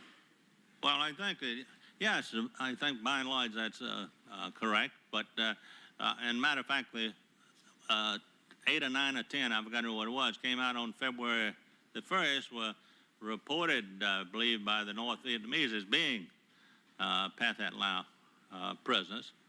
And I think it turned out not to be the case. Is that right? Well, I think there were 8, but I think it was certainly your opinion and the opinion of many others that that was far less than what we thought that they had. Yes, they should have had more. But on the other hand, nothing. I want to try to differentiate between 8 and 9 and maybe a few 10s on one hand and what was in North Vietnam. I think that people have overestimated the number of prisoners that were in Laos. But there were undoubtedly some from some of these operations that were conducted. My time is up, Mr. Chairman. Thank you. Thank you very much, Senator McCain. Thank you very much, Mr. Chairman, and I welcome both our distinguished witnesses for whom I have great respect and admiration and affection, and we're very grateful that you are both here. General Tai, you might remember that you and I have had several encounters like this. Last one I remember was when I was in the House of Representatives and we had a hearing in which you testified, and of course at that time you stated that you were under the belief that there was Americans left alive against their will in Southeast Asia after the completion of hostilities in 1973. And are you still of that view, General? I haven't had access to any data since 1986 to change my views that I expressed at that time to that effect. Yes, sir. And at the time, if I remember correctly, I asked you... I'm sorry, Senator McCain, did you say that you'd changed your mind? No, your he voice has not. tailed off? He has not. He has seen no evidence to change it. Thank you. General, if I remember our exchange at that time, you stated to me that it was the weight of the body of evidence that gave you this, caused you to hold this belief. And maybe you can tell me that again, or for the record, or exactly what the specifics are that have led you to this this very important conclusion. Yes, I think the discussion this morning, I sat through this morning's session and listened to the discussion of evidence, and I take it for granted many of you are lawyers and you talk about an evidential base that might Please do not include me in that group, General. Might have been quite different than the conclusive evidence that we heard someone talk about later on. But I think the questions that were most usually addressed to me then, and today you're talking about the weight of evidence again. And here we're talking about the value of largely human intelligence reporting, which we went to great lengths to prove or disprove. And in those cases where we could not disprove it and could only uphold the veracity and the integrity of the witness, provided evidence that there were live Americans still held against their will in Southeast Asia. And it had the inevitable result, such testimony, on my part of asking me what proof did I have, and I've answered for the record many times the fact that I didn't have any proof, and that to ask for proof was to get on the ground in Southeast Asia and examine every inch of the ground, or to have a cooperative government there with which we could get some straight answers. And my recommendation at that time, and still is, that we establish diplomatic relations again and get on as friendly a basis with the Hanoi government as possible, as quickly as possible, and get into the files ourselves if that will ever be permitted. But, General, and I say this with great respect, my hometown newspaper this morning had an article that stated irrefutable proof. Now, I think that's a little different, and that's quoting you as saying a former Pentagon intelligence chief says the United States had, quote, irrefutable evidence that American prisoners were being held long after. I get a different impression from what you're saying. I'm not trying to be in any way combative here, but I think Senator, it's very I'd important. ask you, first of Yes. all, to please try to tie down the origins of the press reports. I don't think that I've ever used the word irrefutable about any of the evidence that I talked about. I'd also like to say for the record today that in the case in the last few days of my having been, or a report that I was alleged to have written, having been reported in the Wall Street Journal, that as I asked a reporter on the phone it sounded as if he were quoting from a classified document, are you quoting from a report that I wrote in 1986 and submitted to General Perutz? And he said, yes, I am. And I said, and is it classified? And he said, yes. And I said, well, I don't have access to that document. It's classified top secret, and that's the end of our discussion. This was a telephone discussion. Now, the quotes that are in there are even more interesting because of one word. The Wall Street Journal report said, used the word probable. The report that I submitted to the Congress said possible. And he is referring to a copy of the report that was not submitted officially at all and is therefore traceable. And I immediately called the security shop at the Defense Intelligence Agency and reported that they had a classified document in the hands of the press and that I had been asked to comment on it and refused. So I think if you'll check the sources sometimes of the words irrefutable or any other such things, you won't find them in my vocabulary. Thank you very much, General. And please know that I do not believe that detracts from your opinion, which is a product of many, many years of work in the intelligence field, because I think you bring to this committee and to the record a very impressive and very forceful, I think a very impressive resume that I think lends great weight to what you have to say. At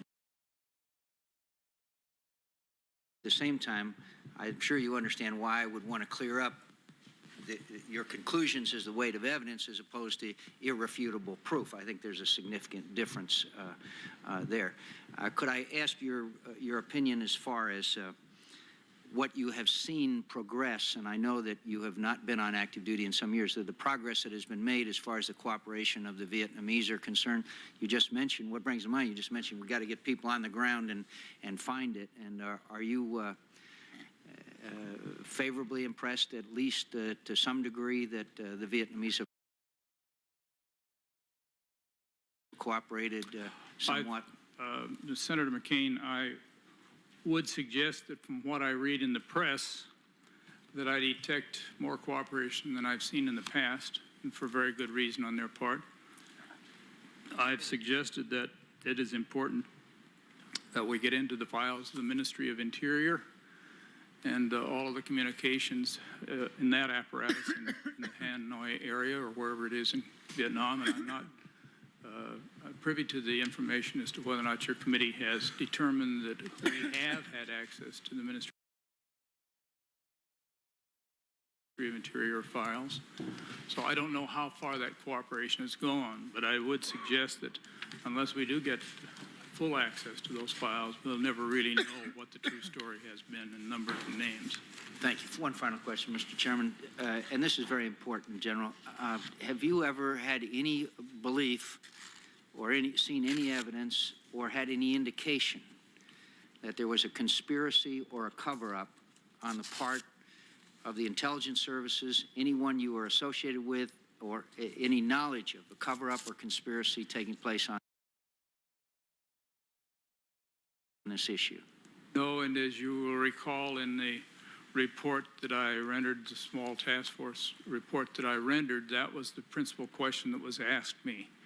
Have you detected a cover-up in government, in any part of the government, DIA or elsewhere, on this issue? And my response was absolutely not, and I doubted very much that you could have a conspiracy, a real conspiracy in government. With the investigative press and all the other means that we had at our disposal, it was very difficult to believe this could have been covered up at all by the government for this length of time. You share that view, Admiral Moore? Absolutely, yes, sir. Thank you, Mr. Chairman. Just as a follow-up to that, is it fair to say that this issue has been handled in such a way as to give credence to that theory and possibility? I've responded to that, yes, sir. Admiral? I've read this over and over in books and papers and so on. Yes, sir. I know people make an accusation, but I don't know of any possible reason or credence to a statement like that. I understand, but I mean, the fact that information is hard to get, the disorganization at times, the lack of a sense, I mean, all of the things that have been articulated by the committee and by witnesses, I'm saying would give credence, would give people the ability to say something's fishy here, something's not working. Oh, well, there's several books that say something's fishy. I mean, that's the way people write books. But let us say that in my presence, I've never seen the slightest indication of that. And I think that I know the people too well, and I just consider it as an insult to suggest that they would, that any of the people I dealt with would. Can either of you explain why the government said they're all back or they're dead, when in fact there was evidence to the contrary? Well, I think that statement was referring to the first list that came out. I remember when it came out in 3 sections of the messages, and it also listed 4 or 5, I've forgotten which, were dead. And I don't agree if that's what the government said. Whoever said it, I don't know who. I never have found out who the government is, but I think you need a direct statement from some individual to make that meaningful. Well, we have direct statements. I mean, you agree then that that is not accurate? I agree that it's not accurate, that there's any kind of conspiracy. Well, do you agree it is not, that those statements are also not accurate? That they're all back and that they're all dead? Well, I think... as of 1973? Yes, I doubt that's accurate. Okay. General Ty, do you agree that's not accurate? I agree. And you're aware of the statements I'm referring to? Yes, I am. And they are in direct contradiction to the state of the evidence, are they not? I presume whoever prepared the statements for the individuals that gave them had a great deal of fog in mind. And would you not agree that that has contributed significantly to both confusion and to the whole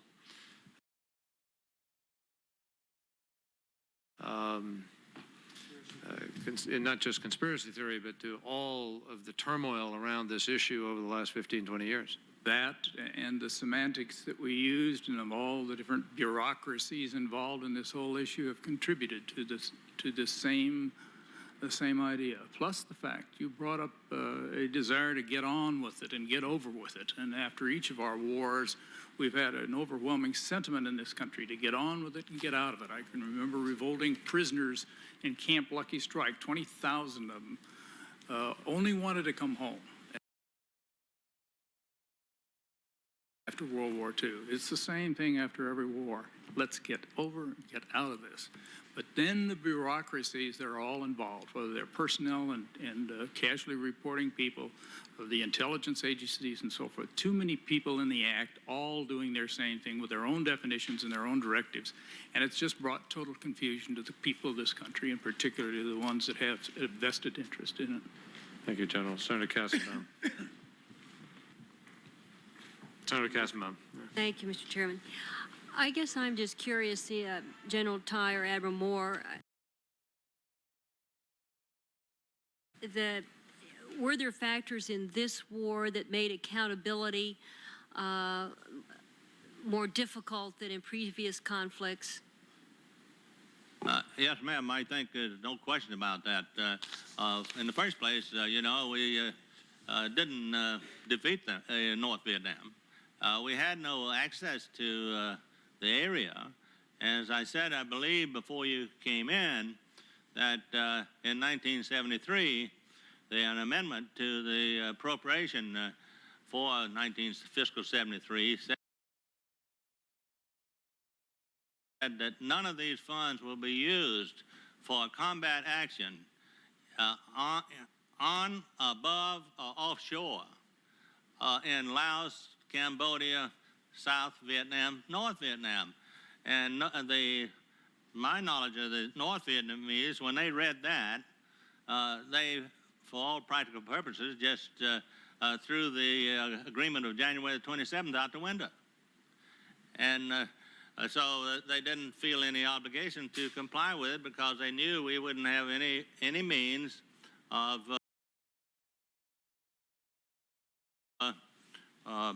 bringing pressure. And so in that regard, I think also I would add to the fact that as I said in my opening statement, that the entire nation, you've got to bring the public into this thing too. They wanted to get out.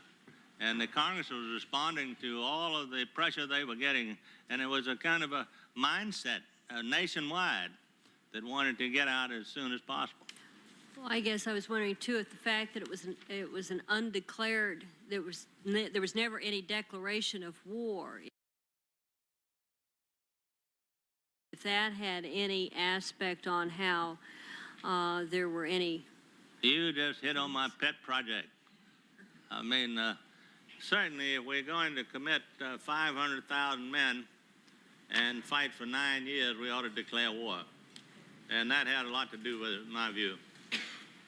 Of reporting, did it in any way affect the reporting of casualties or lists that were kept and how? Well, I think Senator Kassenbaum, if we'd have declared war, we would have won it. And if we'd have won it, we wouldn't ask them. We'd just go look. Okay. Let me go back to 73, and at the time that CINCPAC was asked to pull together lists. Is that correct? And yes, those were presented at that time.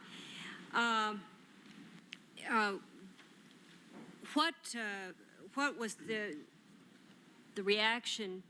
Your reaction, I guess, to the POW lists that were provided in response by the North Vietnamese at the Peace Accord. Maybe you've covered this already. Yes, I have, ma'am. Oh, I'm sorry. To answer your question, it was quite a bit of shock associated with it, and the expectation that we probably would get additional lists over and above those that we had, and that there was something more to come that we weren't aware of. Which you never got. Which we never got. Were you comfortable with the reporting process at this point, just within our own government, between DIA and the individual services? Do you know, having headed and been associated with DIA for so long, I hate to tell you this, but ma'am, I wasn't really very much aware of DIA when I was at CINCPAC. I had gone down through an Air Force chain, and I ended up out of the Air Force for the first time in a unified command.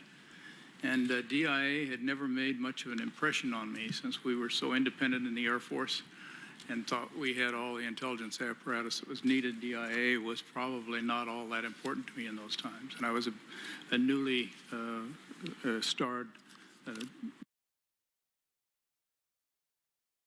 general officer and wasn't too well acquainted with DIA.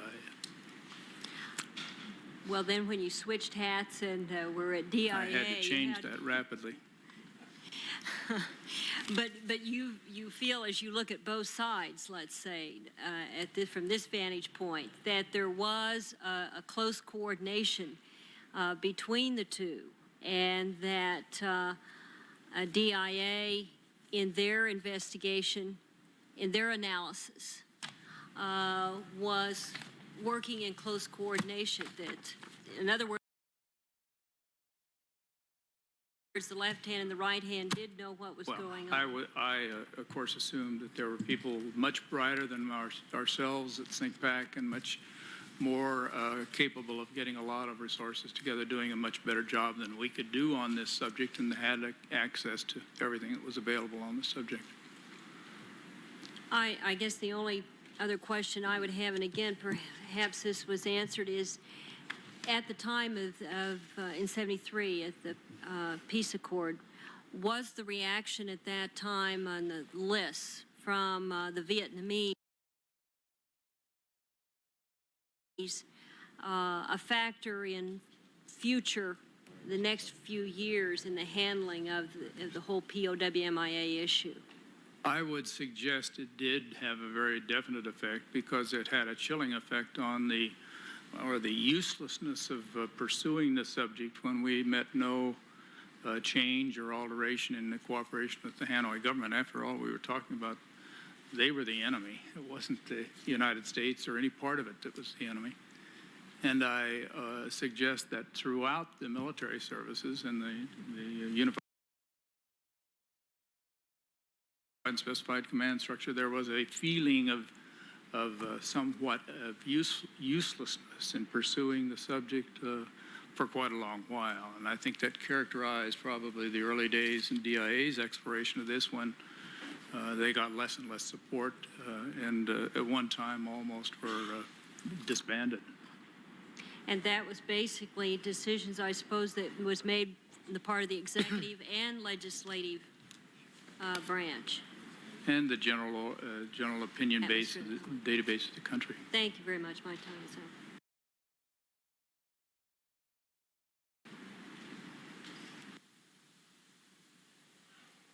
Senator Reid. Thank you, Mr. Chairman. General Tai, if you would once again give me the reasons that you believed there were POWs still alive after Operation Homecoming, these POWs being in Southeast Asia someplace. Well, it started, of course, in terms of the Vietnam War. With my association, I was on the Air Force staff in Vietnam. I had returned there quite often with the Commander-in-Chief of the Pacific, and also with the Commander-in-Chief of the Pacific Air Force. And so I was very, very close to what was going on in Vietnam. I had had a long intelligence career up to that date, both after World War II, where we had the same debate going on, and after the Korean War, the same thing. I had been in intelligence assignments throughout most of World War II in Korea. I appreciate that. And to get down to the evidential base that on which I based my decision in Vietnam, it was strictly reports that there were live Americans still being sighted regularly in Vietnam throughout my tenure at SINCPAC and then at DIA. I came to DIA from SINCPAC. Admiral Moore, would you give me your reasons why you believed there were POWs still in Southeast Asia? Why the few POWs still in Southeast Asia? Yeah, at the time, in the early 70s, why you believe they were there? Well, because the scope of the operations and the number of persons that were involved, and the number of aircraft that were shot down and so on, where we didn't find immediate information about what happened to the pilots and so on, that I thought also, in view of the war, the fact that the war had been going on 9 years, there was, I'd certainly would expect to be more than 591 or whatever. I think that was the number in the initial list. And it was I didn't think you could clean it up that fast. I didn't even think the North Vietnamese government knew how many. And I dare say if we ever do get a chance to look at their files, we'll be surprised at their incompleteness. Is there anything that has transpired in the years since to cause either of you gentlemen to think that your initial feelings then were wrong?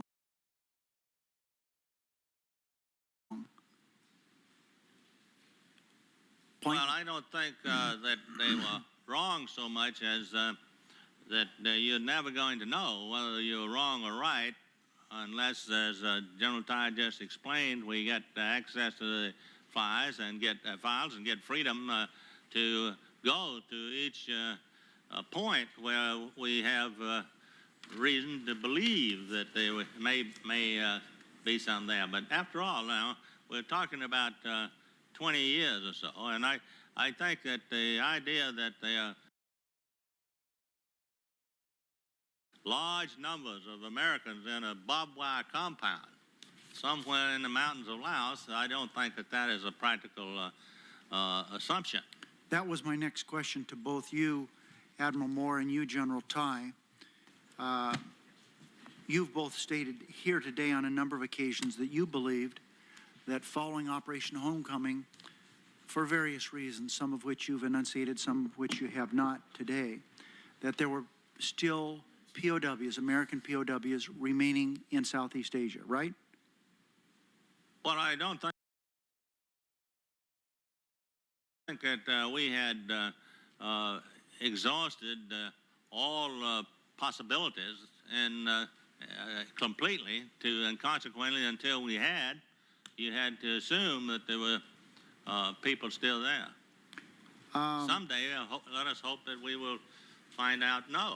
And you've indicated, Admiral Moore, that you don't believe there's a compound with barbed wire around it. There are a large number of Americans there now. Do you believe that there are any Americans, do you have any basis for a belief that there are still Americans alive in Southeast Asia who were prisoners of war or are prisoners of war? Well, I think there could be Americans that are deserted and don't want to come back and get disciplined, who married local girls, or even be employed because of their expertise in some very high-tech equipment or something of that kind. But I just, as I said before, I don't think you're going to be able to answer the question precisely until we can get into the area, and that's why I answered Senator Kassenbaum's question that we, until we defeat them, we're never going to know, and no one's going to support the declaration of war today. General Ty, your answer any different? I'd like to, and I don't want to introduce a whole new subject on this issue, but something that's bothered me down through the years, if your record, the records of your committee do indeed show, and I don't know whether this is going to be a fact or not, but if they do indeed show that none of our prisoners of war who returned were ever interrogated by the Chinese or the Russians, then my concern is that those nations which had the most reason to interrogate our prisoners must have had other means of getting information on our technology and all of the things of tactics and operations and so forth that were so important to them. And my suggestion is that until that is all cleared up, and we find out indeed there may have been another track by which our prisoners were routed, and indeed they were interrogated by the Chinese and or the Russians. But you're saying, then that introduces a whole new aspect to the question. what you're saying is the prisoners of war who came home Operation Homecoming were not interrogated, interviewed to the extent that, well, we know some of them were. We had a general here in our earlier hearings who did personally interrogate some of the prisoners. Isn't that right? No, Yeah. No, He did not? he did not personally. He suggested that they had been interrogated, but he also suggested that none of them would have been transferred to the Soviet Union and that it would have been a Politburo decision to make such a transfer because of the nature of the Cold War then, and that there were no records to that effect. Anyway, you raise an interesting point. One, and that's something we need to follow up on, Mr. Chairman, but I have one last question. With the experience that you have had, do you believe if we had complete access to the files of the Vietnamese government, Laotian government, Cambodian government, or any combination thereof, that the files would reveal information relating to people that were left behind for whatever reason? I have no way of knowing. I only know what I read in the press, and I read a lot of newspapers, but I have no way of knowing other than that it's been reported. I don't know what kind of access you had to. Does anyone at the table have any information in that regard? It's your question, Senator Reid. If, assuming you had access, do you think that would reveal all the POWs? Yes. I don't think so. I don't think that they were that accurate, or they care very much about files. And I would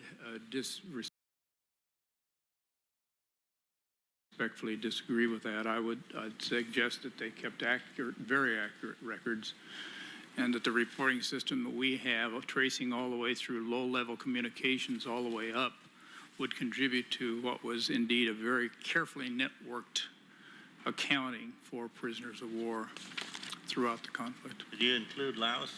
Laos is another matter. Yeah, Laos, I think, let's make it very clear, not only do they not have any records, they barely have any pencils or anything to write with there. I'd like to ask Mr. Trowbridge if he would contribute to that answer,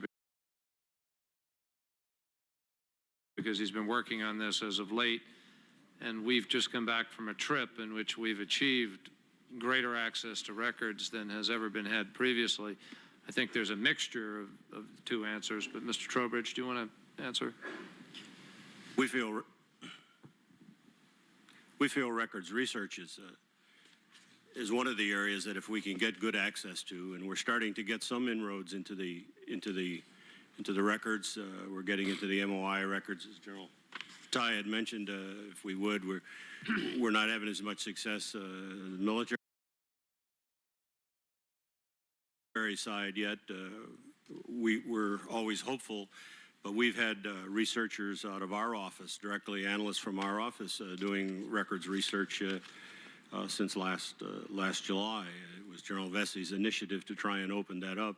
We always want more than we're getting, but progress has been slow. But there are some strides being met there, and we are finding documents, the few that they have, and we feel that they kept good records. You feel they have what? We feel they kept good records, the Vietnamese. Let me say that we continue to press for further cooperation. The Vietnamese have stepped up that level of cooperation significantly. We think there's more that can be done, and we're hopeful that over the course of the next few months that will be done. It's clear that in some places they had very accurate records.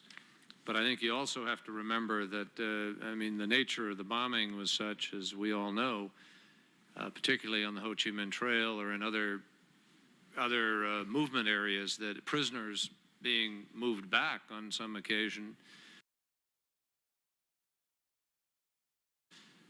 could conceivably have been obliterated by our own bombs. Accurate? And there would be no records whatsoever of anything in that vicinity. We have to remember that the Vietnamese have some 200,000 MIA and 2 million KIA, and they say to us, you know, we need some help in finding out where you bombed and what happened, because we're trying to answer to some of our families. So this is not, you know, exclusively a one-sided effort or effort, and I think we need to keep that in mind.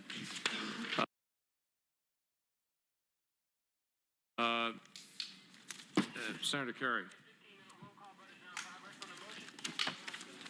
It's a 15-minute roll call vote. progress. Could I just ask a question real quick, a follow-up? General Tai, you mentioned that it's a possibility that there could have been another route of POWs to China and or Russia. Have you ever seen any evidence of that? No, I haven't. That's what bothers me. Thank you. Thank you. Thank you. This morning, General Tai and Admiral Moore, I was pursuing a line of questioning with Mr. Trowbridge about the methodology used in developing the POW missing list in the first place, and in second line of questioning, trying to determine his evaluation of the political environment in 1973 and what impact that might have had on the effort made to get full accounting at that time. I'd like to continue that line of questioning with you. Both of you have served at the same time and might be able to provide me at least with some information that would be useful in trying to determine why it is that we ended up with the discrepancies in the lists in particular. General Tai, as I understand, you were tasked with the responsibility as the peace negotiations were going on of coming up with a list, a master list of people that we were expecting to come home that were serving in the United States Navy. Is that correct? My challenge was just to come up with a list that the military forces in the Pacific felt should be returned. And how did you come up with that list? Did you simply go to some naval office where that was already being done, or was there some other No, I method used? convened by direction, convened a group of intelligence analysts, personnel, and casualty personnel at SINCPAC headquarters, and we examined all of the data that was available that each of these commands, component commands, had, determined whether or not there was a possibility that John X was going to be returned as a prisoner of war, whether the odds were favoring his return or not, and so listed and came up with dossiers to support that with the intelligence that we had. And that was an analytical judgment. It was based on a variety of both open and closed material. But was there a coordinated effort to try to make sure that we had consistent definitions across the services? As far as we were concerned, we were contributing only, and I have no idea what happened to the lists once they got into the Joint Chiefs of Staff or the Office of the Secretary of Defense. Yeah, do either of you have an opinion as to why there wasn't an objective method used to determine who was, in fact, either held as a prisoner or who was missing, who was any of the other categories is there? Because one of the things that's happened to us, of course, is the list has changed. If you have no objective method to determine who's going to be on the list, then it's relatively easy to subjectively make a determination who's going to be off. Well, I have a couple of suggestions hearing the testimony this morning. First of all, the intelligence organizations collected intelligence. They weren't driven by a declaration by one of the military services that somebody was missing. They collected intelligence, and it didn't bear solely on somebody being on a list as a probable prisoner of war. And secondly, right down to the time, at least, that I left the Defense Department and retired, the object was to collect data on all Americans, and it did not exclude deserters. It did not exclude people that might have had other reasons for staying behind. Exactly. It had to do with living Americans left in Southeast Asia. But no written instructions as to how this classification There were, was to the best of my knowledge, and nobody came up with a coordinated list of instructions anyplace in government. Why was that, in your opinion? My opinion is that the military services had been charged down through the years with maintaining the data on people they had lost. And for the intelligence agencies to be tacked on to that casualty reporting responsibility was always, in my judgment, considered kind of an adjunct responsibility. It was supportive, but really the military services were determining who was alive and who was not alive. And Mr. Trowbridge may want to comment on that, but I think probably the two-track responsibility may have added more to the confusion. And of course, DIA wasn't in existence at the end of the Korean War or World War II. It had been created, as I recall, in 1961. So it had not entered that kind of an act in previous wars. And for the first time now, we had casualty reporters from the military services, and we had intelligence reporting in a general sense, and it was very, very difficult to coordinate the bureaucracies. Well, let me connect that to the other line of questioning, which was the political environment at the time. I must disclose to you that it seems to me at times in discussing that period a great deal of defensiveness about what was going on, though I find that understandable. I'm not suggesting that you are. I'm suggesting only that I hear it a lot when we pursue any line of questioning. We disclosed that in 1992, there are political problems of even approaching the POW-MIA issue. And you hear all the time people, political advisors who would say, gee, don't get involved with that. Senator Kerry, our chairman, and Senator McCain on previous occasions. You find yourself getting in trouble because people will say either that you're doing too much or you're not doing enough, and it's a very difficult issue. It was much more difficult in 1973. Admiral Moore, in your testimony, you say that President Nixon, with whom you discussed, was also greatly concerned about the POWs in Vietnam. The question that I have of you is that if that's the case, why in the peace document itself was there not greater provisions for us having on-site personnel for verification? Some sort of effort to cut off the potential movement of people over into Laos or the return of Laos. It seems that we didn't have really much leverage over the path at Laos at all. Why didn't this concern become reflected either in the peace agreement itself or in action that followed the development of that document? Well, Senator Kerry, I believe if you read the articles in the agreement, this is an agreement and not a treaty, you'll see that the one of the major requirements was that all, I think it read, all POWs in Indochina, in the 4 countries, would be returned. And there was nothing, I don't believe, in the agreement that stated what would be done if you didn't return them. What pressures were available to force what you're talking about, to force the compliance with the terms of the POW agreement. And except, Admiral, the Lao didn't sign the agreement. They weren't party to it, were they? Lao did not, no sir, but as I mentioned earlier, it was assumed Lao was in it, and Lee Duc-Tho, I think, didn't object because it was in the agreement that Kissinger made the speech about pieces at hand. Laos was included. But then when they got into the new one that they signed in Paris in January 27, it was not. And it was, I guess, more or less assumed that that agreement they made in October carried over into the agreement they made in January. You mentioned a great deal about the political environment of, particularly of 1972, both before and after the Christmas bombing, and then into 1973 as well. Did you, Admiral or General Tai, either one of you ever hear colleagues or friends, either in or outside the military or in and outside of civilian service, suggest or say that perhaps for political reasons we ought to leave this whole thing alone after the peace agreement itself had been signed from the period from, let's say, October 73 till April of 1975?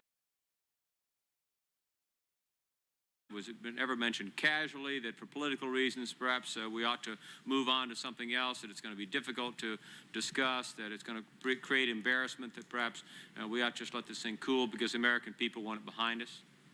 No, sir, I never heard anyone say that. Not in my presence. It was, by the way, a common mood among military personnel in the Pacific that it had been a political problem from the start and that the military had not been able to do anything about what should, quote, have been done in this or that or the other instance of conducting the war. In my judgment, there was an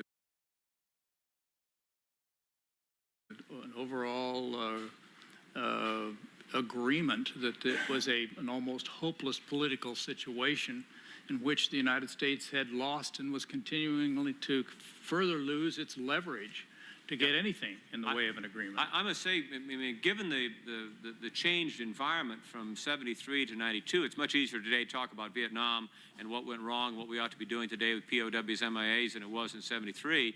Today, you hear people saying, leave it alone. It's hard for me to imagine that in 1973, 1974, 1975, there weren't people almost all the time saying that for political reasons that perhaps we shouldn't pursue this. I mean, the reason I ask it is that I'm trying to determine whether or not in 1973, 74, 75, in spite, Mr. Trowbridge, earlier this morning when I asked you this line of questioning, you said it was in the fiber of the American people to bring back our people. I'm suggesting it may have been in the fiber, but I do not believe it was reflected in our policies during that period of time. I'm putting this line of inquiry to you not to discover whether or not you made some mistakes, but whether or not there was some discussions at that time that for political reasons perhaps we ought to leave it alone. Well, I can answer for myself. I've never heard anyone suggest that in any sense. As I recall, the POW list began by the North Vietnamese complying, in part at least, by sending in these messages came from actually Paris. I mean, they went to Paris and came around, but they listed the 591 plus 5 or 6 dead. I've forgotten how many dead. And that was kind of the base that was used from then on. Admiral, I need to interrupt you, and I apologize. We have about 2 minutes left on a vote. I didn't want you to think that your testimony was scaring everybody away, but they've gone over to vote. I wish it was, Senator. We're going to be back momentarily. Let me just say, in conjunction, we are going to come back. We have a number of more questions. Ms. Trowbridge, we need your report on the Spinelli. We have a number of other questions to ask on some important issues, so we're going to come back right away. But I might add on Senator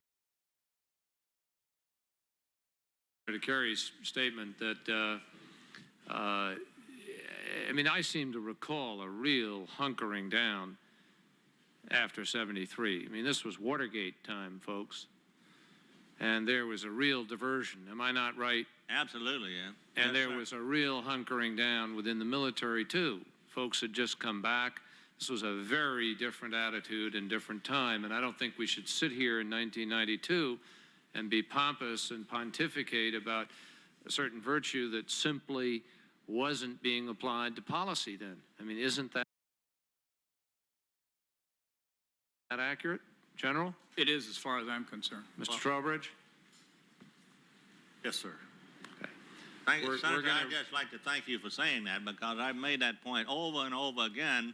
People just find themselves unable to move back into the environment that they're asking the questions about. Very different time. I do remember it well. Admiral, we're going to recess, and we will be back momentarily.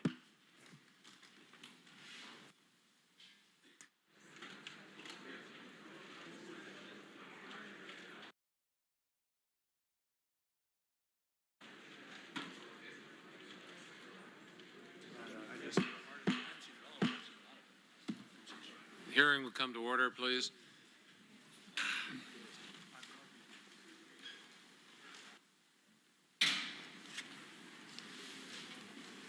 We have a fair amount of territory is still to cover, and I know we want to get going at it. Senator Smith hasn't had around yet, so let me is it back to me already? turn to Senator Smith.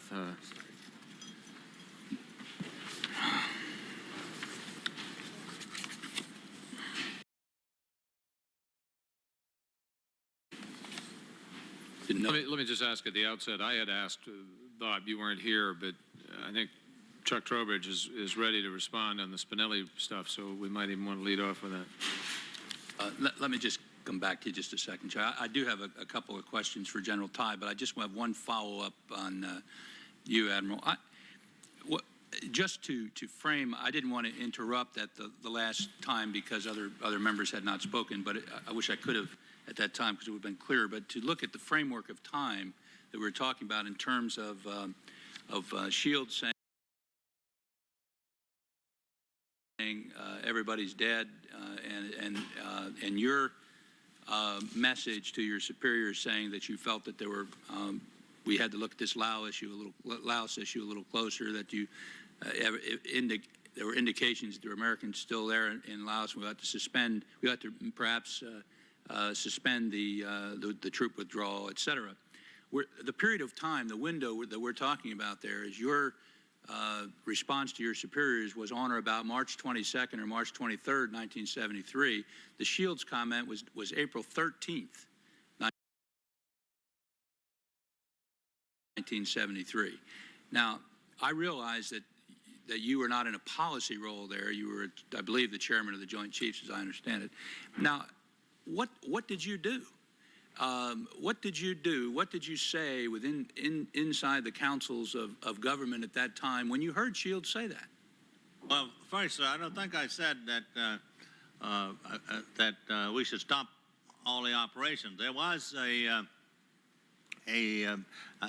wasn't just my idea alone. There were other.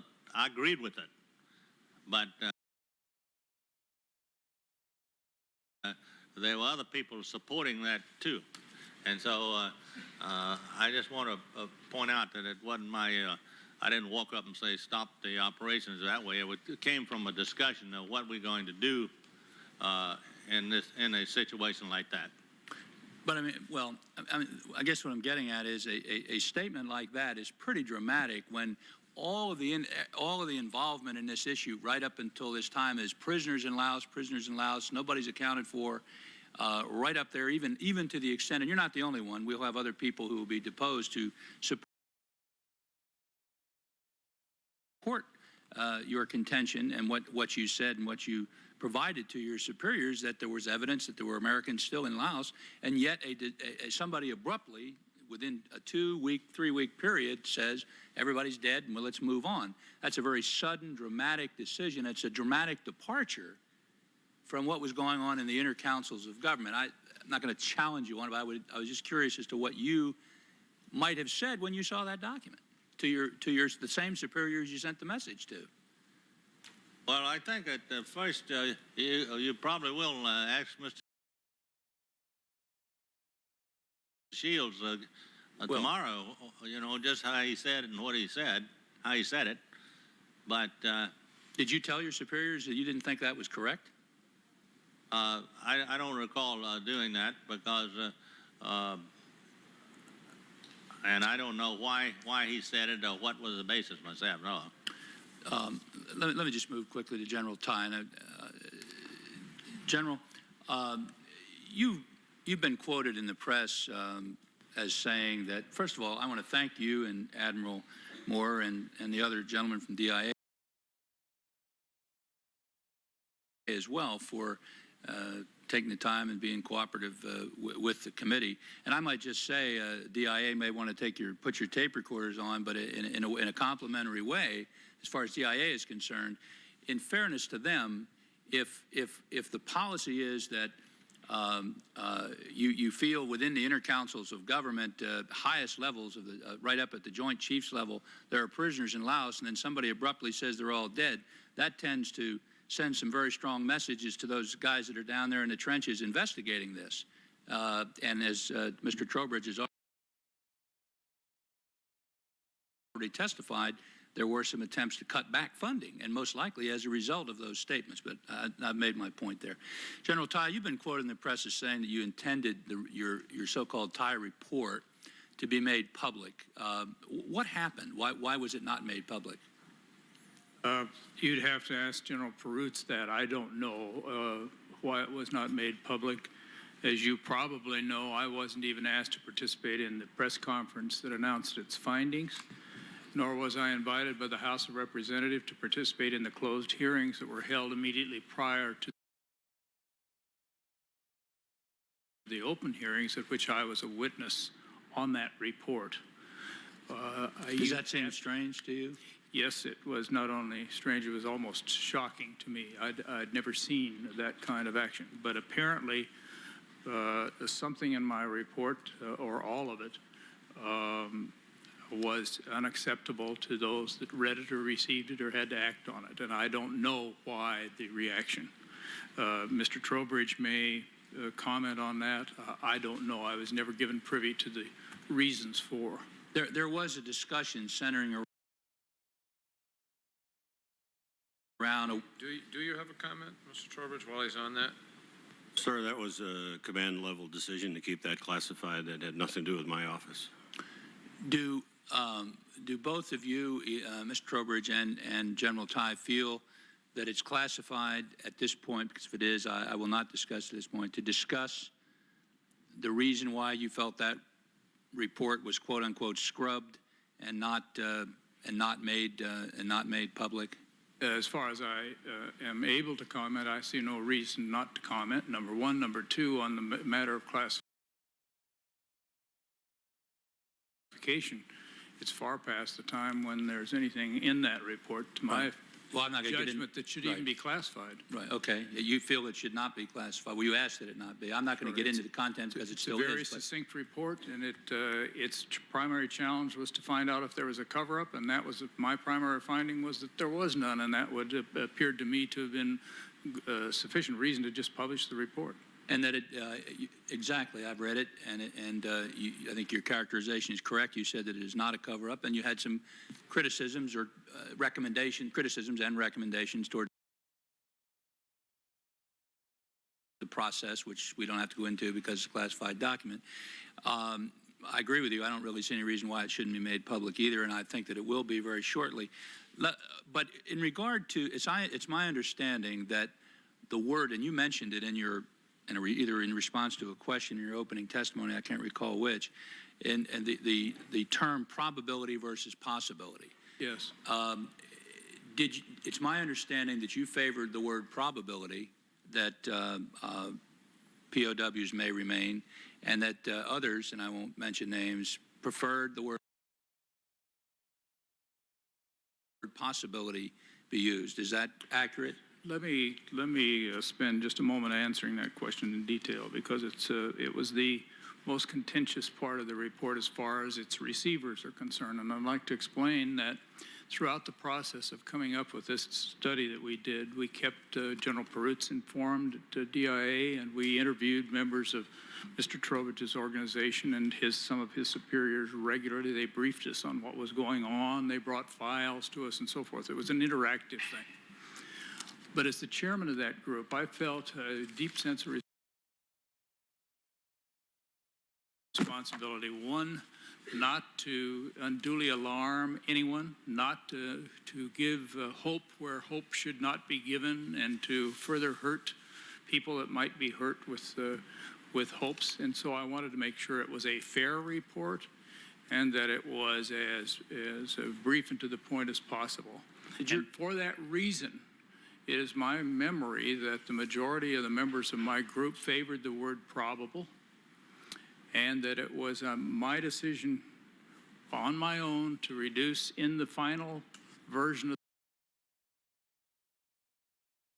the report that we submitted to General Perutz to substitute the word probable for possible. Now, in addition to the report itself, there is a rather lengthy appendix. There was a lengthy appendix prepared to explain the laws of probability as regards intelligence reporting. It's and I presume you have that available to you. And that was, General Perutz requested that we leave that out of the report. So It was submitted but not part of the report. Okay, so correct me if I'm wrong. In characterizing your statement, it was fair to say that the majority of your members of your commission felt that it was probable that men were left behind rather than possible, but because of some internal discussions from General Perutz, it was changed to possible. Now, what about the cover-up thing? That's gotten a lot of ink. Was it unanimous on the part of your committee members that there was not a cover-up? You don't have to mention who dissented, but if there was any dissenters. As best as my memory serves, there was that was a unanimous judgment. We had cooperation from everyone we asked to come before us, and we got the files we requested, and we steered that part of the canoe in examining the evidentiary base ourselves. One final question, as I see that Senator Grassley has come in. I know it's his turn. I was around in the Congress at the time, in the House at the time this Thai commission was formed, and to investigate this whole matter. And I have been told by sources that I consider to be reliable, I sound like a reporter now, that you had less than plush conditions and to work in over there, and that you did not get the kind of response that, in terms of resource cooperation, that you might have liked in terms of room and space. And this is a tough one, General, and I hate to throw it out at you in public, but I'm going to ask you, and if you don't wish to respond, I understand. Did you ever have any indication that your workspace was bugged during your work? It was the conclusion, I believe, unanimous conclusion of each of our members that our room was bugged in our telephone, through the telephone system. Unanimous conclusion of the committee, of the Thai Commission, that your room was bugged as you worked to investigate Yes, we took means almost immediately to check that out, and were satisfied to that effect, and took then means to keep our deliberations. You were satisfied that it was bugged, or satisfied it wasn't? That it was. In other words, you took a sweep, electronic? No, we took other means of feeding information into the system, and then tested determined the that reaction. it was bugged. Did that extend beyond the room to your personal telephones? Do you know that? I have no way of knowing. And intelligence officers are usually suspicious anyway, so I didn't want to add any of that. Kind of extraordinary efforts to go to if you don't have anything that you're worried about, isn't it, General? Well, I thought the entire treatment of my group was extraordinary from the first part. First of all, Senator McKean asked that I head it up in October, and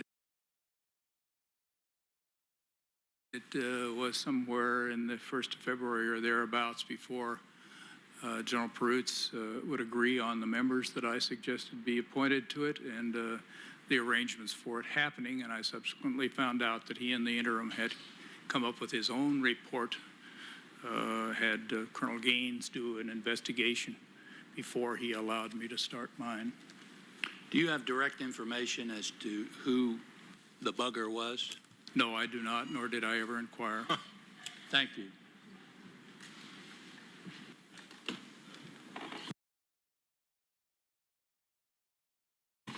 You going to leave me hanging on that one? Senator Grassley. Mr. Chairman, I don't have a lot of questions, but I guess the last exchange that's gone on here between Senator Smith and the General would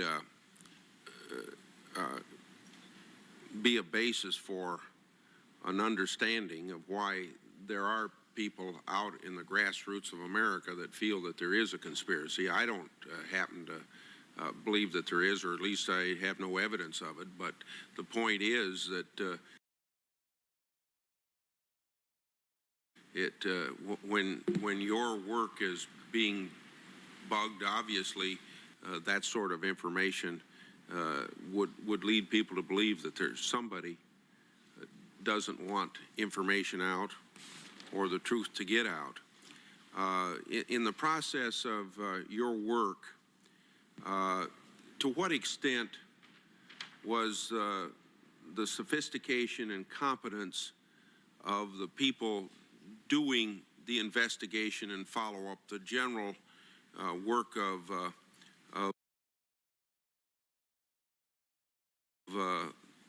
our government to check out live sighting reports and all the other information available, the competence of the people involved an issue where maybe things weren't being done as thoroughly as they ought to be done? Well, first of all, let me say that in the tenures of each of my successors, and there have been many by this time now, I've been retired 11 years, I see a greater effort done than I did during my tenure at DIA to put support behind this investigation. So I want to make sure you understand that I think that they have been doing a more thorough job and added more personal resources as time went on.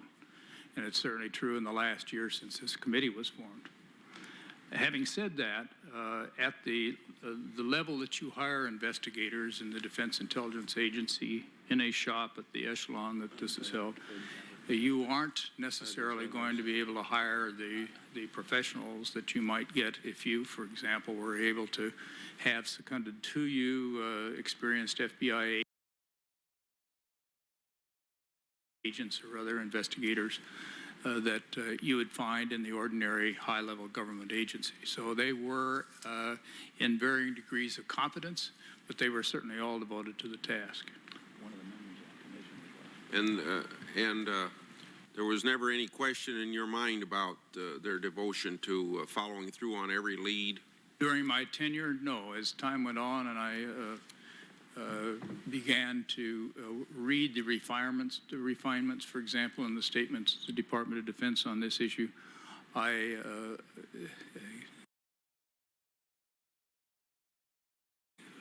began to believe that there was less and less attention to proving the correctness of the reporting they were getting and more trying to dispel the evidence that came in. And that situation worsened with time? I think it has become so refined at this point that I think there's a great deal of analysis over a single word change in the annual report of the Secretary of Defense on this issue. Mr. Chairman, I have no further questions. Let me come back to a couple of things, if I may. First of all, what you just said in answer to Senator Grassley, you said it very politely. It has been labeled in press accounts as a, quote, mindset to debunk, correct? Correct. Would you articulate that? The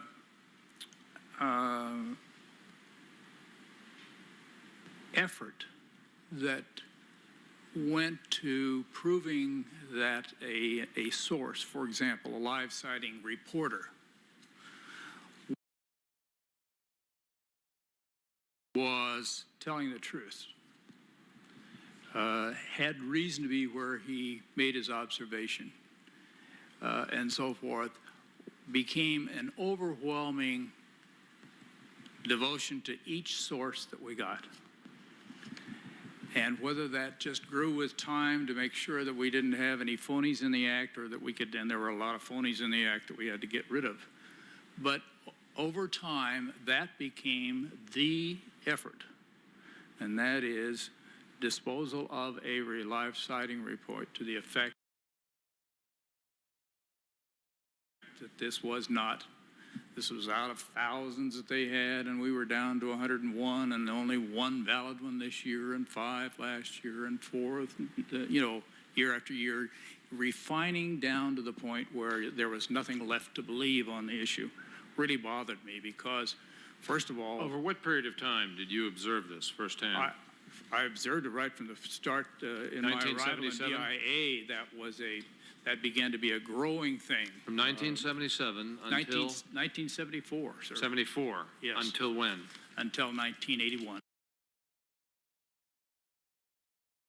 81. And subsequently, you did your report in what year? 1985, 86. So in 85, 86, you made an evaluation in which you felt even more so what you had observed. Is that accurate? That is accurate. Now, is it possible, I mean, let's try to understand this in a context. You also found there was no conspiracy to do this. Correct. Is that Correct. true? So does the committee then understand that perhaps after 15 years for some people of reading reports and not having them pan out, not watching the government take it very seriously, not having the resources, not having access, you get another report. I mean, I'm trying to visualize myself sitting there for 10 years reading these things and not having anything pan out. I think I'd probably have a hard time going to work in the morning. Yeah, I think you're right, and that's why my recommendation in my report is that they start with a clean slate and get rid of the political overhead that they had to accept down in Chuck Trowbridge's shop.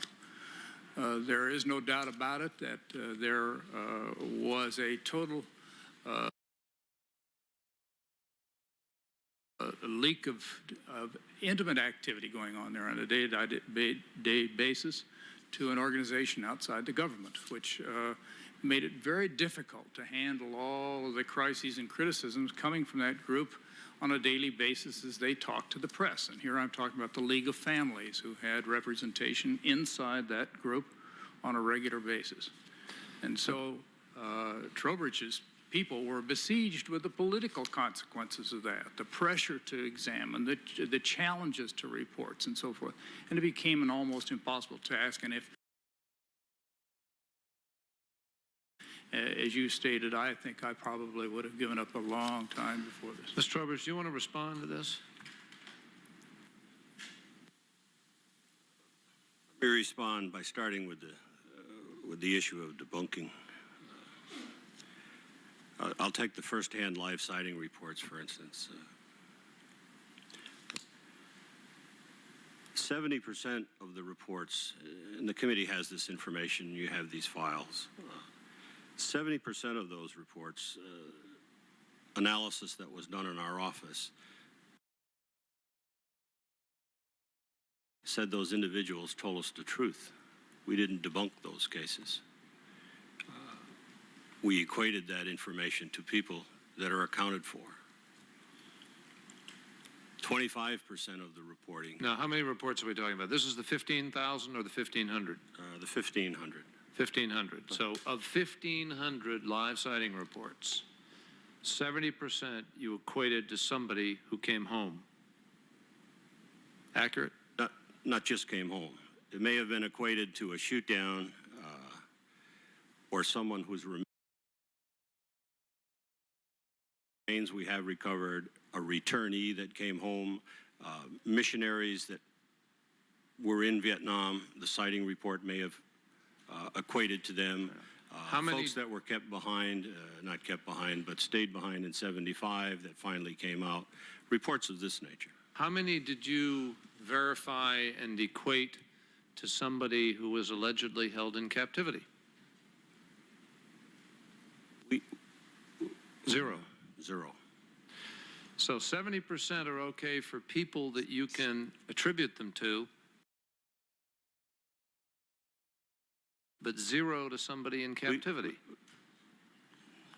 We have some reports. We have some reports when I say zero. I think there's 26 out of the whole grouping of them where we have made a tentative correlation to someone who was still unaccounted for. In other words, a sighting, say... How do you do that? I mean, it seems to me that there's an incongruity there, sort of, that just hits me. I mean, if you've got 1,500 reports and 70% of them pan out to somebody who you can identify, but they're conveniently home, but none or barely any are true as to, out of hundreds, are true as to someone who might still be there, it just kind of strikes me that there's, I mean, how do you discount? How do you say they're not telling the truth? All I can say is those files are there. They've made available to your committee. Your committee Well, we've got them now, but we're going to need your help to understand how you decided. I've read through the files, some of them, not all of them, obviously. And we've been briefed on some of them. And on the face of what I read in the briefing, I sort of sit there and scratch my head and I say to myself, gee whiz, you know, here's a person whose whole family is out of Vietnam. The person has a good job in the United States. They don't need a visa. They're not a refugee. They haven't got economic troubles. They've sworn under oath in an American lawyer's office in a city in the United States that here's what they saw. And what they saw strikes me as being fairly documented and against self-interest. I'm not sure they have a great self-interest in coming forward and putting themselves in jeopardy. So I sort of say to myself, you know, how does DIA say this isn't real? Now, I still have that question. That's what we're going to meet on next week. But how do you do that? Well, again, I'd have to know the report that you're talking about, but people will come into us, for instance, and we talk about, the journalist talked about how we go and attack the source. Well, in a lot of cases, the refugees reporting, they do come into us and they do tell us. 25% of those reports we have judged to be fabrications. They'll come into us, for instance, and they'll say, I saw prisoners in a re-education camp. Well, we have 50 other refugees out of that same camp that tell us that's not true. They're never Agree. Well, that's a good way to do it, and I understand that that's been done in a lot of cases, and I accept, incidentally, I understand some people failed polygraphs. I understand that some people have alleged things that we know factually by virtue of the locations or other things can't be true. But even when you take the clutter away, you're left with a grouping that, at least personally, I find troubling. I think what we need to do is obviously meet on that. We'll talk it through. We're not going to resolve it here. But you do understand the huge question mark that lingers in people when you look at those odds. I mean, let me give you an example. I understand that 300 of the reports refer specifically to Bob Garwood. Very close to that, yes, sir. Very close to that. So in 300 cases, sometimes one person might come back and have reported to you, gee, I saw me, as he was referring, or whatever, or somebody and so forth, and it turns out that Bob Garwood was there. But in the 20 instances where that same one person might report about someone else, it gets discounted. Well, I don't think we have 20 other reports where that same individual reported. Not the same individual, else. but I'm talking about someone else who happens to come in with the same kind of credentials, same kind of background, same kind of situation. Now, we need to work through those, and I'm not going to prolong it here now, but... Excuse me, Chuck, did you misspeak when you said, if I understood you correctly, you said there are 0 live sighting reports pertaining to Americans in captivity? You didn't? No, sir, I did not say that. That's what all of these first-hand live sightings deal with Americans in captivity. That's what we've been dealing with. I think you... I'm sorry if I did. I asked you how many of those reports have you affirmed do, in fact, refer to somebody in captivity? You said 0. And you said 0. That none have you affirmed refer to somebody in captivity? We have not affirmed anybody. There is about there is about 26 of those reports, for instance, and say prior to Operation Homecoming, where we had a shoot down where somebody said, I saw an American, and we have equated that information to someone. Okay, but I mean the reports, you have reports, hundreds of reports that say they saw Americans in captivity. Yes, sir. We have 1,500 of them. All right, but none affirmed. That's all I'm trying to get at. Please, if you would further respond to General Tye's comments on the mindset to debunk, et cetera. Well, as I started to say there, of all those reports, we have made a judgment where we have said the individual came in and told us the truth. And we have made an evaluation of those reports, and they're individuals that are accounted for. And I just gave you a list of some of those people that they equate to. So we didn't debunk those people. There Fair are 20. enough. But that's not what people are suggesting. I think, you see, here we're getting into the split. And you're accurate. What you're saying is accurate, and in fairness, I want to make sure that but the same issue that I raised still stands. I guess people feel the mindset to debunk is as to those reports that refer to somebody who might be in captivity, not as to the people that you can account for that are back in the United States. And they would allege that there is a kind of convenience in the ability to affirm them as to people who came home or are dead, but never to affirm them as to somebody who is in captivity. And I can understand that to a certain extent, because when you don't have capabilities, as we were talking about here today, where you can actually go in on the ground and put your finger in the wound, or you can't check it out yourself, you have to use other means. And for instance, we did use other means, and then of course we did go after the source, if you want to put it that way. Was he telling us the truth? And how did we do that? I use that example of, well, he said they were in this re-education camp, these prisoners were there. Well, what's another way to do it? We canvass the refugees who were there, and we find refugees that were there. In a way, we have discredited the source. Well, we had sufficient information at one point in time to actually mount a rescue expedition in the 1980s. Did we not?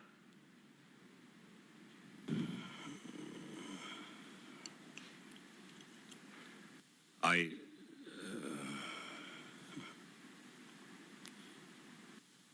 wouldn't say we had enough information to mount it. Not in my view, no, sir. We did try to mount one, did we not? That was done, yes. And you're now saying to us there was not sufficient information for the President of the United States to make a decision to mount that effort? Sir, I don't want to get into that in this arena. All that information is available to your committee, and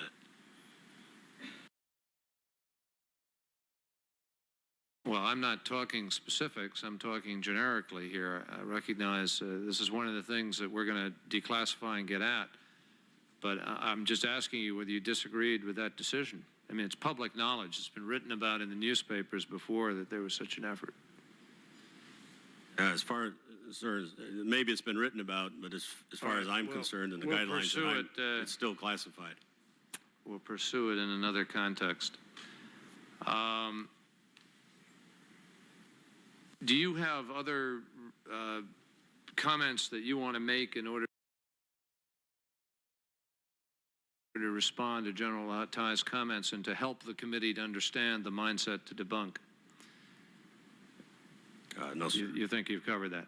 Let me ask you then, Senator Smith is back. I believe you were going to check out the information on Spinelli that was raised this morning, and you want to respond to that. And incidentally, this morning we talked about why the committee really needs to evaluate these kinds of things, and we want to do that with you so that we can avoid having misinformation out there, and I think this may be one of those kinds of examples. But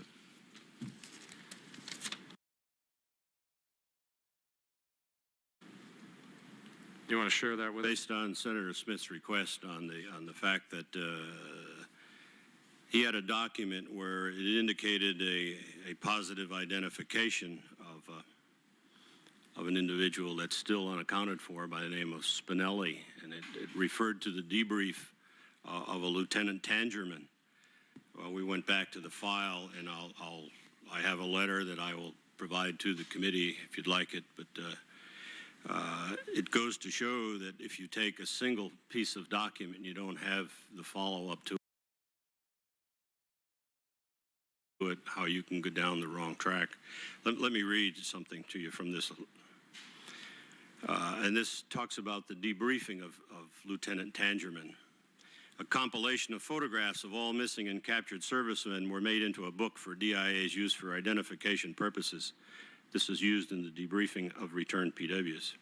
The pictures were generally obtained from the service records of individuals concerned, and the pictures would have been taken prior to their missing status. As the returnees were debriefed, they were shown the pictures of those still missing.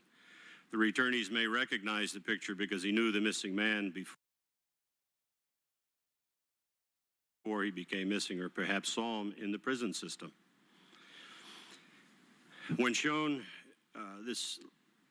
the picture that was located in the volume of the unidentified pictures, Lieutenant Tangerman made a positive identification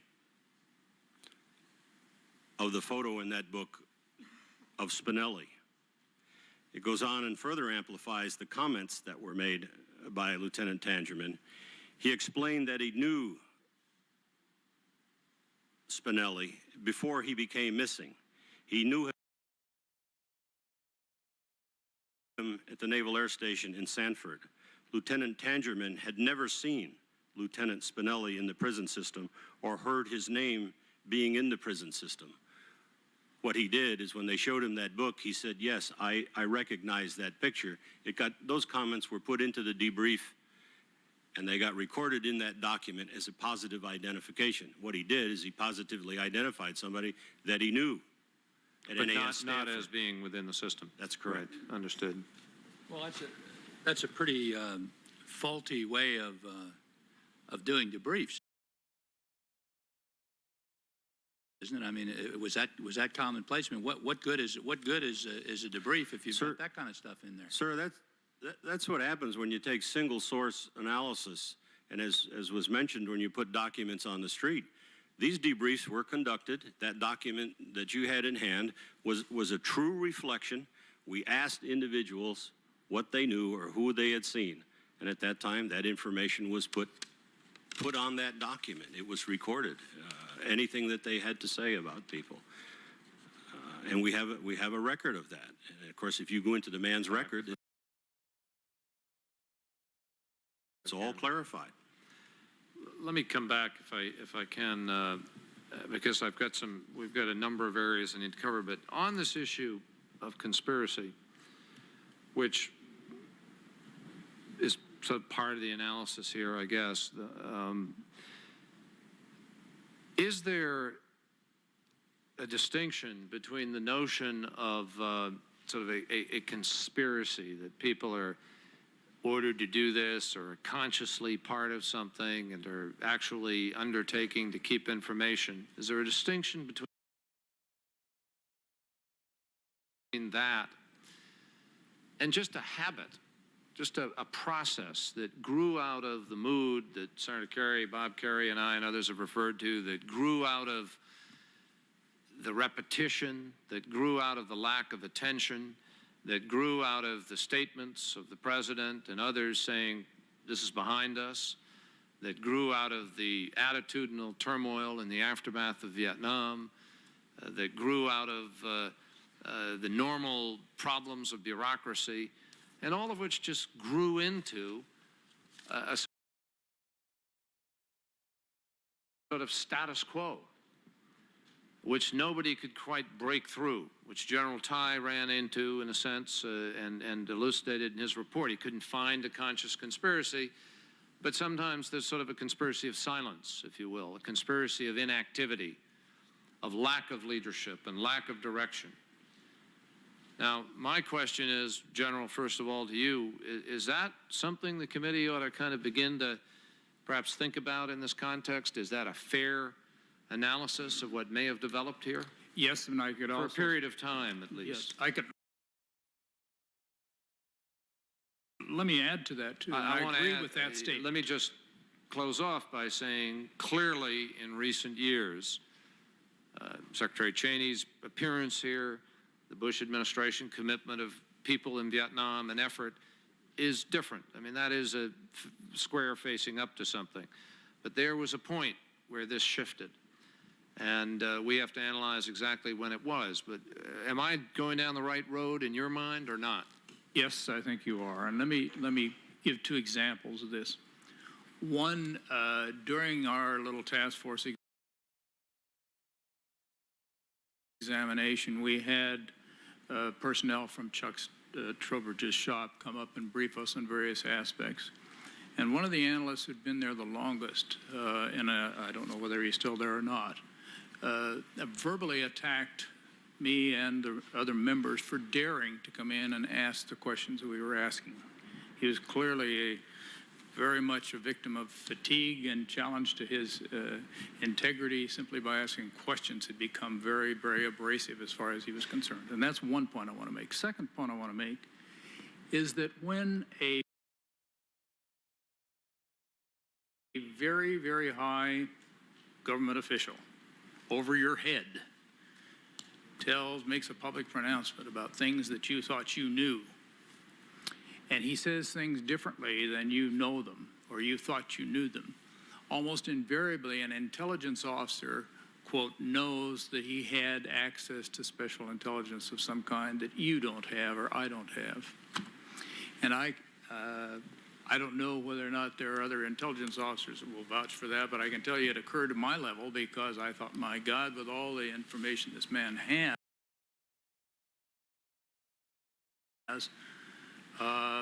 somebody must have given him something I don't have access to, and a need-to-know basis pervades everybody that's in the intelligence analysis on this issue. So that also is a factor. That's a very candid answer, and it makes a lot of sense to me. Mr. Trowbridge? Sir, I don't have any comment on that. I assume we have access, always have, to information.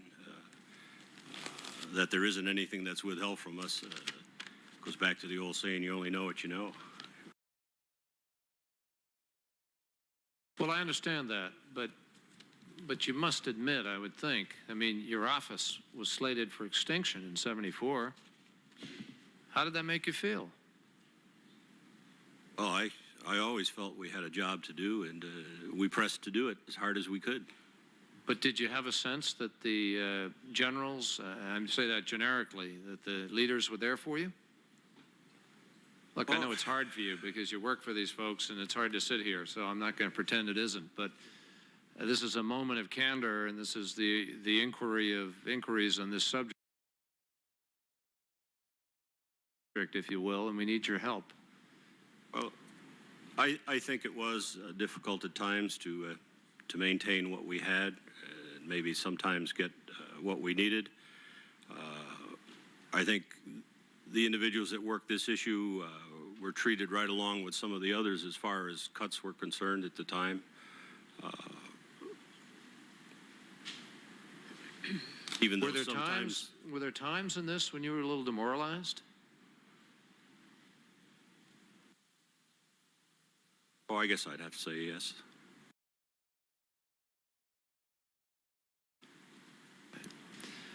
Now, yes, Senator Castleman. Go ahead, if you're. I just had one more question I wanted to ask, but before that, I wanted to express my appreciation to General Ty and Admiral Moore. I really think that both of you should be commended for your commitment and your dedication and your honesty through some very difficult times. Admiral Moore, you were chairman of the Joint Chiefs of Staff at the time of the Paris Peace Accord.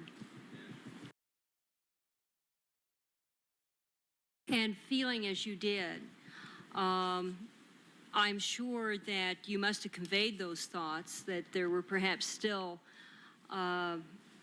live prisoners that there were still prisoners of war there, and was the atmosphere at that time so pervasive just to get this behind us that no one wanted to recognize that? Were you suppressed by those over you as commander, as chairman of the Joint Chiefs? Well, of course, I think the whole Vietnam experience, which I was involved in from the time of the Tonkin Gulf incident till until 1974, actually. But I think that you know, it was very frustrating because there were so many, for instance, the rules of engagement throughout from the very beginning almost drove me crazy because they had no connection to common sense military, you know, strategy. And but it is true that I think that the general mindset in the country was, for heaven's sake, get this over with. And I believe that so far as I am concerned, there were many, many things about that so-called war that I didn't agree with. But at that point, when supposedly there'd been an agreement worked out in Paris and these accords were signed, you must have felt discomfort, knowing that there was really not a clear picture of the reality of what existed still in Vietnam for personnel in our armed services who were being held. That the accounting was not. Of course, I felt discomfort, but I don't think I had. At that point, I don't think anyone could have stopped it. I mean, the chairman here mentioned Watergate, and the whole atmosphere and so on was such that hooray, hooray, we've signed an agreement, the POWs are coming home, and there was a great, you know, attention to that. Everybody, of course, viewed it with some satisfaction, and no one was going to, I think we'd have had really a revolution if we'd have turned around and went back in there with a full-fledged combat at that point in time. And that's what you felt it would have taken in order to get...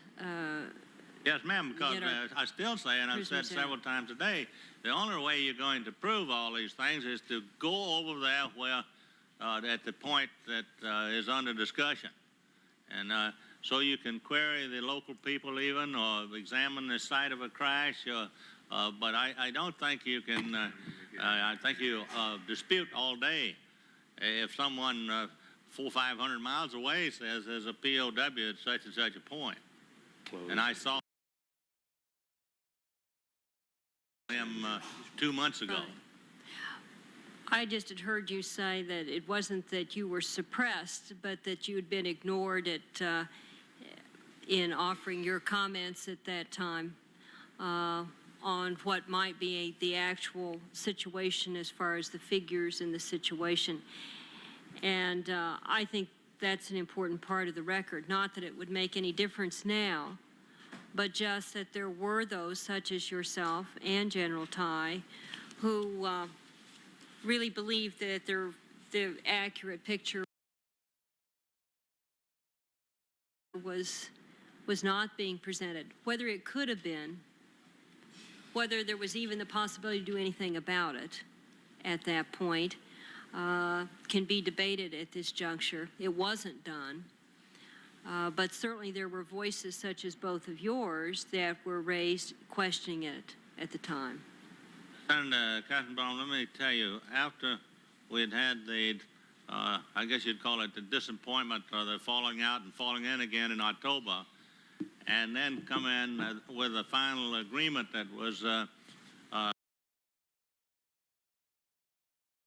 put together in Paris, not in the United States and so on, I don't think that anyone could have stopped it. The point was that the terms of the agreement were literally okay so far as the POW is concerned, because it said that all POWs will be returned from all 4 nations. That's true. And so the question is, did you have any confidence that the North Vietnamese would comply with the agreement? And my experience was they never had. And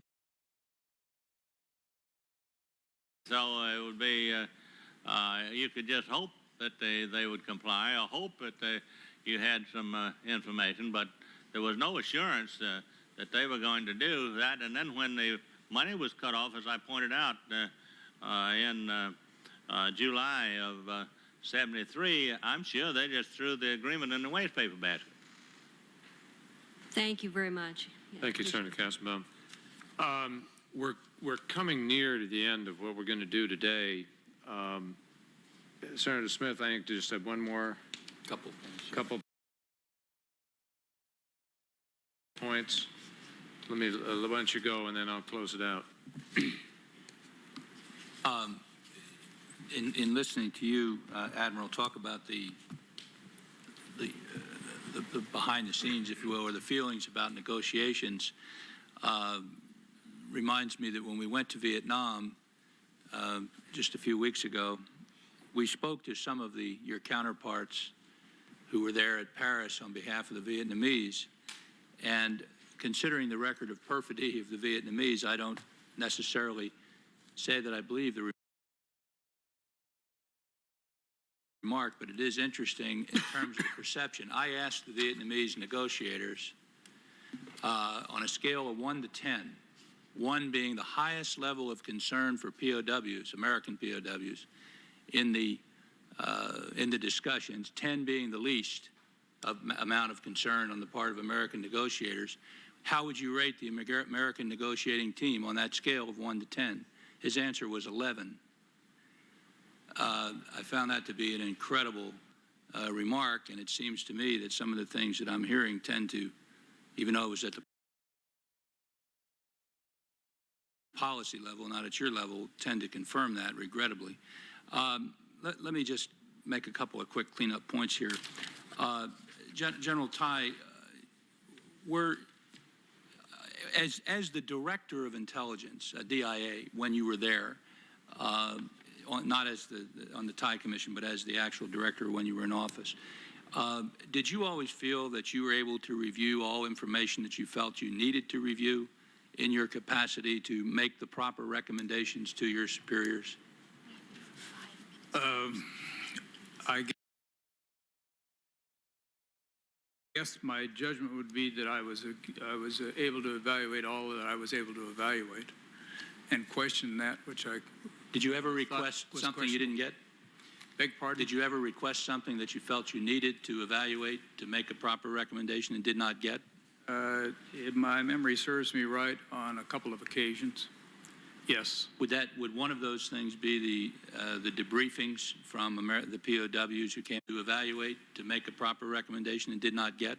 If my memory serves me right, on a couple of occasions, yes. Would one of those things be the debriefings from the POWs who came home? Well, that's an issue I'd like to talk and answer separately, and that is the sacrosanctness of some of the intelligence we had access to. But it had to do with compartmented intelligence. So the structure, the system was so structured and so compartmentalized that even you, as the director of DIA, really did not see all of the intelligence. Since I participated in very small compartments on occasion, I'd say absolutely. I knew that I didn't have access to all the intelligence. Final point. I must say I realize the criticism that comes to all of us in government, and including us sitting here in the panel. But I must say I was. Speak for yourself. I am. I always speak for myself, Mr. Chairman. I was frankly shocked when I had heard that your task force, very reputable people, including Robbie Reisner, a former POW, and many other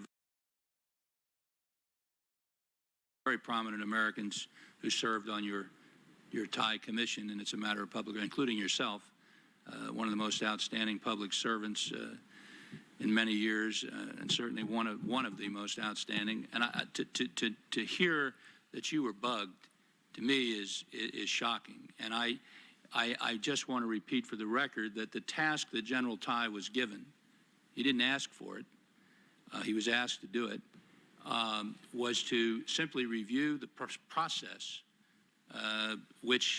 by which we looked at this intelligence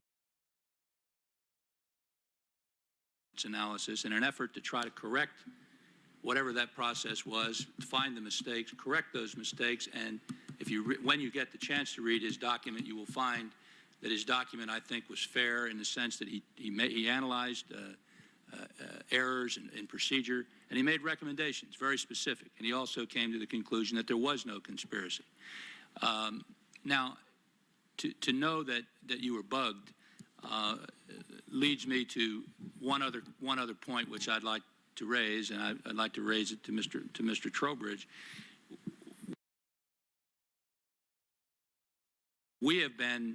I have received indications that members of Congress have been denied information, and that there was a policy or a process in place within the agency or within the government at some place to deny access of information to members of Congress, to deny access to information to members of Congress. Do you know of any such directive, proposal, discussion, anything of the kind? No, sir. As far as I know, anything that the Congress